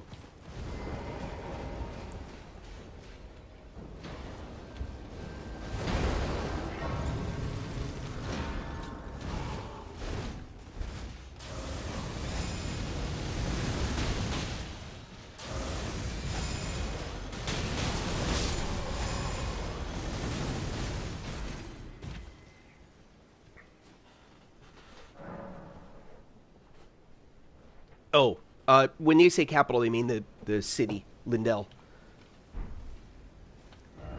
They mean the city that's here. Whoop, whoop, whoop. Here. This one. This area. This is the capital. I've already burnt the tree, so it's now capital of Ash, but it's the same basic building.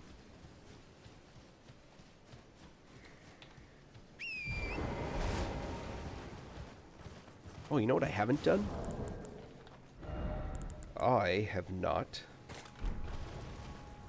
killed this dragon. You will be forced to go that way eventually. You just probably haven't gotten there yet. There are 1 or 2 rune arcs laying around, but I wouldn't put an emphasis on trying to get the rune arcs.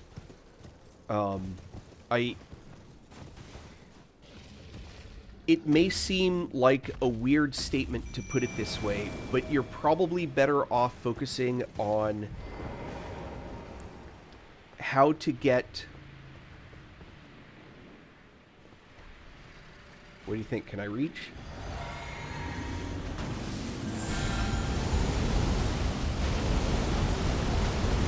See how there's no FP being used? There we go. That's the physic running out.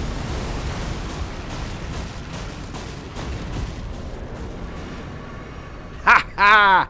One shot. Instant death. What? Alright, that was pretty funny.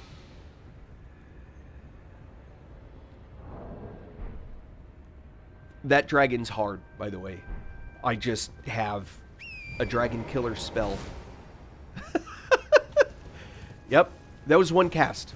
1 spell the entire time. So that's basically the equivalent to Comet of Azure, but that spell doesn't require that they stand still for you. Not as much. They still have to stay in a certain area, but how many of those big meteors hit them is luck. But the reason that you keep casting it like that and just keep holding it is the whole reason to do that is so that you can just get as many of them to hit as possible. It's a super satisfying spell.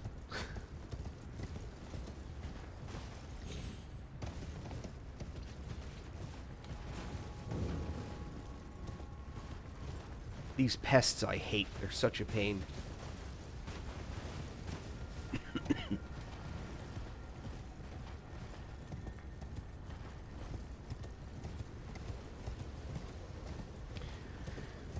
For dragons, focus on their feet. Just focus on their feet. Forget everything else.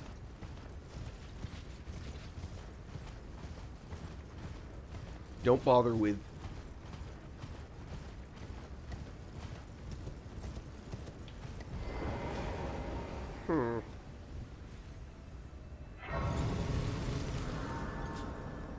I think that is a reasonable statement. I'm not sure I agree, but I think that is a very reasonable statement.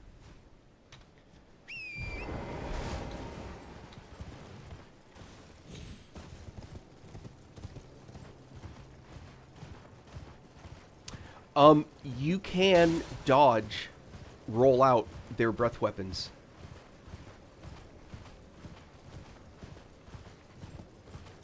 The spell that I'm using, Sykes? I think you have to kill Estelle. Ha ha!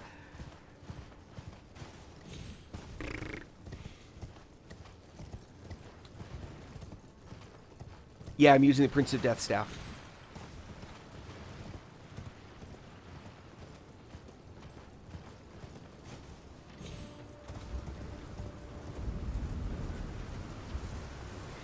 The reason, for those that don't know, the reason it's funny is because Estelle is Sykes' consort Radon right now.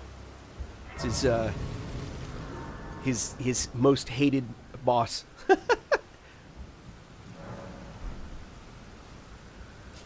Yeah, the Prince of Death staff has the best scaling if you have the Int and the Faith, which I do.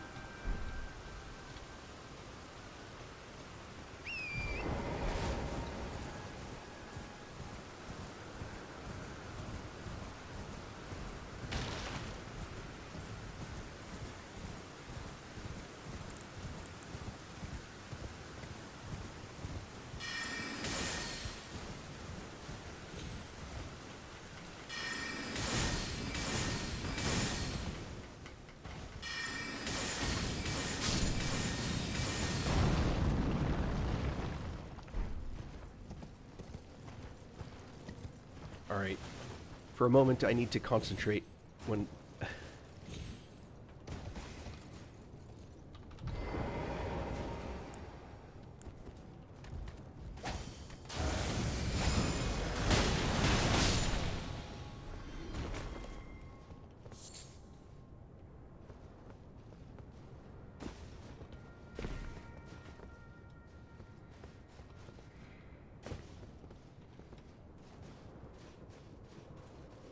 Yeah, yeah, that's fair.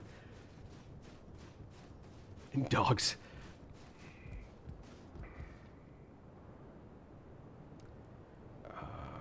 Hold on, hold on, hold on. I'm not in the right place.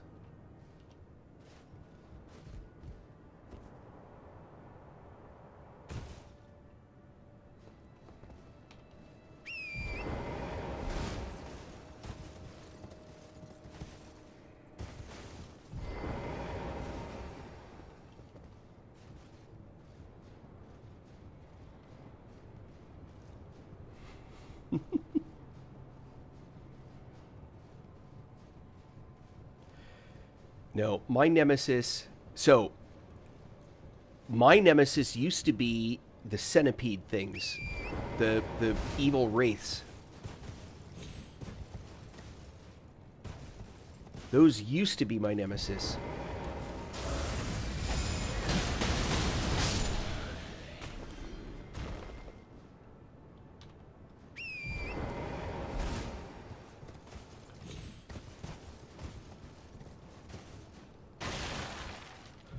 Okay, a little helpful hint. Okay, do not try to get in front of this ladder. For some reason, this ladder in particular doesn't need it. The problem is, assholes put these messages down, making it difficult to get to it. See how I'm on the side of it, but I get the climb option? That's what you want to do. You don't want to try and get to that position. You'll almost always fall off.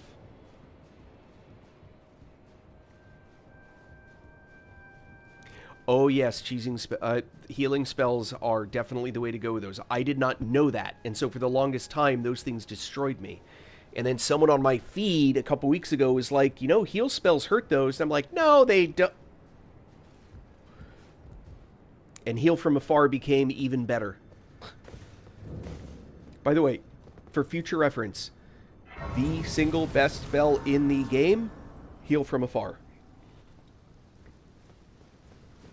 Without question. Anyone that tells you otherwise is lying. Heal from afar.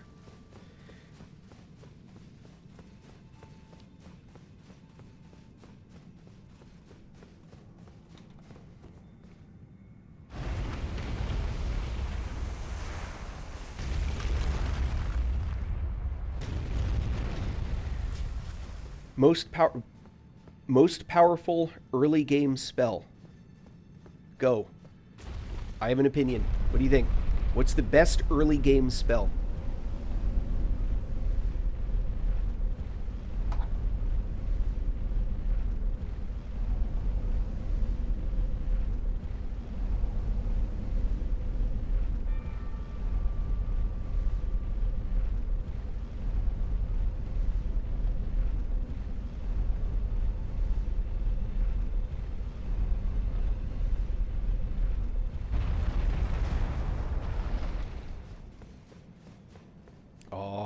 Mike, that's a good pick. I think Rocksling's better, but that's a good pick.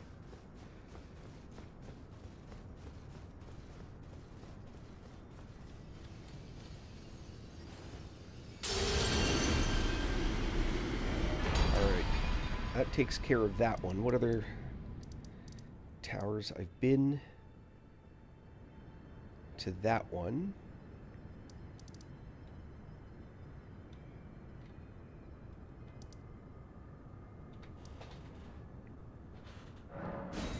Pretty sure I've been to this one.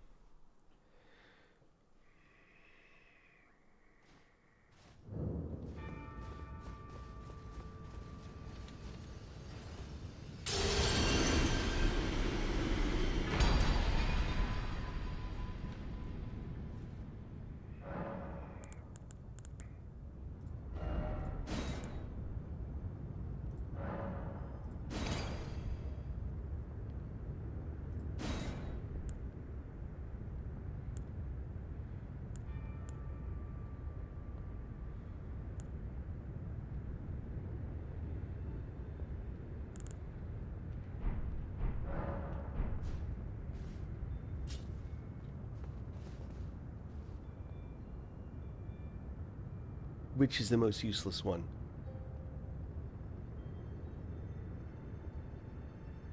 The one I just used?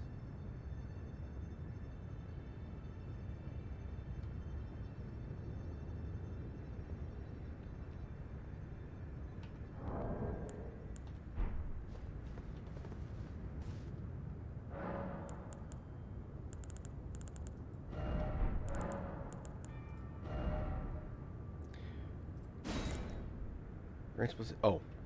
What's that? Protect them from his effect? You have to kill him to get the thing that protects them from the effect? That's dumb. It is a cool looking effect, isn't it? Alright. Rykard.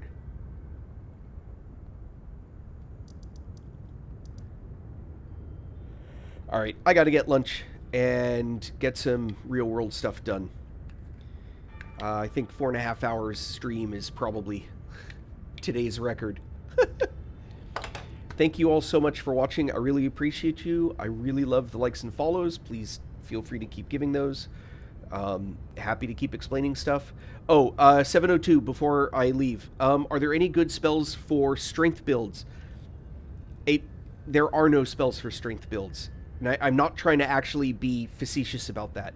So, if in order for you to use any spells, you're going to have at least enough int to be able to use them. So it's not that there are spells that are particularly better for int. I would go strength and faith, not sorcery. Right?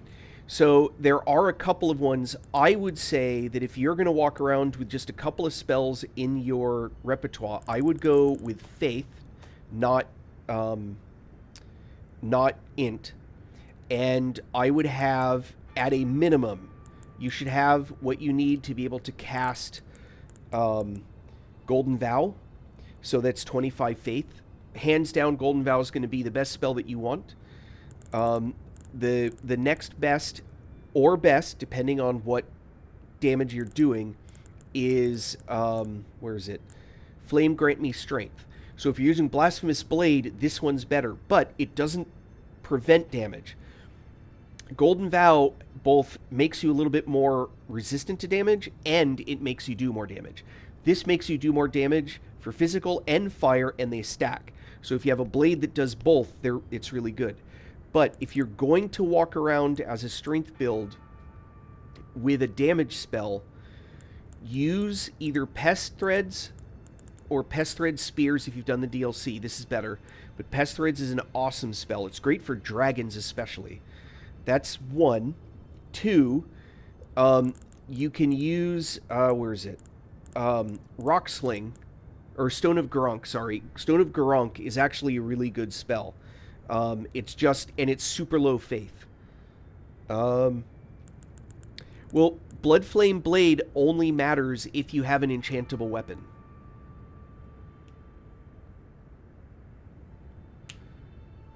Fenny speaks truth. You want Golden Vow and you want Flame Grant Me Strength. Use both of those.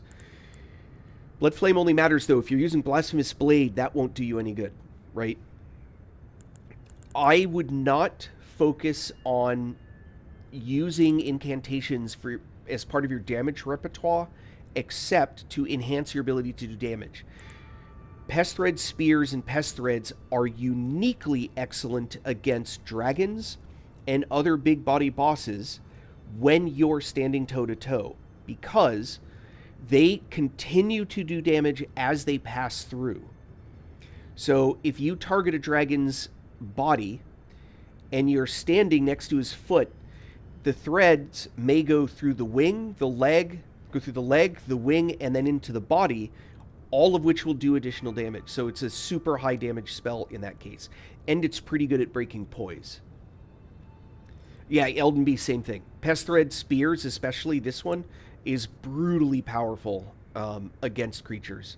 Just in general. There are lots of spells that do more damage, but nowhere near as efficiently. For 28 FP, these things are monsters. Yeah. So I would go that route with strength. Here's the thing. Bleed builds tend to be more dex focused, so keep that in mind. Katanas generally are dex weapons, I think, not strength weapons. And katanas tend to be the big bleeders in the game. You can change the scaling on them to turn them into a strength weapon, but you have to give up the bonus bleed that you get. So if, for example, I come over here,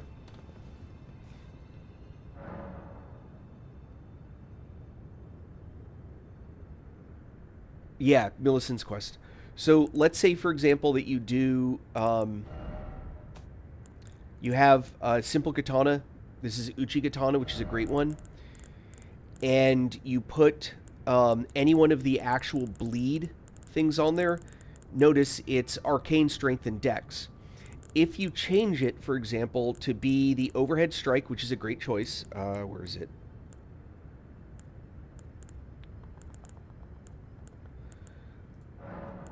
This one. This is the standard unsheathe. If you pick blood, you're going to set arcane. If you're a strength build, but hold on. If you set blood, your blood buildup is going to go up to 91. Let me go to, here we go. If instead you set it to heavy, which will make it a strength weapon, your blood loss buildup goes down to 45. So you have to figure out what makes sense as a strength build when you're doing these. It's better if you've got the points into arcane, so you can go with a blood build. You'll still have some strength, but your blood loss will be up.